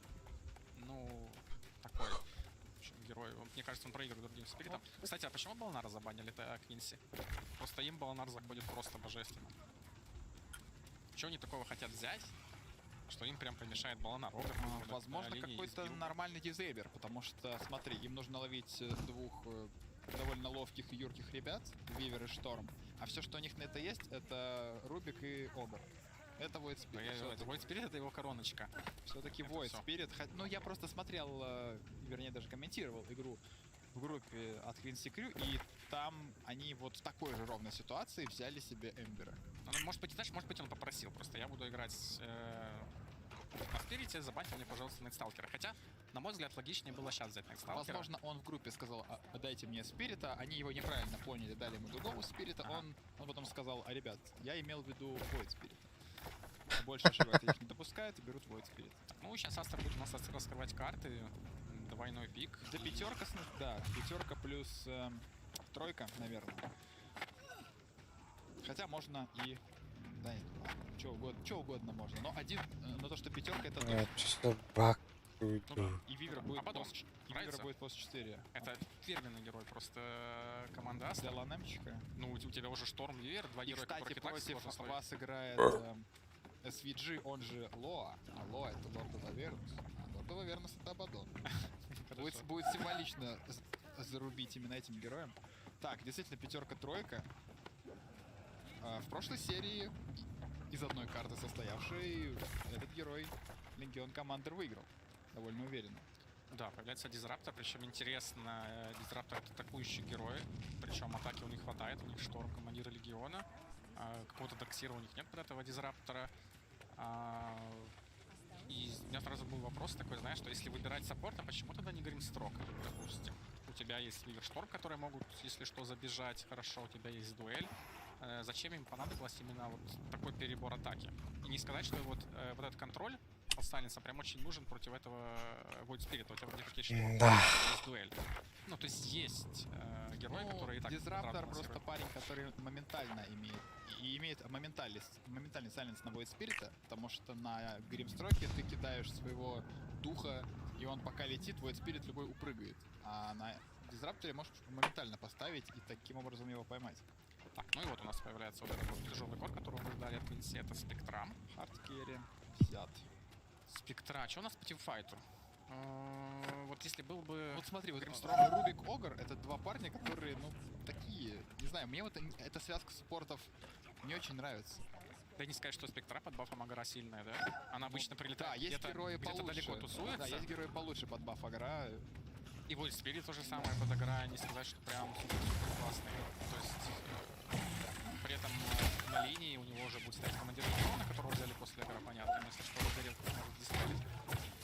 Потому здесь он будет просто, наверное,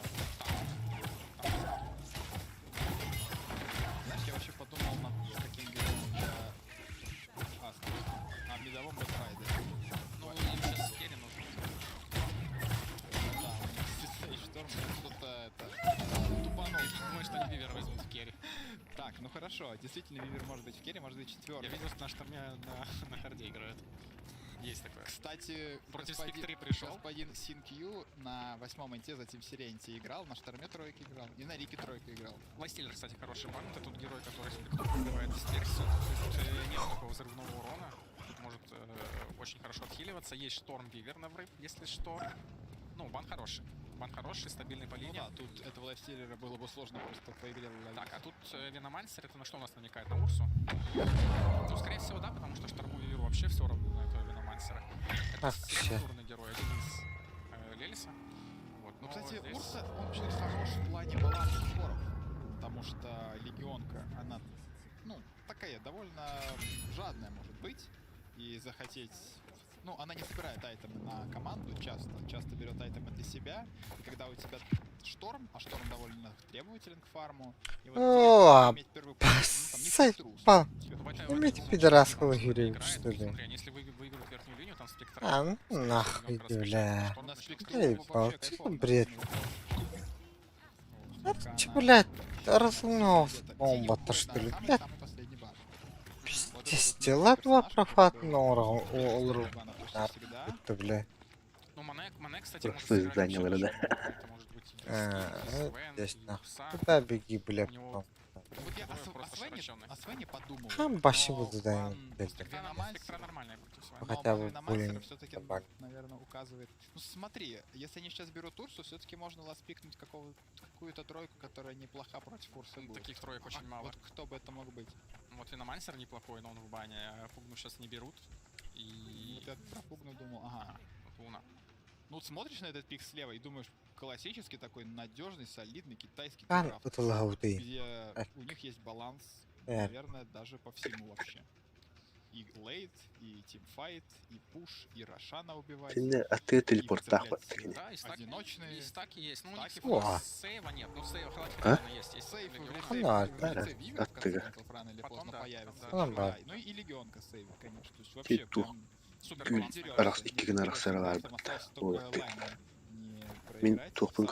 но там такие герои, ну, Спектра Огр. В Пинсе как раз тимфайта пока что не хватает. Им не хватает по постройкам. Прошану есть за счет Спектры. Дедушка Ханна не тоже. хватает. И, соответственно, сейчас должен появляться какой-то такой герой. Не знаю, какая-то Кажулуина. Что-то такое она тут точно не... О, форковый Ембрам порту. Ну, я бы твои спириты даже отправлял в... Я вот про Фуриона думал, но я думал, что это отвратительный выбор будет. Вот я думал про него, что это герой, который и типа на лайн против Луны, и ну, и по постройкам, по макрозадачам, и по макро. Но против Шторма играешь, против вот этих всех цепляторов, Дизраптор. Не знаю, мне... Я потом говорил, что нужна Лина, а Void Spirit просто жертвовать. Оставлять его на тройку, типа... Ну да, а что там? Кью, КР, ёбаный. Мне драфт слева нравится, драфт справа не нравится. Вообще, скорее всего, Астер должны играть посильнее, учитывая то, что в группе они оболелись. Сейчас вроде бы с ними все лучше, становится и лучше с каждым днем. Так что здесь я оставлю на Астер еще более уверенно, чем это было до драфта. Да я тоже, ну, Астер это драфт, в котором реально можно играть в любой ситуации. В любое время года, там, не знаю, там ты такой не берешь, только если у оппонента есть какой-то Shadow Демон. Ну, знаешь, там если какие-то прямые контрпики прям героям есть, тут их нет. Тут не так много контроля на этого Шторма. Ну что, есть Рубик, есть Void Spirit, Фуриону там Арчит нужен, там появится уже БКБ, этого тоже мало. Ну да, вот. Из плюсов есть, кстати, Спектра Фурион. Спектра Фурион, вот эта комбинация есть по макро. Это Хамон. Но часто ли у нас Фурион вообще побеждал? Ну, не знаю, Фурион... Мы вот увидели буквально час назад Фуриона, который победил в такой довольно темповой игре. Да, но там стратегия была вся нацелена на это. Ну а что будет с Фурионом в этой карте, мы увидим. А сейчас пока мы послушаем интервью. Итак, у нас Кезу. Каковы ощущения насчет своего драфта? Все нормально. Мы знали, что возьмут наши соперники, учитывая их последние матчи. Так что мы взяли тех героев, которые подходят нам, и мы знали, что возьмут они, так что да, я чувствую себя уверенно. Тайни, знаком тебе такой герой? Обычно многие берут его или банят в первой фазе. Да, нет, мы знали, что они, скорее всего, его не возьмут, так что он остался у нас на второй фазе. Ну все, удачи вам и слово комментаторам. Ну что, еще раз всем привет, послушали мы Кезу, и действительно начинается вторая битва нашей рулетки. Шатовех Вилат для вас на Скорпионе в Бухаресте продолжают комментировать эту бойню, ну и мы попрощаемся скоро еще с одной командой. Кто же это будет, узнаем очень-очень скоро. Квинси Крю, команда, которая ездила на мажоры, довольно неплохо там выступала, ну и Астер, которые с проблемами, но ездили на мажоры, да, и с проблемами здесь. Ну, давайте знакомиться с командами, если вы вдруг не знакомы. Ланем, легенда, XXS, ну, тоже, в принципе, легенда Доты, как бы, до легендного флейна. Боракс, супер легендарный тоже игрок. Играет. Ну и тут Явор. Явор, Куин Каллахам на миде у команды Телепорт-рана. Родриго Лелис играет на сложной. МСС, Афирабар на четверке. Ну и Эллоуэй, Ильяс Виджи, Эврис Силверман. Пятерка и капитан этой команды. Астер Квинси, Best of 1 победитель. Сыграет завтра вечером против OG, проигравший. На самом деле, вот Астер, несмотря на хорошее выступление во втором сезоне, заняли первое место, прошли, но сразу же проиграли первый матч, упали в лузера, проиграли второй матч. При этом, так сказать, любит нас удивлять девятый инт, когда они встретились с Virtus.pro, и там был вынос 0. И сейчас у них драфт очень хороший, и Квинси будет очень тяжело, на мой взгляд. Ну, посмотрим, как это будет. Действительно, Астер, вот, по мнению наших драфтологов, тоже возвратили прекрасно. Просто прекрасно, тут реально не к чему прицепиться. Да, есть плюсы. Правда, Квинси Крю, но этот матч не сложился, однозначно не будет звучать фраза, что там Астер что-то не додрафтили или как-то неправильно взяли. Потому что действительно очень хорошо все, ну и вопрос только в исполнении. White Album, без которого первый день Астера было действительно тяжело, довелось комментировать игру, когда они играли с замены еще, и, ну, неприятные были матчи. Но потом с каждым матчем, постепенно набирая обороты, постепенно восстанавливая свой организм после тяжело перенесенной болезни, White Album команда возвращалась. Как они здесь будут играть? Ну, я думаю, должно быть лучше, чем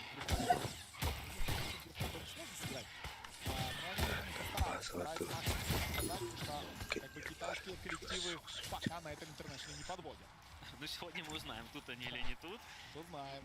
Но очень интересно, вот в прошлой катке было сильное давление от Fnatic, закончили игру довольно-таки быстро, и здесь опять Луна, ЛЦ, это быстрые вышки, если будут стаки Манта там на 15-й минуте, можно на 20-ю опять игру закончить. Здесь есть Спектра, да, можно комбинировать у нас с Фурионом и с Void Спиритом, если у нее будет быстрая Аганим минутик 15, то можно будет всю карту раскачать. 15, наверное, не будет, хотя теоретически почему бы и нет, мы знаем, ну, точнее, мы не знаем, мы предполагаем, как будет играть Явор, в принципе, такая типичная спектра для северной и для южной. Спектра через которые пытаются там 16-17 себе Аганим, и после этого как-то с командой летать, опять-таки полуглобальная стратегия, действительно вместе с Фурионом куда-то летать, подводить спирита, делать киллы, то есть выглядит на бумаге это круто. Вопрос в том, дадут Астер возможность вообще организовывать игру, строить свою, то есть играть в свою игру, потому что Астер это та команда, которая в хорошей форме, дает играть в доту. Они тебе просто и это может быть проблемой Квинси сейчас. Должны ждать своих шестых уровней. Да. Если вот Спирит и Фурион вместе пойдут убивать всю карту, да, это здорово. Сейчас мы видим по кримстатам, уже идет просадка. Самый уже интересно, XXS идет в Вормлет, первая шмотка, покупает себе Терминатор. Ай, Коля. Грандиозные разрывы, хотя уже 7-8 лишних крипов имеется. Боракс на нижнюю линию, у Лелис проблемы. Лелис проседает очень сильно и успевает улететь. Правильное решение. Моментально увидел Бабоку и летит Боракс. Интересно. Боракс, знаешь, Боракс. Бабоку он был в прошлой жизни. Сейчас Боракс. Да, и все-таки решили Астер, что ЛЦ может уже и один стоять на этой линии. Оказывается, у нас Боракс. И это правильное решение. Потому что если не будет игры у нас у Фуриона, все будет очень тяжело. Но с другой стороны, нет видимо, отпускает все-таки Спектру, Вайтайлома дерется, но с Квином, но не так легко. Боракс тоже рядом, Боракс скрывается по Квину, начнет подбегать вот так издалека. Для того, чтобы комфортно здесь Квину не стоялось, может его постараться прогнать. Получится сделать. Хорошая работа тем временем от Эллоуэй. Выходит у нас Эйвери на чужой лес, собирает у нас руку и заебал, да все задание играть. бросил и убежал, и пошел собирать свои деньги на А вас погоняна. Да там какие задания было. Как-то давить, подвышки и так далее, но здесь чисто у нас и фарм игра, ничего не хотят делать. А ты что говоришь? А ты не веришь? Левел 6, потому что никто экспу не забирает. Огр отошел под мид, возвращается сейчас на линию. Курицу будет у нас неприятно как. То есть получается, что план-то команды Квинси Крю работает. Он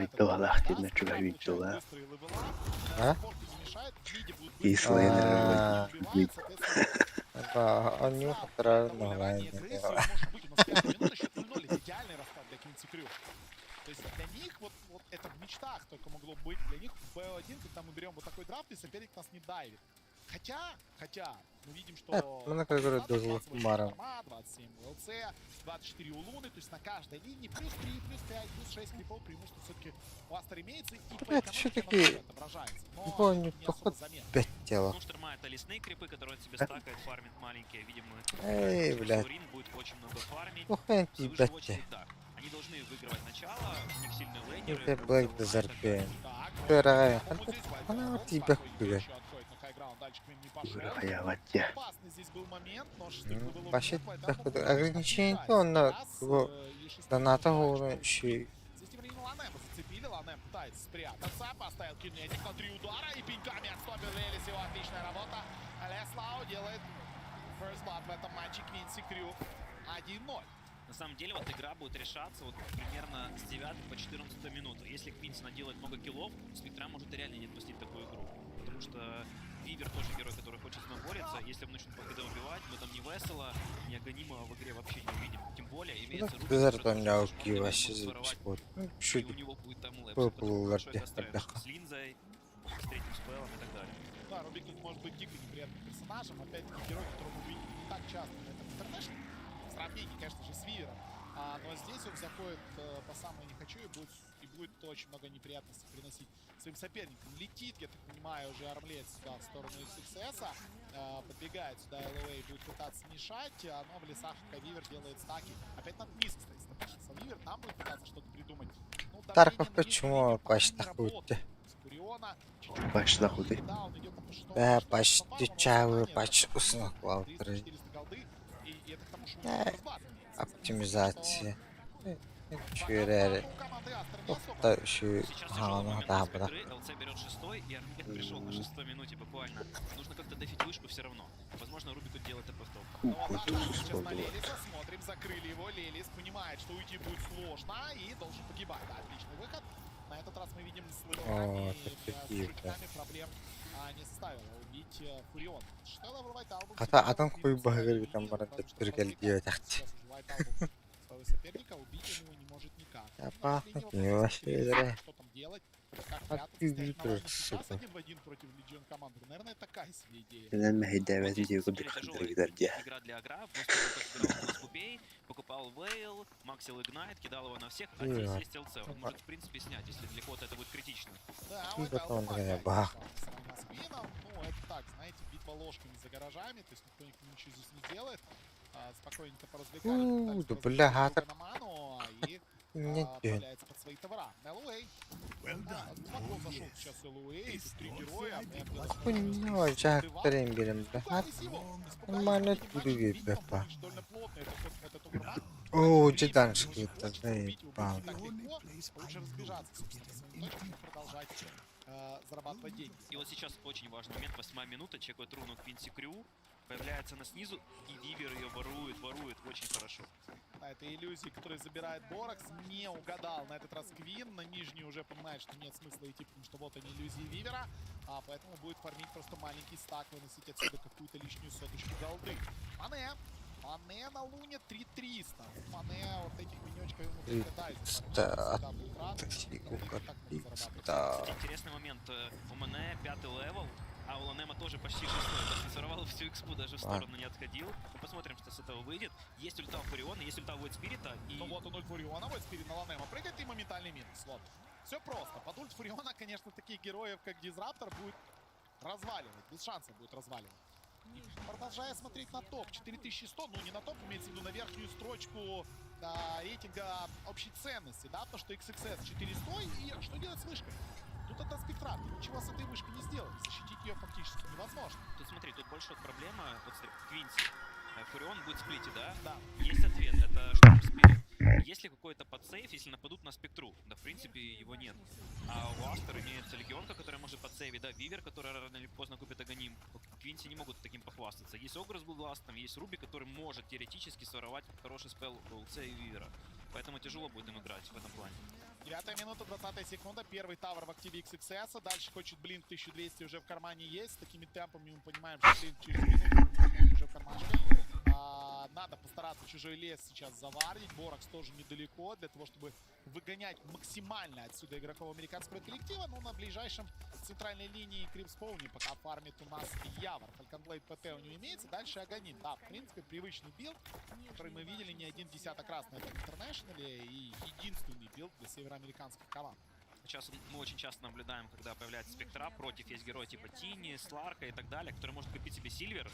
Супер крутая шмотка, у нас драка в миде, и в этом он должен погибать, по идее. Это просто настолько наглая и крутая игра МСС на Рубике, который просто на лошадке подпрыгнул, поднял, собственно, Штормай, моментально заставил его задержаться буквально на секунду, застанил. Ну а дальше делать техники. Ланема пытается разменять, сложно это будет сделать. Ланема есть Глим сворованный, и еще один килл оформляет Квинси Крю.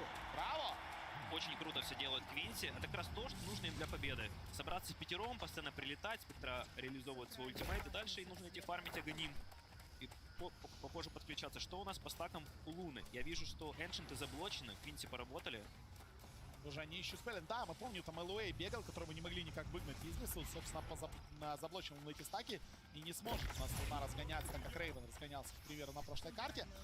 Есть Madness, то есть все более-менее с фармом. XXS пытается сделать здесь какие-то стаки, но не так-то легко это все дается. XXS должен быть сейчас главным плеймейкером. Ему дали супер свободу действий.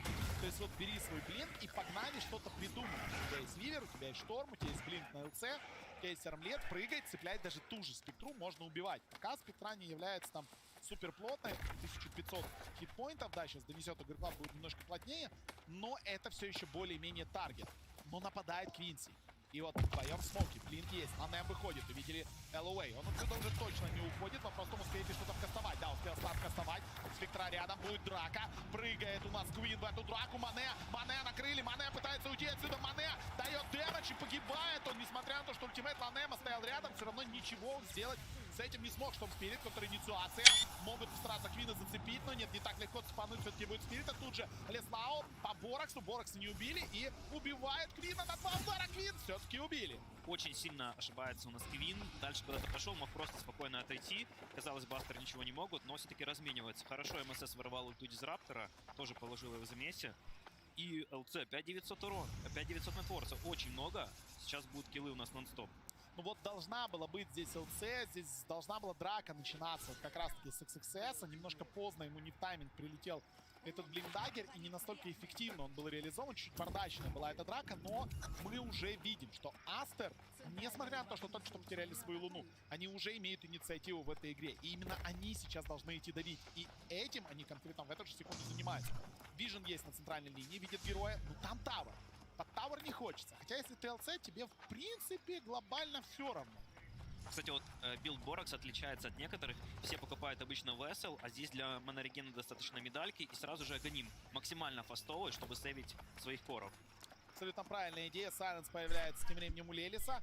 Смог мы видим, ни в кого не могут реализовать. XXS хочет прыгнуть слишком глубоко. Нет, здесь Вижна для того, чтобы кого-то глимпсануть. и стартовать с какой-то первой дуэльки.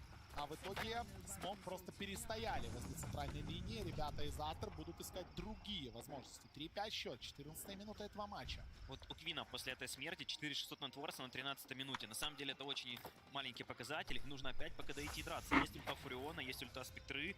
Сразу нужно нон-стоп юзать Смог. Прилетает я не уверен, что они уже могут. Я не уверен, что они могут прямо сейчас идти, но стоп драться. Но нужно находить Луну, она фармит на топе, за нее стоит Дизраптор, но все равно Фурион и Void Spirit это очень сильные герои прямо сейчас. И если на 13 минуте этого не сделать, потом может быть уже очень поздно. Согласен, давайте посмотрим, как будут из этой ситуации выпутываться Квинси. Ничего критического, как понятное дело, не произошло. Мы видим, что по ГПМу вообще у Фуриона ГПМ ЛЦ, так что все блядь. выходи и дерись, как бы форми дальше, получаю удовольствие, но вот кому формить? Вот он Смоук, смотрим, Сай, хорошо, Ланем разревелил этот Смоук, да, его, конечно же, убьют за это, но, мне кажется, довольно неплохая жертва в размен на разревеленный Смоук от 3 героев, который довольно издалека сетапился. Еще интересный момент. Если Астер покупает себе БКБшки, что дальше делать Квинси? Вот тяжело наносить конкретный урон, потому что все контрится, в принципе, одним нажатием. Да, как-то я про это не подумал. Действительно, есть же такой прекрасный артефакт, как Black King Bar. Ну да, есть Фурион, есть Спектра. Это, собственно, герои, которые теоретически могут в лейте дамажить и бить тебя, но драку организовать, оставить людей на месте как-то нереально. Лелис. Ой, как неприятно сейчас будет, если его просветят. Здесь 2 героя, прыжочек, пошел Рубик.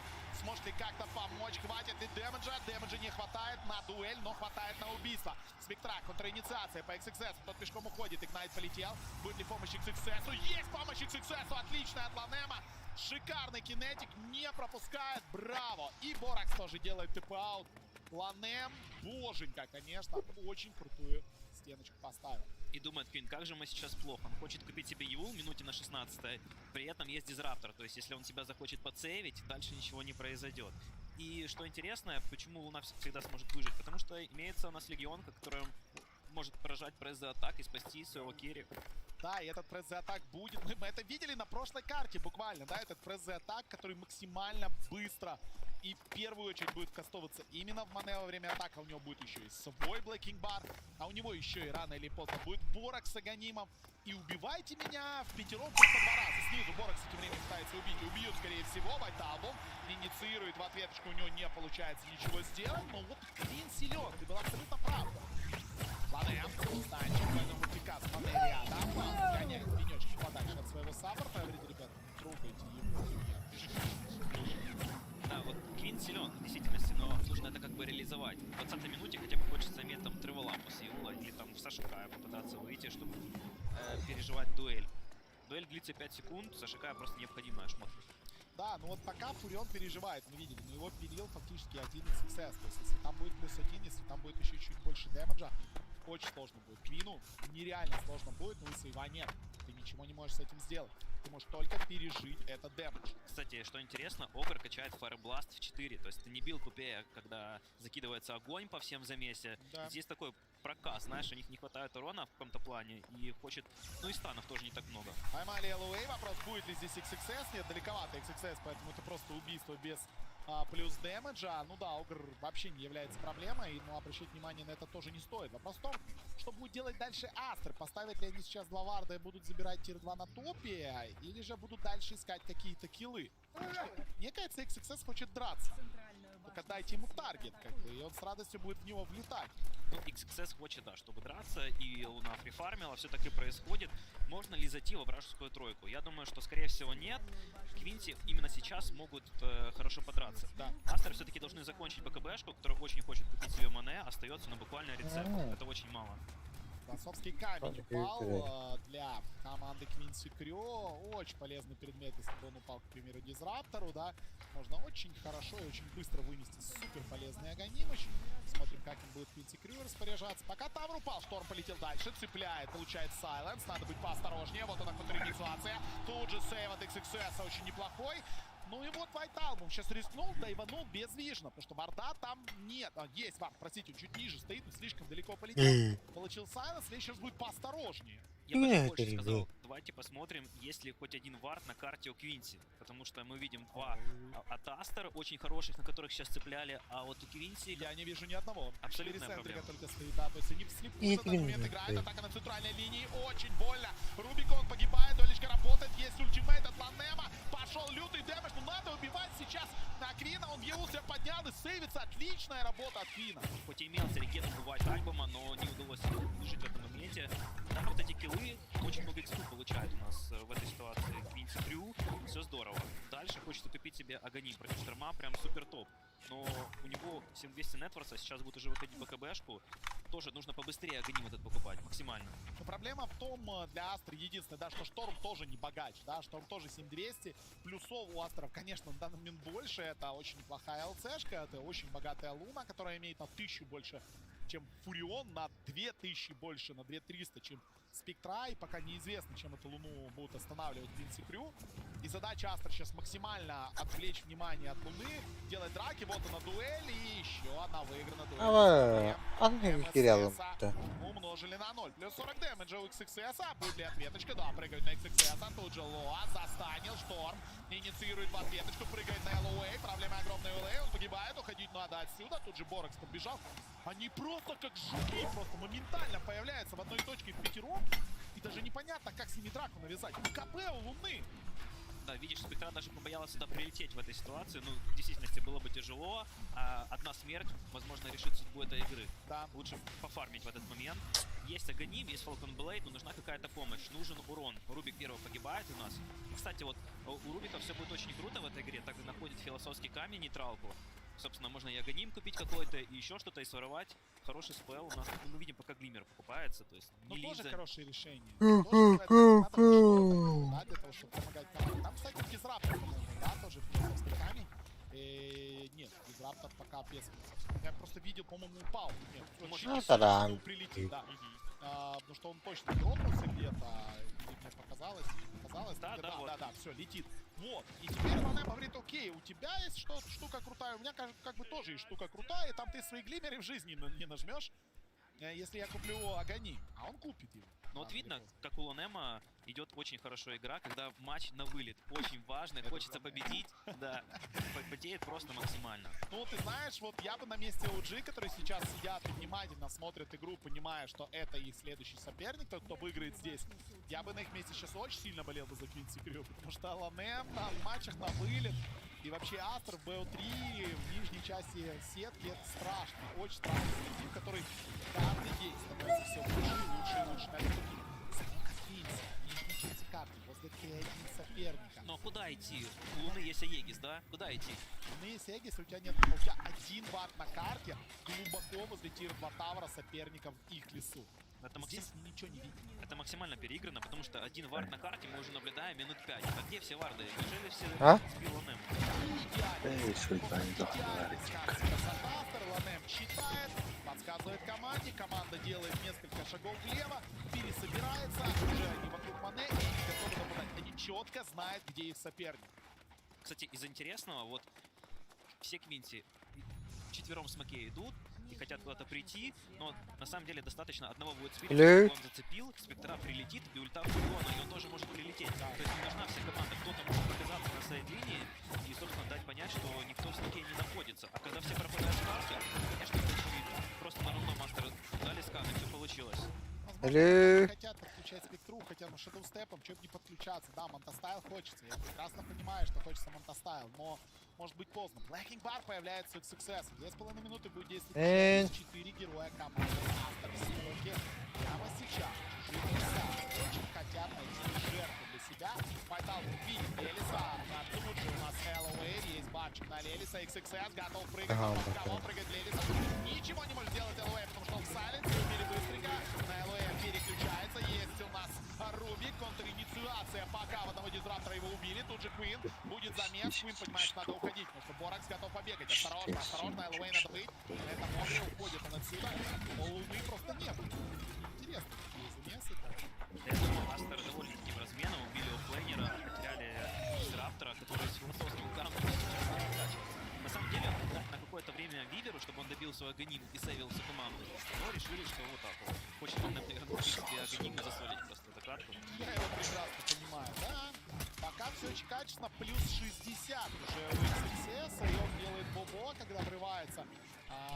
знаем, что это не последняя выигранная дуэль в этом матче для XXS.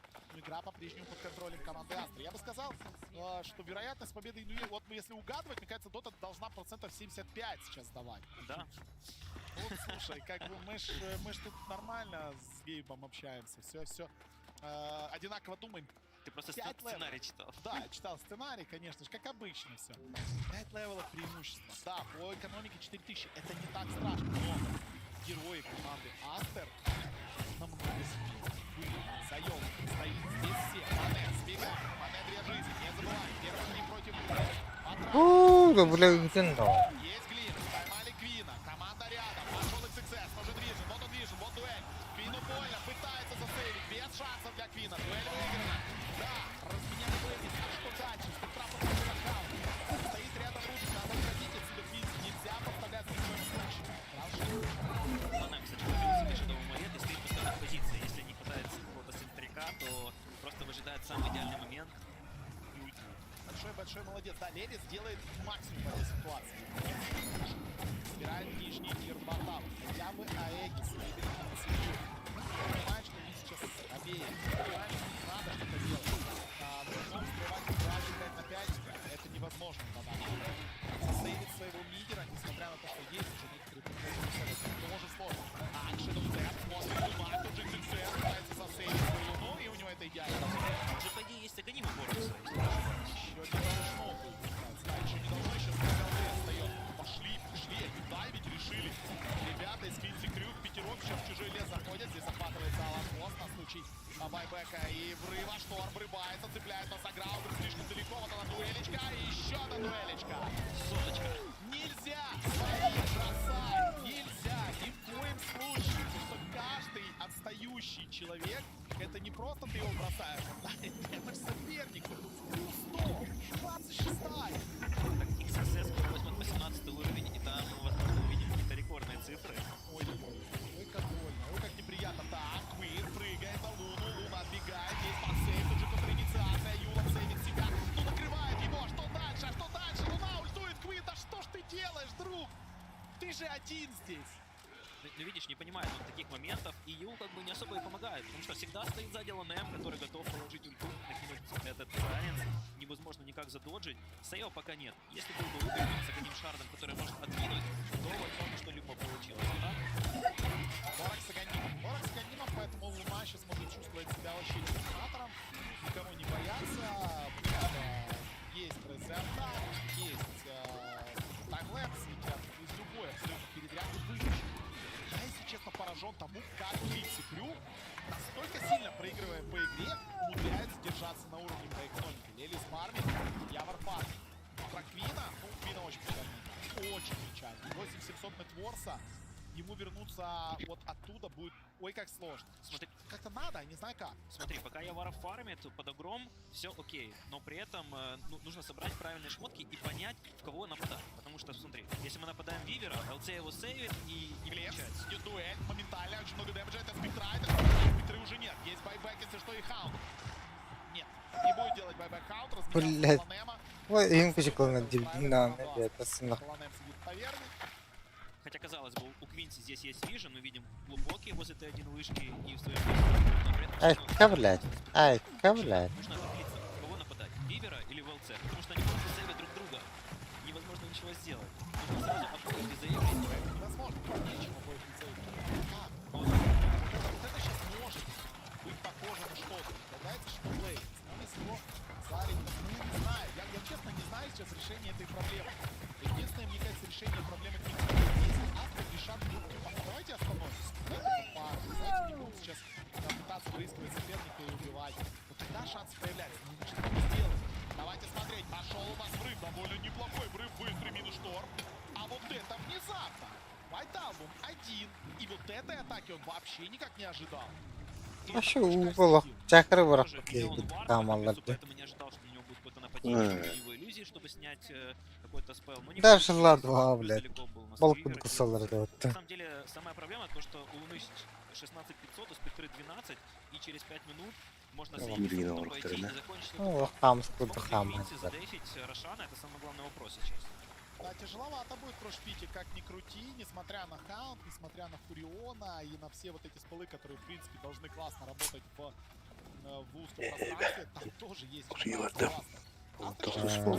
они это понимают. Тауэр отдают на халяву Лелису. Лелис 15 тысяч, Блейд имеется. Спектра уже с мантой. Да, здесь Скади Кристаллис. Окей, прекрасно. КВС, Скади Кристаллис имеется. То есть свой темп Луна держит максимально круто. У Рошана очень мало. Лелис покупает себе... Там шедустеп. Так, можно прочекать. Покупает себе Ганимшар. Сейчас будет спидпушить с большим днем. Топориком больше не кидать.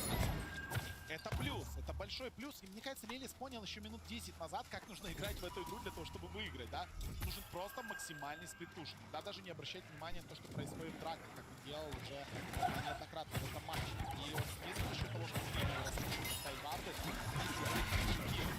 по сути, ты на Фурионе как суперкрип, который может летать во все карты. Если у тебя нет шмоток, то ты не можешь ничего сломать. Вот он и фармит, занимается единственным правильным делом в этой игре. Возможно, поэтому у Квина и нет нетворса. Потому что, посмотри, у Рубика 7600, у Спектры все здорово, а Фурион забирает весь фарм на тарге. Собственно, я думаю, что вот Спирит не виноват в этой ситуации. Просто нечего больше бить. Да, вся карта выправлена. Будет смотрим, сейчас будет одна из важнейших драк этого матча. Успеет ли Квинси Крю, к сожалению, нет. К сожалению, нет. Забирает Рошана, ребята, из Астер. И опять-таки 2 жизни у нас у Луны. У Луны имеется Ганимшар, если не ошибаюсь, это очень много. Отдали. Да. Так, Сюксуэт забежал, пошла атака на Ланема. Ланема успевает выжить здесь. Ланема, ой, далековато Квин уходит все-таки. Продолжение атаки, все-таки поймали Штормана, на хоть одну дуэль заработать. Ну, а XXS стал лень. Дуэль, то есть просто так. Легкая кровь, скрипте в этом виде, тоже плюс наклеек. Чего-то хотели это сделать. Что дальше? Что дальше? А сейчас шапки. Отдали все. У Рубика был здоровый на автора, но и этого оказалось мало. Через вот конец игры, как я и говорил, 32 минута, 22 секунда, вот. Ну давайте разбираться. Мане, пошел дэмэдж, есть первый клип. Можно отойти снизу, сплитпуш. Фурион уже бьет Т3. И вот вопрос в том, хватит ли сейчас у Астер мощи, чтобы здесь простоять до конца. Есть провокация. Луну засейвили. Смотрим дальше. Снизу пошел все еще дэмэдж по Т3. Снизу Т3 быстрее падает. Это очень опасный момент сейчас. Неужели отойдут? Он отошел первый. Так что делать? Он увидел, как только отходят слиженные игроки Астер. Лели сам испугался. Явор делает ТП на базу. На самом деле, в чем проблема? Рубик сорвал первый с полуны, когда его кастует. Стан длится намного дольше, чем обычно, поэтому неприятно сносить вышку, и не могут они этого сделать пока что. Нужно сделать сначала хотя бы -3, а потом снести уже сторону. Ничего себе! Только где-то надо эти -3 найти. Не, ну Астером-то попроще, с легионкой такой большой. Поглядим, как оно будет. У нас 32-я минута игры. Квин за этот год сыграл 147 матчей, при этом в каждом четвертом ему убирали Блэдспирит. Есть огромный винрейт, да, он хорошо играет на герой. Но вот в этом конкретном матче действительно стратегия команды выстроена так, что он должен фарм где-то искать. Слепую идут Астер, XXS первый, просто увидит первого героя, моментально в него прыгнет. Поставить такого шагиша. Имеется на тройке один вар, всем один вар. А вот вся верхняя часть абсолютно темная. Увидели сейчас снизу героя, да, и увидели сейчас Фуриона и понимают, да, здесь нет ебаши, надо бы произвести Т3, пушить станет немножко проще, потому что снесли Т3, вот полетели Игнайт, он еще далеко пошел, вторая команда. Так, очень быстро, очень больно делает, крипы погибают за четверть секунды. Ну и на этот раз мы видим не испугать сплитпуши в сторону, по-моему, команда Квинси Крю отдаст без боя. На самом деле худшее, что можно сделать мы, это отдать Т3 вышку. Дальше глэйвы делают свое дело. Да ладно, это что сейчас было? Шторм. Я уже подумал, что сейчас будет какой-то мув из нашего региона. Мане подсейли. Т3 падает снизу тем временем. Это просто агрессию показал характер. Правильно, показал характер. Так, неужели они таки будут нападать? Но тут есть несколько героев рядом. Мане прикрывает его сначала. Ланем прыгает на Ланема. Ланема пытается быстренько убить Спектра. Ланем остается один, его убили. Там тем временем Элуэй едва живой, его затянули. Элуэй тоже убьют, подняли Мане. Дэмэдж пошел от модели Слава. У нас тем временем в Блэкингаре уходит инвиз, его просто так не убить. Без маны Спектра пытается убить. Тут Слава БКБ улетит отсюда или нет улетит?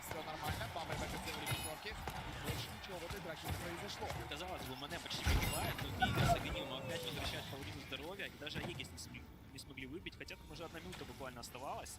И нужно побольше сплитить. Вот эти вот нападения, зачем они вообще нужны были? Есть Аегис и Луны. На кого вы вообще нападаете? Да, он лети на верхнюю линию. Там крипы уже почти до тир 3 тавра добрались. То есть, в принципе, это было бы намного более эффективно. Но в итоге мы видим только 5 убили, заставили сделать байбэк. Ланем, конечно, злой. Ланему отсрочили появление Аганима. У XXS тем временем появляется у нас... Shadow Blade появляется у XXS. Сильвер против спирты планирует. Идеально, а почему бы и нет? Идеальное решение. Если с никами нет проблем, погнали. Ну, это как бы и криты, которые нам нужны. А урона у него много, криты будут бить достаточно больно. Рубик очень хочется купить Аганим, своровать ульт Вивера, засейвить свою спектру, засейвить Void Спирита, засейвить своего Фуриона. Тогда, может быть, что-то получится. Имеется у него 9000 нетов, есть философский камень, Линзу, Глидер, но нужно побольше иметь. Потому что стоит затянуть еще минут 5 этих добрых, и все получится. Было по нижней линии заходить сейчас автор, я сомневаюсь, что не успеет залимитить Эдди, но даже за Эдди мы видим довольно силённую фанейм, мы видели, что это сейф, даже в масс-файте у него довольно много что кастовывается, но победить Аегис с ним соперник не мог, он пропал, Ганлэнс. Стоп, делать тир 2, упал, в итоге за этот Аегис собрали тир 1, тир 2, тир 2, тир 3, 2 вара. Не хочет покупать сразу Сильвер, в планах у него Кирас. Хочет как-то забронировать свою команду. Хотя там не так много физурона, возможно, только у Фуриона. Все-таки спектра это больше чистый урон такой, и магия это Void Spirit. Не факт, что Кирас прям супер крутой, но знание сможет быстро сломать. В этом плей-план задача-то что? Сломать здание. Здание защищает, поэтому...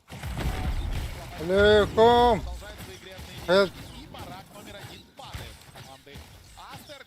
И это далеко в Швеции гордо сейчас стримит эту игру. Адмирал Бульдоки радуется жизни. Мол, вот они, мои мальчики, вот она школа, работает, вот и что меняется. На самом деле, убивать крипов, понимаю, что не снести просто так личный барак. Рейнджовый упадет, да. Но чтобы снести прям full ХП, нужно прилететь и с БКБшки, вот с изолятором забиваться в барак, и тогда вот что-то получится. Но не факт, что если Астер даже потеряет эту сторону, это как-то повлияет на эту игру. Все-таки на Форса больше особо не становится. Вот видите, мы видим спектр 16 000, которая будет стадии, планов у него пашер, но хватит ли даже сердца как-то сразиться, у которого очень много. Смотрю я сейчас на сцену, написали тег, потому что никто сидят ребята на своих местах, и администратор ВЛ, который стоит за спинами, делает, какие-то минимальные технические проблемки. Бывает, такое многие игроки играют в мышках, и бывает, что она там включается, еще там что-то. Разрядилась. Бывает, что светилось, да, ну а что нет? International, один на сцене. Ну да, но вообще на International всегда, насколько мы знаем, есть второй пак девайсов, запасной, которыми они даже раньше и не пользовались никогда. То есть покупается новое, все абсолютно, чтобы не было никаких проблем. В этом плане, да, максимально все работает. Кстати, Рубик-то не хочет себе Ганим покупать. А что он себе покупает? Юл. Вот Юл. Как это Юл? Ну вот будет Юлом сейвить от дуэли, возможно, как-то. Там есть БКБ, ну ладно. Так это же не имеет смысла абсолютно. Ну да, то есть ему нужно своровать, вот представь, если своровать, Аганимный уже без рафтера. Прекрасно. Это же просто жизнь. Прекрасно. Да, своровать Вивера. Прекрасно. Супер прекрасно. Да? Немножко все происходит. Ульт Луны своровать, а у тебя прекрасно. А ты еще и Рубик, да. Спасибо. Не спамят ребята фраз. Команды, которые мало спамят фраз, как-то вот слишком собранные они, что ли, сейчас. Ну ничего, ребят, сразу же после нас, после этой карты на сцену выйдет Эльчача, там будет достаточно, хватит на весь день вперед. OG уже сыграли, и завтра пошлют. Саймон завтра, напомню еще раз, OG сыграет с победителем этой пары. Завтра поздно вечером будет эта игра, 4 серии. Рано утром LGD, после них супер матч про Бичи, который мы ждем. Сразу после этого еще одна очень интересная игра в Fnatic Spirit. И последним матчем дня будет как раз-таки OG. Будут играть против команды, которая выиграет здесь. Кто это будет? Здесь. Квинти, кстати, вот еще какой-то докупить, потому что станов в действительности мало. Но от Фуриона, возможно, потому что на Вудспирите хочется больше каких-то лейт-артефактов, когда он довел до 25 уровня, он стан и сильный. То есть ты уже хочешь купить себе вторичку, когда его спамить.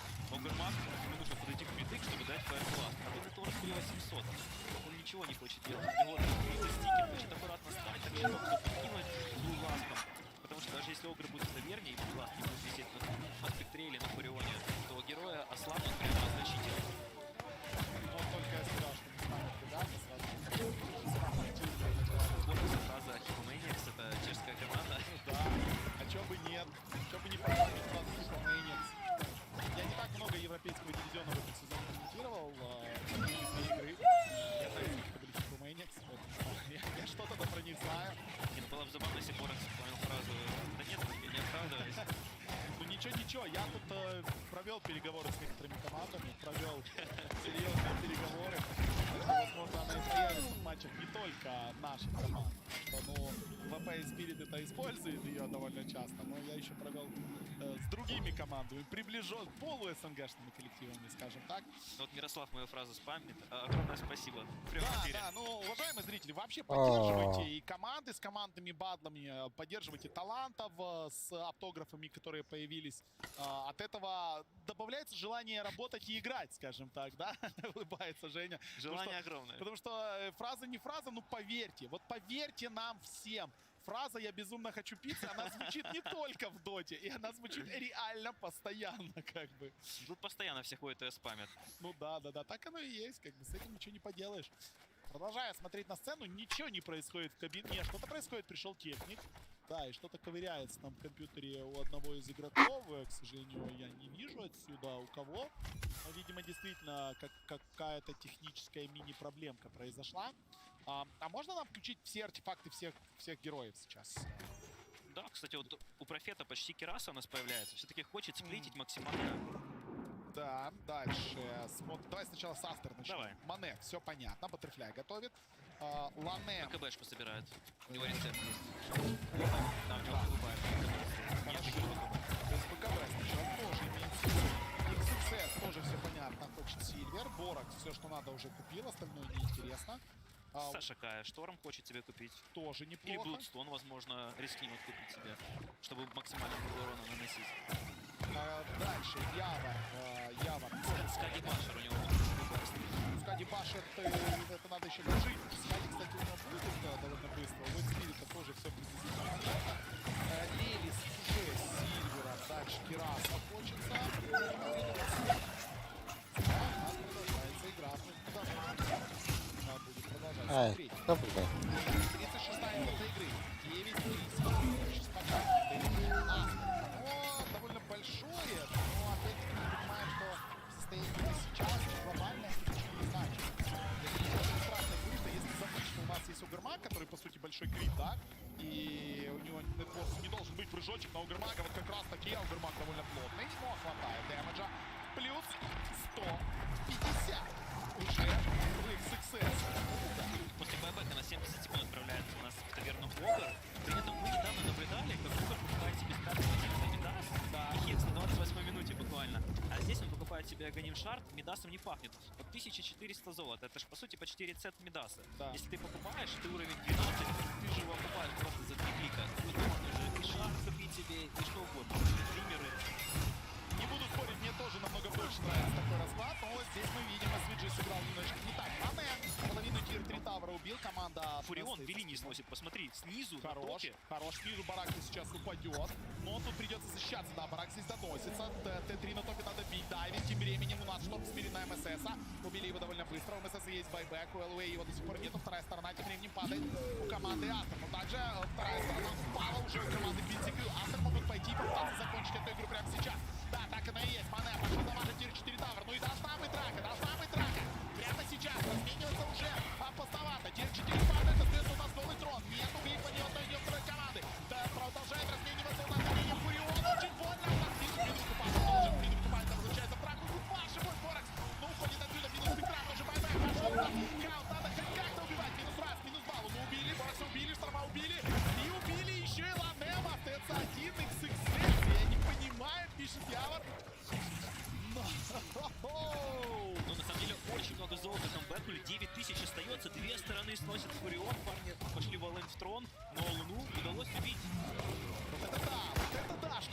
дальше. А теперь может пойти по миду сейчас, может заставить соперника сейчас в панике выкупаться. На Рошана не самый комфортный. И если бы сейчас где-то появился еще Рошан, это было бы просто идеально для американского коллектива. Надо выбить байбеки из Луны, надо выбить байбек со Шторма, либо хотя бы с одного героя. Это прекрасно Квинси Крю понимает. Сейчас Астер могут сделать ошибку. Появляется Кираса очень вовремя.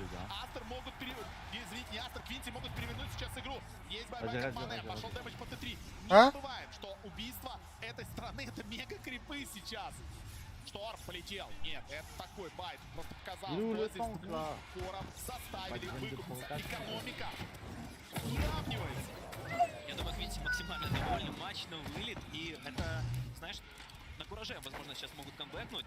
Все очень хорошо у них получилось. Фурион получает очень много золота, потому что он все посносил. И интересно, какой слот после Кираса он собирается еще прикупить.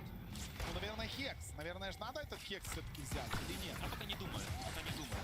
У него 100 золота не хватает на байбека, поэтому просто ставит себе вторую жизнь, будет танковать, потому что у команды нет байбеков. Кто-то должен пойти вперед и станковать хотя бы все первые спеллы. Появляется тем временем диск на то, чтобы сжить у Квина. Это хорошее решение, это прекрасное решение в смоке. Здесь бегает Лелис. Потому чтобы его поймали, сейчас можно на кого-то напасть, где-то можно на кого-то вскрыться. Лелис опасен. Лелис очень больно делает, да, не только здание. Его цепануть нелегко. Сильвера может вскрыться по любому герою и моментально сделать килл. Но байбек у него уже имеется. На байбек только у Сексеса. Любая из следующих драк может быть последней. 40-я минута. Астеры, казалось бы, настолько доминируют в этой игре. Сейчас на грани поражения. Да, они снесли две стороны Т4. Но Т4 ничего тебе не дает глобально. Ну да, так и есть. Трон бы они снесли, даже если там сторона там стояла какая-то целая. Им необходимо было убить Фуриона. Потому что терять две стороны, но это вообще не вариант. Прыжочек движения на Мане. Мане, есть Мане, пошла быстро через раунд, через угловой раунд. Уходят отсюда Астер. Ставили Мане, запрыгивает Лелис. Тут же тоже Лелис. Пошел ультимат у нас Луна. Лелис наваливает очень больно. Луну убили, Луна без байбека. Дальше дэмэдж по Сексесу. У него есть байбек. Убили. Лелиса тоже убили, тоже сделал байбек. Минус Борекс. Борекс не что вернуться. Ну и дальше, Явор поводал. Но Монстресс один. У него нет маны. Куда на байбек? Все-таки улетает. Все-таки улетает. За ним Квин. Есть его. Поймали. А маны-то у Вайталпума нету. Он санится. И он тоже отправляется в таверну. Что мы сейчас наблюдаем? Это абсолютный провал от Астер. Казалось бы, 7 минут назад мы уже думаем, все, заканчивается игра, парни пошли в Т4. Но вот он Фурион, вот он камбэк. Красавцы Квинси. Я думаю, Астер тут уже не задефит. Это фантастика. Квинси Крю, Лелис. Вива Бразил, Лелис, конечно, дает просто лютого жару. Лелис и его команда переворачивают эту игру. И Квинси Крю идут дальше. Тим Астер отправляется домой. Это на самом деле феноменальная игра. Я думаю, Квинси, возможно, даже очень моральный буст получит с этой катки. И следующая встреча будет очень интересной. Видимо, довольный Явар, довольный Лелис. Но это Соляра, если так можно выразить. Это Соляра от Лелиса. Это полная Соляра. Это настолько круто и качественно сыграно. Астер. Сколько раз мы в разных аналитиках, в разных эфирах обсуждали, что вот эти клатчевые моменты, когда идет размен тронами, когда идут еще какие-то вещи, очень сложно смоделировать эту ситуацию. Ты ее никогда не смоделируешь где-то в паблике, ты ее в практисах не смоделируешь. Оно просто происходит, и тебе нужно принимать вот это решение. Типа, пацаны, что делаем? У Лелиса оно было очевидное. Пацаны, я Фурион, у меня есть супер крипы, я вообще супер крип, у меня клевые шмотки, я полетел, разбирайтесь. Что делали Астер, я до сих пор не понял. На самом деле, казалось бы, да, у Лунема настолько большой опыт в таких играх затяжных, и приняли настолько необдуманное решение. В конце у Вивера, да, у него был Аганим, но 600 рейндж, нужно подойти почти впритык. Если бы засейвили Луну, возможно, смогли бы нормально подраться, но не хватило даже урона отхилиться сатаником. Счастлив Квин уходит. Ну и вот спокойно Лелис поднимает палец вверх. Говорит, ребят, это все нормально, как бы обычный матч. Завтра с OG будем разбираться. Вот там уже посерьезнее будет. Астер жаль. Астер честно, от души жаль. Астер провели очень тяжелых 10 дней.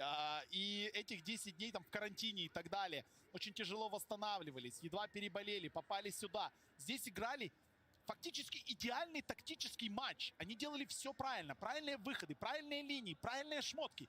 Идеальная академика. Вот так, как надо играть в доту. Но парень из Бразилии говорит, айо, погнали, как бы. Старый добрый Фурион, который уже победил не один раз на интернешнале, вернулся вновь каждые 3 года выстреливает. Возможно, Лилис еще нам пару каток интересных покажет. Ну, в общем, поздравляем мы с проходом дальше Квинси Крю. Мало кто ожидал. Да и на самом деле по ходу игры уже мало кто верил, что возможно сделать какой-то камбэк.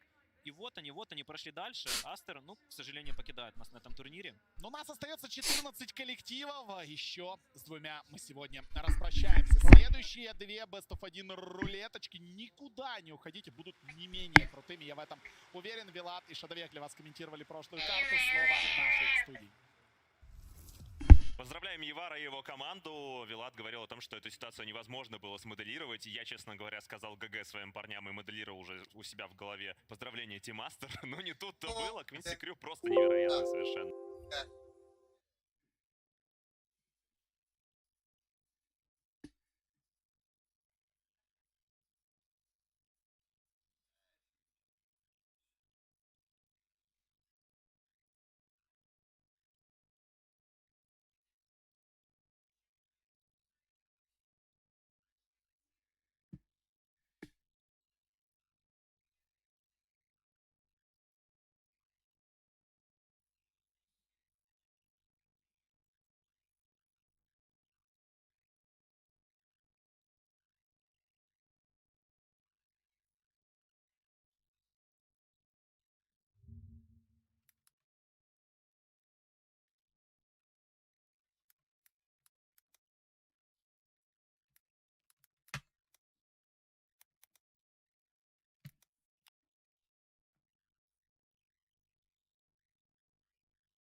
Rather on the side of Undying's map, so that, you know, sort of the options they have to try and get back into this game.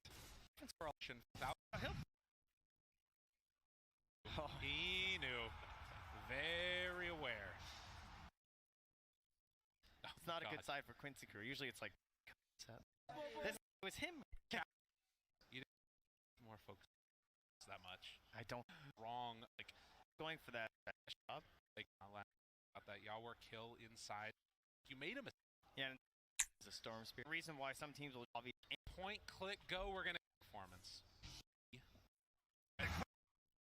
Wanting to kill off that Luna, the jump forward, the finish. They take him down and now killing off White Album. Have they been able to open this one up? It's very expensive though on the league win condition where spawn base from Asura. They felt like they had to do something special. So tense, and they're gonna try and force out the buybacks. You get it from the Luna, you get it from the Legion. Tier 2 dead, Tier 3 assaulted. White Album, he's jumping, testing the waters. Going to back out. How crazy, bit of insane. A minute before. Another smoke. Some vision. Right now it's back now. That's the big haunt. Looking for this game up. They buy back now on the Legion. White Album BKB, but the chase down is coming. Quincy Crew streaming in, and White Album, where you going? As they run him down through the mid lane, get the silence. They're dead with no buyback. Unbelievable. As they got their eyes set for these tier 4 towers. The emotions, they're just staring at each other. They're not sure what to do. The call's been made. They're running for the tier 4. Nature's Prophet to put the pressure when they're coming to your high ground. He's knocking to the back door.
Ростбет. Поднимись выше всех. Регистрируйся на rost.bet по промокоду ROST и получи 100% к депозиту и 100 бесплатных фриспинов.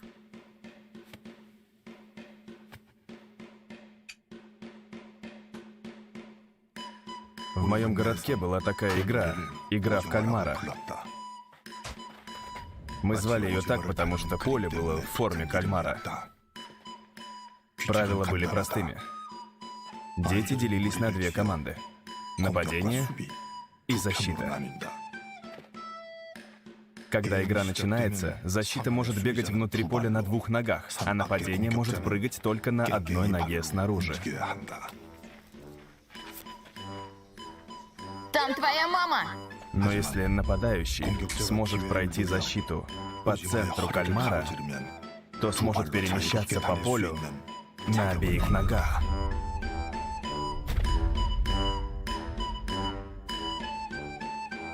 Главный инспектор. Да, главный инспектор. Не знаю почему, но так мы называли такого игрока. Когда мы готовились к финальному раунду, все нападающие собирались у входа на границу поля. Вперед!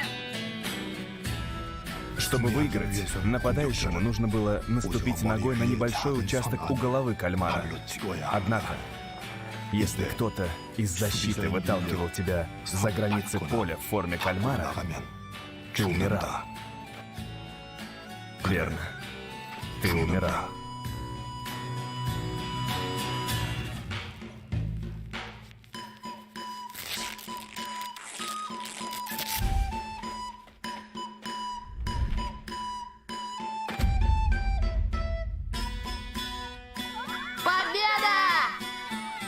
Победа!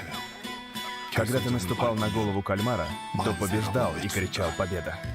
В такие минуты мне казалось, будто мир у моих ног, и я был счастлив.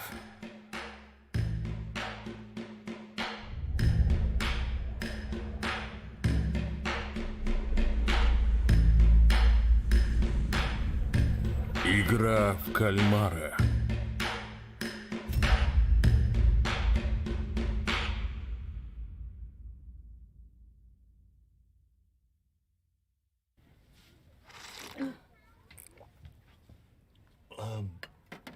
Это мои карманные деньги? Нет. Не забыл, что у Гайон сегодня день рождения. Я помню, конечно. Тогда не забудь сходить и купить ей что-нибудь на ужин. На это приличный ужин не купишь. Времена непростые. Гайон любит жареную курицу, ты же знаешь. Так что иди и купи ей курицы. Просто курицы, мам? Еще хорошо бы подарок купить. Дай мне еще денег. У меня нет. О чем ты говоришь, мам?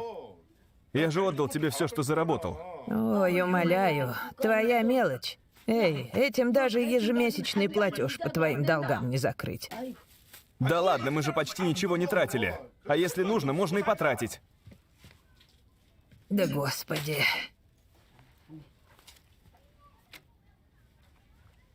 Ох, горе ты мое. И прекращай ты уже так много работать. Сынок, залей посуду водой, когда доешь. Ты только гнешь спину, а получаешь ерунду.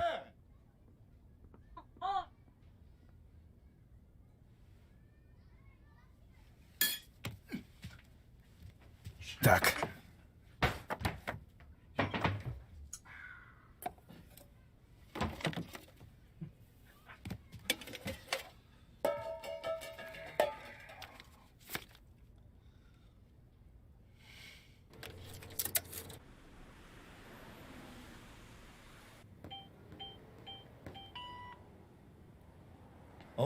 Что? Был же мой день рождения. Чего? Она поменяла пин-код. Мама наконец-то все поняла. Погоди. Черт, на что же она могла его поменять? Может, на свой день рождения? На свой? Сейчас. Ты не знаешь день рождения матери? Да любой ребенок знает. А ну прекрати молоть чепуху, все я знаю. Она празднует по лунному календарю, так что дата всегда меняется. Мозги включи. Так введи по лунному. Ну давай. Да твою же мать! Блин. Стой, погоди. 3 ошибки и карту заблокируют. Так что хорошенько подумай.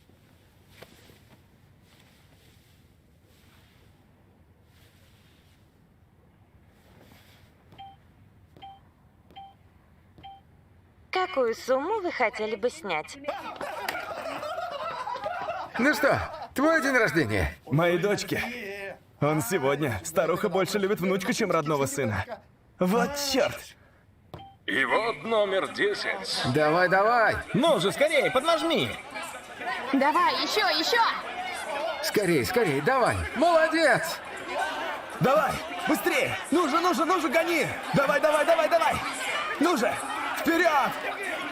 Давай, собака сутулая, беги! Ну же, быстрее! Давай! Да что ж ты отстаешь? Давай, догоняй его, твою мать! Ты же сказал, что это верная ставка! Чтоб тебя! Тупой кретин! Как можно было проиграть с такой лошадью?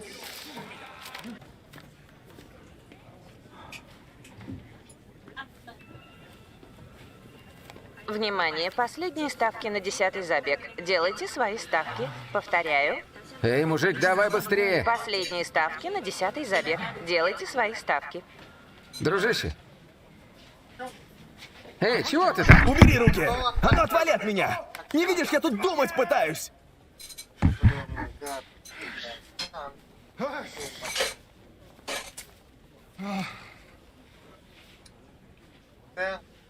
Ну ладно.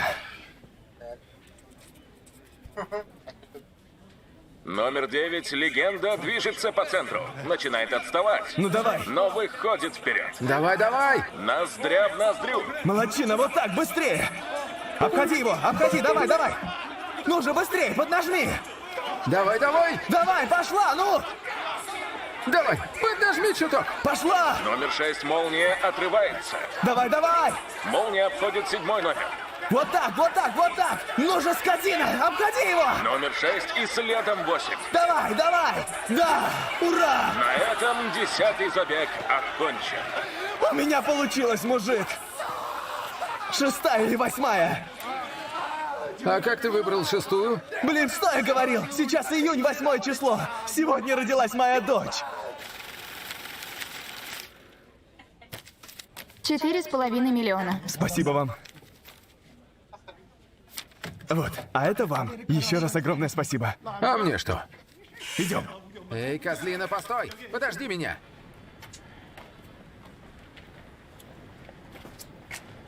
Надеюсь, ты рада? Да, сегодня я заберу тебя после школы. Жареную курицу? Можешь выбрать на ужин и кое-что подороже. Не переживай о деньгах, ладно? Подумай, чего ты хочешь, и на перемене напиши список, ладно? Тогда увидимся в 7. Угадай, что я сегодня куплю имениннице? Ладно, скоро сама увидишь. Ты не поверишь, милая. Эй, Кухун! Стоять! Давно не виделись. Ладно, Гаян, до вечера. Люблю тебя, пока. А ну-ка, стой! Стой! Он убегает! Стоять! Блин. Простите, расступитесь. Извините. Блин. Черт. Ой, прости. Девочка, ты цела? Все нормально? Прости меня. Эй, хватайте его! Остановите его! Стоять, сволочь! Погодите минутку, дайте мне встать. Слушайте, не надо. У меня есть деньги. Неужели? А зачем убегал? Да я просто... Я хотел сперва собрать всю сумму, чтобы отдать целиком. Боже мой, ну какой из тебя бегун. Ты посмотри, сколько есть. 4 ляма. Пока возьмите их, а через месяц отдам остальное. Что? Черт! Девочка, ты цела? Дай посмотрю. Ну. Давай, дай-ка мне посмотреть. Бедняга.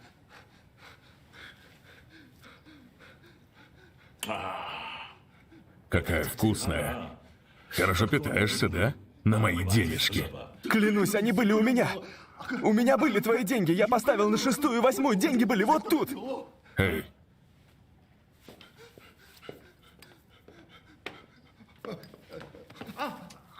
Ты знаешь, почему из носа так кровища хлещет? Потому что там много капилляров. Нет, прошу, не делайте этого. Я жить хочу. Кровь у тебя вкусная. Думаю, нам с парнями следует сварганить из тебя суп. Я все отдам. Отдам, честное слово, я все отдам. Да господи, мужик. Думаешь, сможешь разжалобить меня слезами? Ладно, не такой уж я и сухарь. Давай. Так, вытри-ка слезы. Подпиши и поставь отпечаток. Если через месяц не вернешь долг, я заберу твою почку. А после этого один твой глаз. Понял меня? Что, не согласен? Нет, я все понял. Хорошо, через месяц все будет. На. Хорошо. Дайте чернила. А у тебя свои есть. Все натуральное. Да. Хорошо. Вот так, прямо вот сюда. Вот и молодец. А у тебя месяц. Береги себя. Подождите, парни, стойте! Мне неудобно даже спрашивать. Но не займете еще 10 тысяч? Ах ты мелкий. Забей на него. Понял.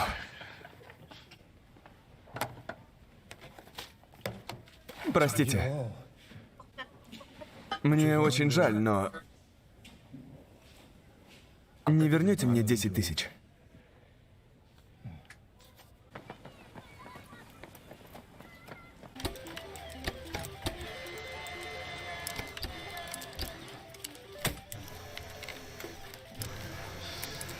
Давай!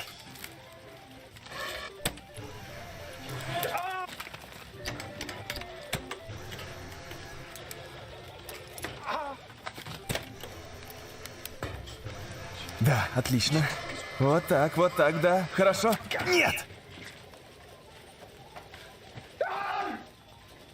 Да чтоб тебя! Простите, вам нужно сперва выбрать, какой приз вы хотите. Тебе помогло?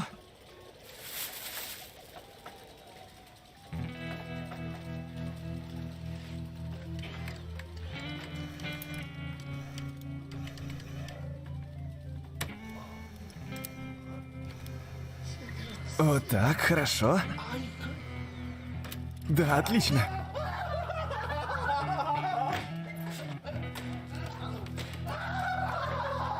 Ну, красавчик. Спасибо, спасибо!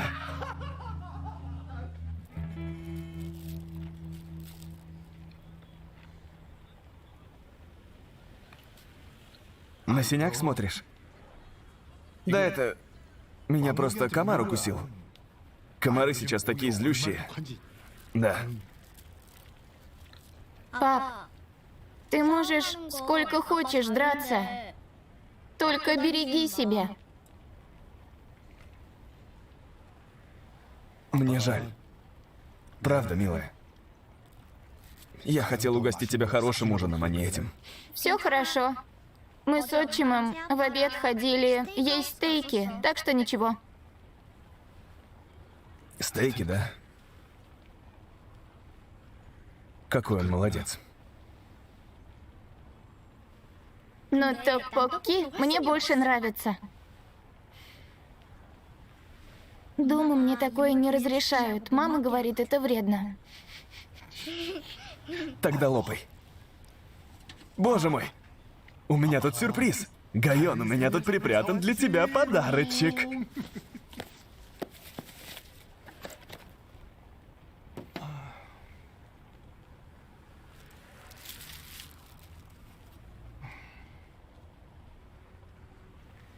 Ну знаешь, сейчас даже женщины воюют. Вот когда ты вырастешь, в мире уже не будет такой дискриминации, как сейчас. И женщины будут уметь обращаться с оружием.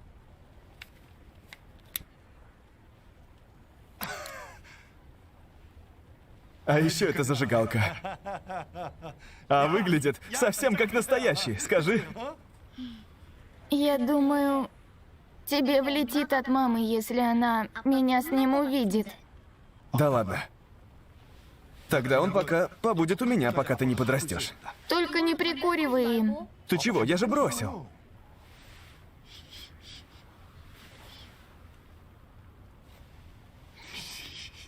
Ну ладно, хорошо. На этот раз я действительно брошу. И через год куплю тебе хороший подарок. Клянусь, Гайон. Через год? В том году у тебя был день рождения. Этот тоже наступил. А следующий уже скоро. Пап. Что? Ничего. Ну ладно, давай-ка, ешь свое любимое. Простите, нам еще одну порцию. И добавьте туда вот это.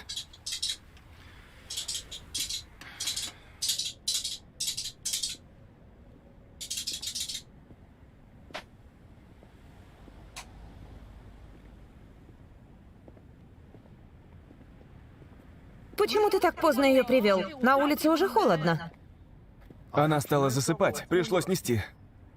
Мы минут на 10 опоздали. Я же сказала, что сама приеду. Давай не будем орать в ее праздник. Мама. Привет, Гайон. Все, слезай. Давай, я донесу ее до лифта, ты же не против? Она и сама дойдет. Мама. Все, слезай. Да ладно, ты серьезно? Давай, идем домой.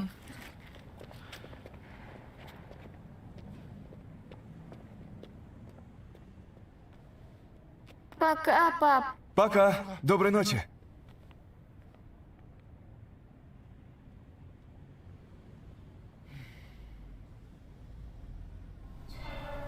Осторожно, двери закрываются. Нет, стойте! Откройте двери! Да блин!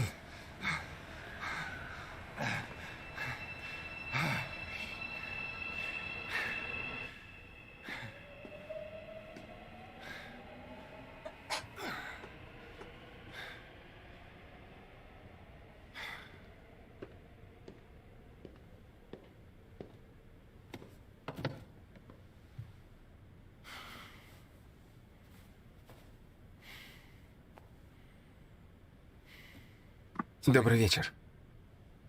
Можно обратиться? Я не верю в Иисуса. Дело не в этом. Я хочу предоставить вам возможность.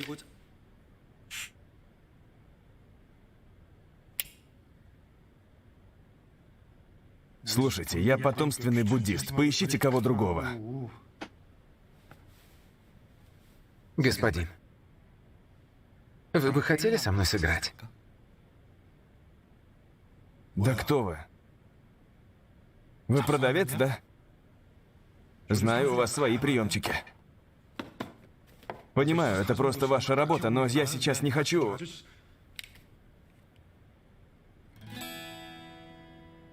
Уверен, вы уже играли в Так-Джи. Сыграем пару партий. За каждый ваш выигрыш я заплачу по 100 тысяч.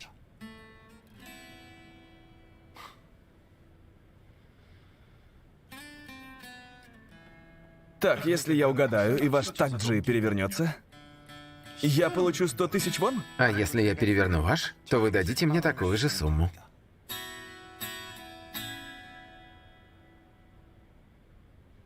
Но можете ударить первым.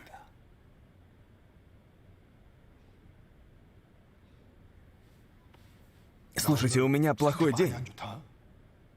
Если это какой-то обман, чтобы меня ободрать, я вас прибью, ясно? Выходит, сейчас мой ход. Каким цветом будете играть?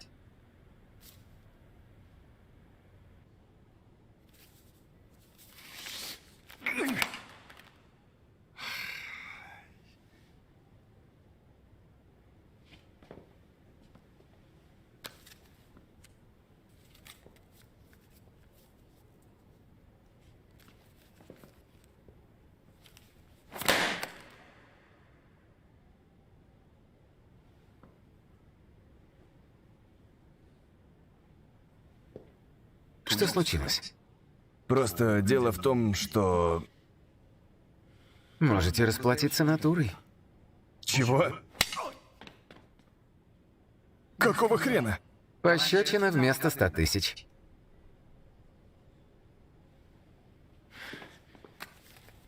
Давай еще раз. Двери открываются. Еще раз.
Ты это видел?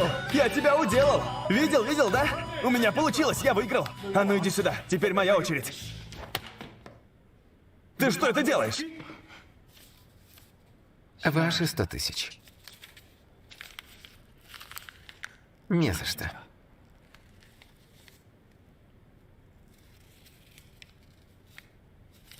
Точно. Деньги.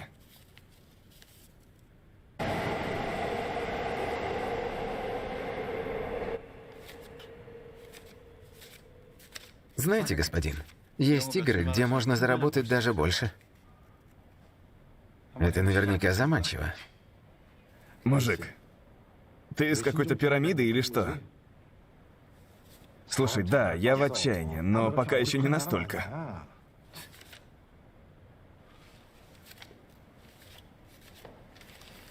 Господин Кихун, сегодня вы согласились отдать почку. Вас зовут Сон Кихун, 47 лет. Учились в техническом колледже, работали на первой сборочной линии на заводе. 10 лет назад вас сократили. Вы открыли закусочную, но прогорели и теперь работаете шофером. Вы уже 3 года в разводе, а вашей дочери 10 лет. Вы должны 160 миллионов вон разным громилам и еще 250 банку. Да кто ты? Какое тебе до меня дело?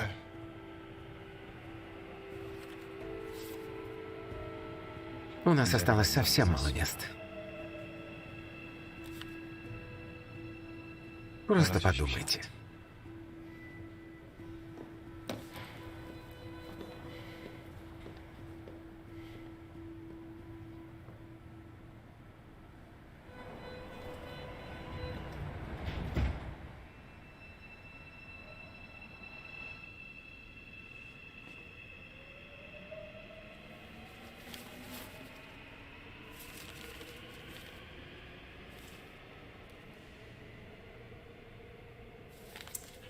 Вот это я понимаю.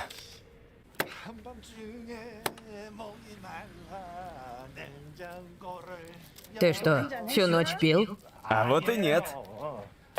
Ни капли в рот не взял, но мне все равно весело.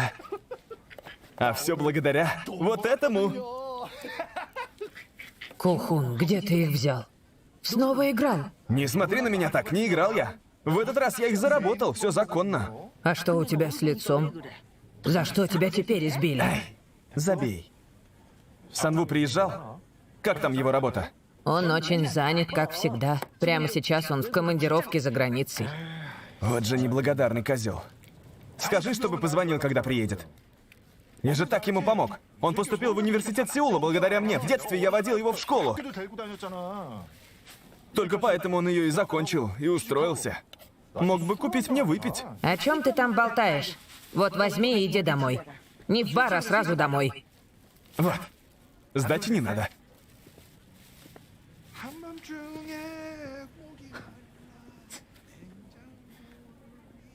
Вот придурок. Там на 12 тысяч.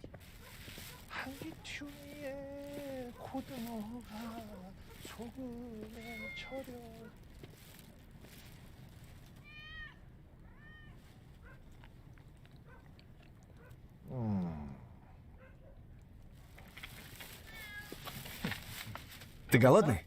Да? Держи. Лопай. И чтобы все съел, понял? Меня ради этих денег по лицу били, так что ешь. Нравится?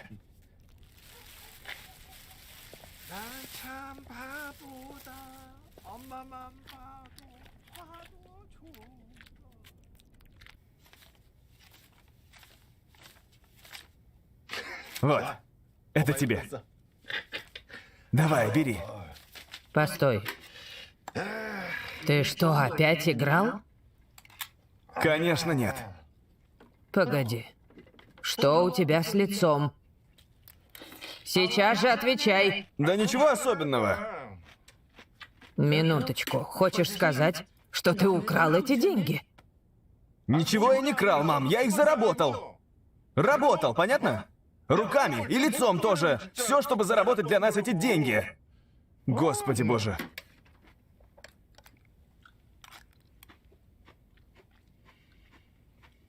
Так, ты купил гайон жареной курицы?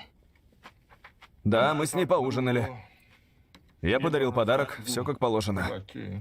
Она тебе рассказала? Что именно? Гайон, ее мать и отчим переезжают. В следующем году они уедут в Штаты. И через год куплю тебе хороший подарок. Клянусь, Гаян. Через год? В Штаты? Именно. Ее отчим получил там работу, его ждут. Так что вся семья переедет с ним туда. Ясно. Ты слышал? Как ты можешь сейчас есть? Ты должен сделать так, чтобы она осталась. Ну и как же мне это сделать, мам? Мы в разводе. Мы с ее матерью давно все решили. Я говорила с соседом, который разбирается в законах.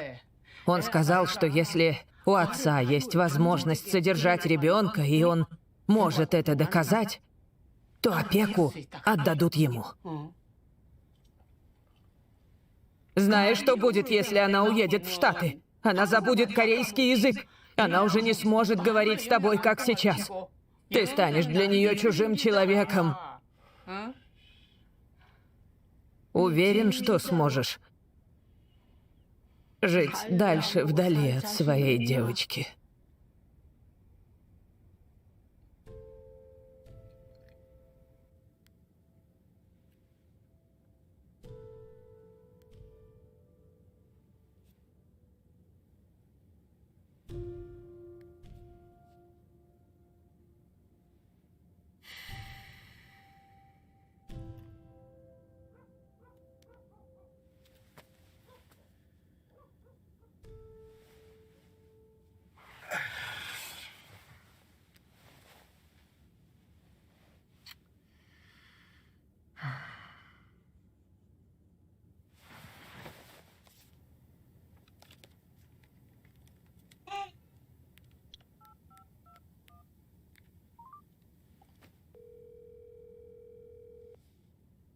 Алло, кто это?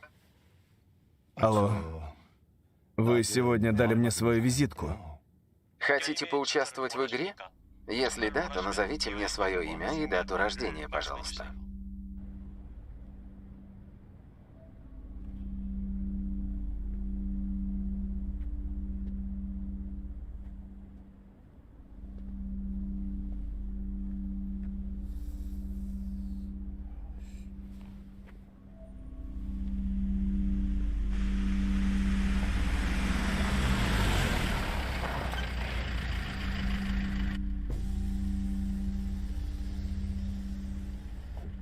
Сон Ки-хон? Да, это я. Пароль? Красный свет, зеленый свет. Такой пароль.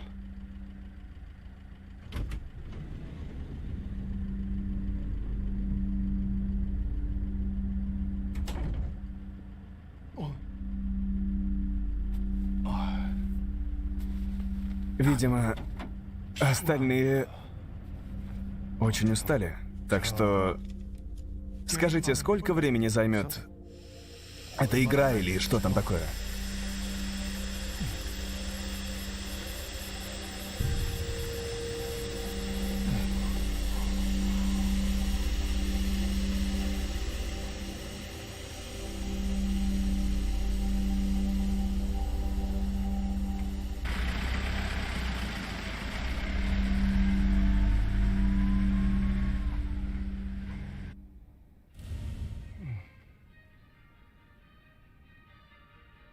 Что?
Пятьдесят, 52, 55, 56. Простите. А потом еще. Что вы делаете? Помолчи, а то я собьюсь со счета. Я остановился на 50. Вы пытаетесь сосчитать, сколько нас тут, да? Верно, так что прекрати уже жужжать на ухо. А тут... Погоди. На чем я остановился? Так все же на табло. Нас тут 456. Смотрите, получается, что у вас первый номер, а у меня последний. Я все это знаю. Я просто пересчитывал. Мой доктор говорит, что это полезно, чтобы в маразм не впасть. Если вы боитесь маразма, то что вы тут делаете? Остались бы дома, пусть бы невестка вам готовила. А вы бы просто сидели и любовались внуками. Вот как? У твоих родителей так, значит? Им невестка целыми днями готовит всякие вкусности? У меня осталось мало времени. Доктор сказал, что у меня опухоль, и она растет. В голове?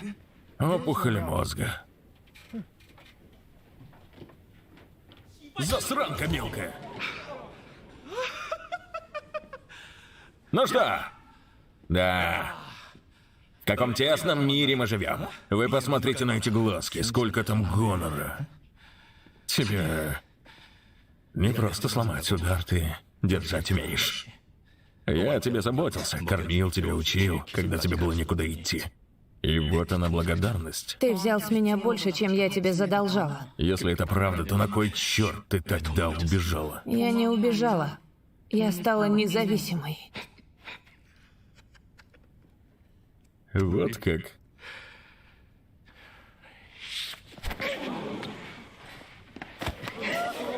Да он ее сейчас убьет, боже! Да что творится-то? Надо бы его остановить. Ужас какой! Дальше поднимется, точно.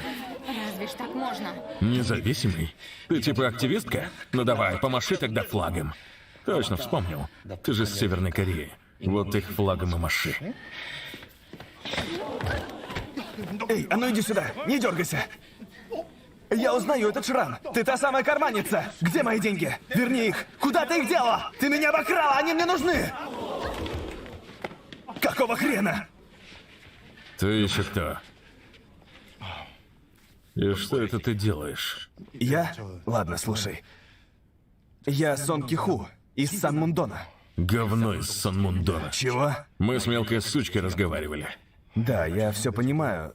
Но мне с этой девушкой нужно кое-что срочно обсудить. Ах ты тварь. Развести меня удумали? У меня спрашиваешь? Что тебе нужно от девчонки номер 101? Зуб даю, что ты из тех уродов, которые пользуются беспомощными девчонками. Это ты послал ее меня ограбить? Ах ты сукин сын! Отвали от меня! Он пытается меня избить! Кто-нибудь сюда! Нам нужна помощь! Да! Вот они! Сюда, сюда! Она карманница, она вас обчистит! И он тоже! Они карманники!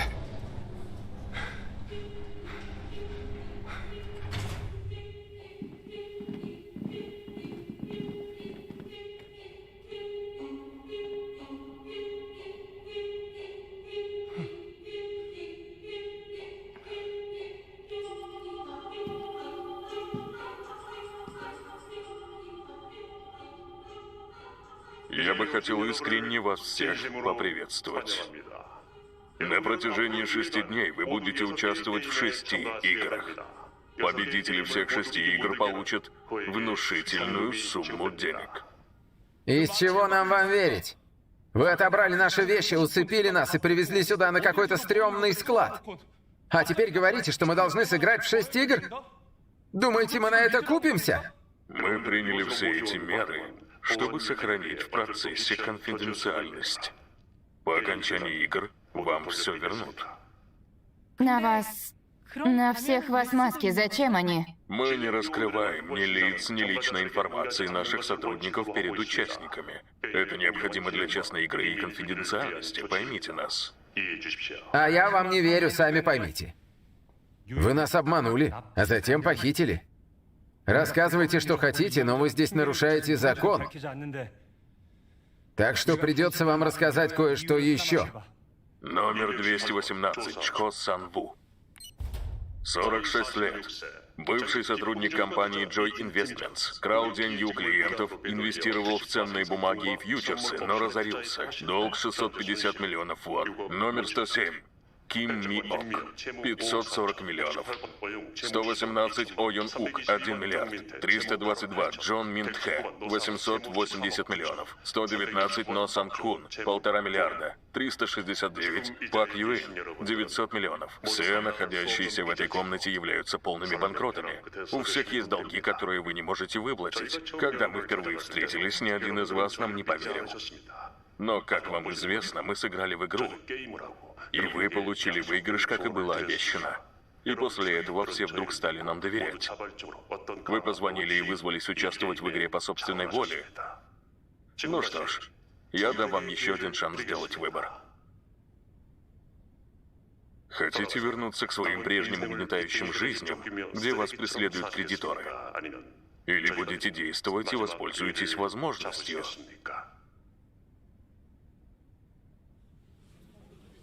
Эй! А что это будут за игры? Чтобы все было честно, мы не сообщаем участникам условия игр заранее. Один вопрос. Если мы выиграем, сколько мы получим?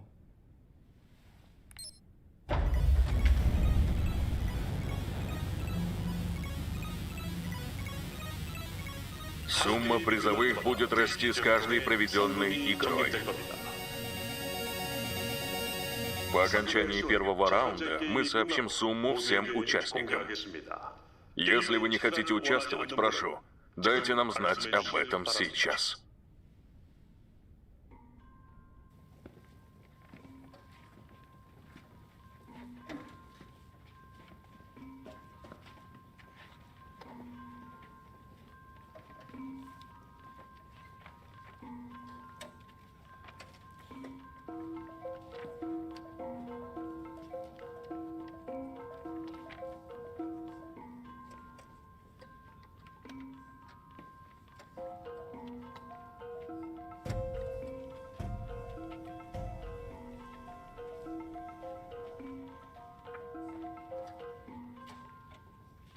Так значит, это все?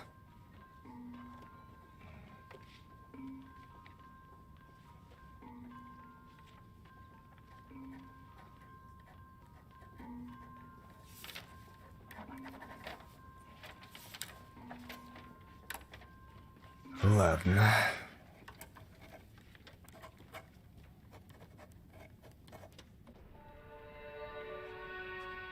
Внимание всем участникам.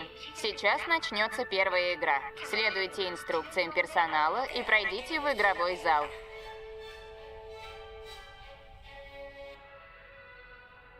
Чувак, ты только посмотри на это. Какой огроменный зал. Пожалуйста, смотрите в камеру. Улыбайтесь.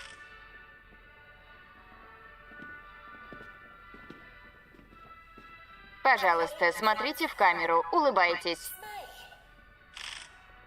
Вот блин. Эй, свали уже.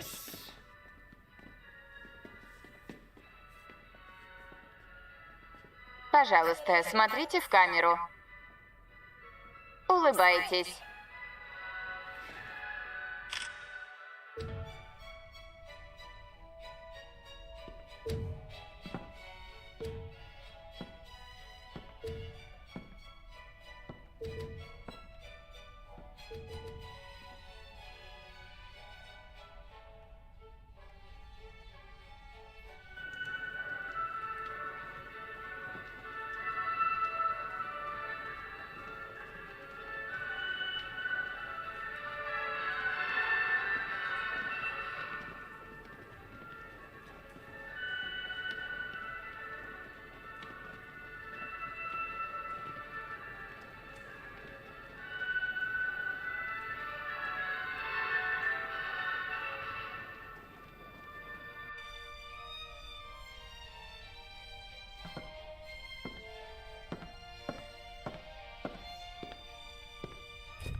Личность определена.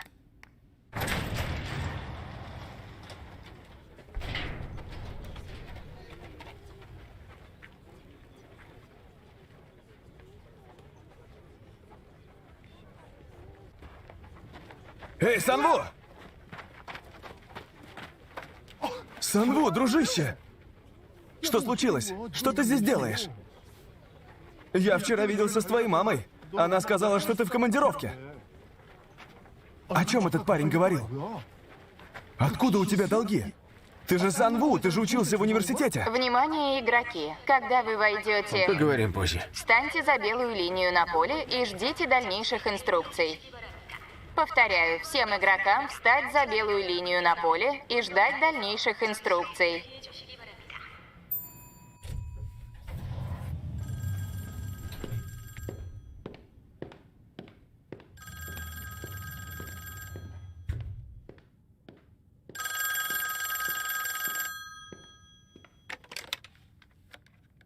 Говорит распорядитель. Подготовка к первой игре завершена. Можем начинать.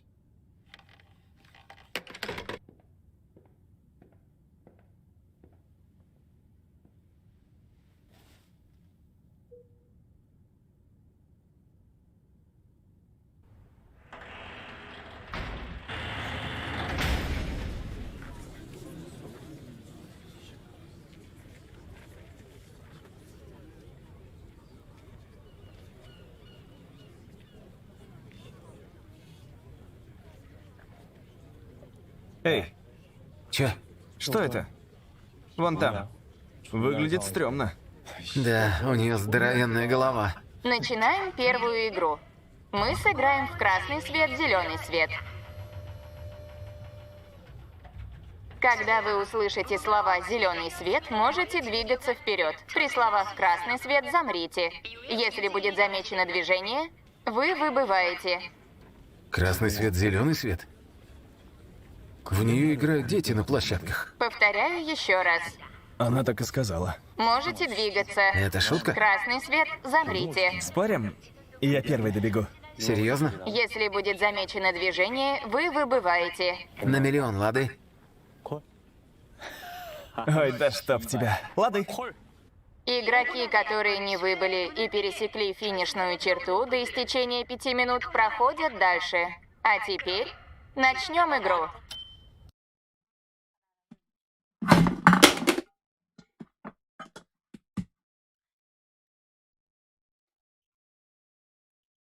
Лена.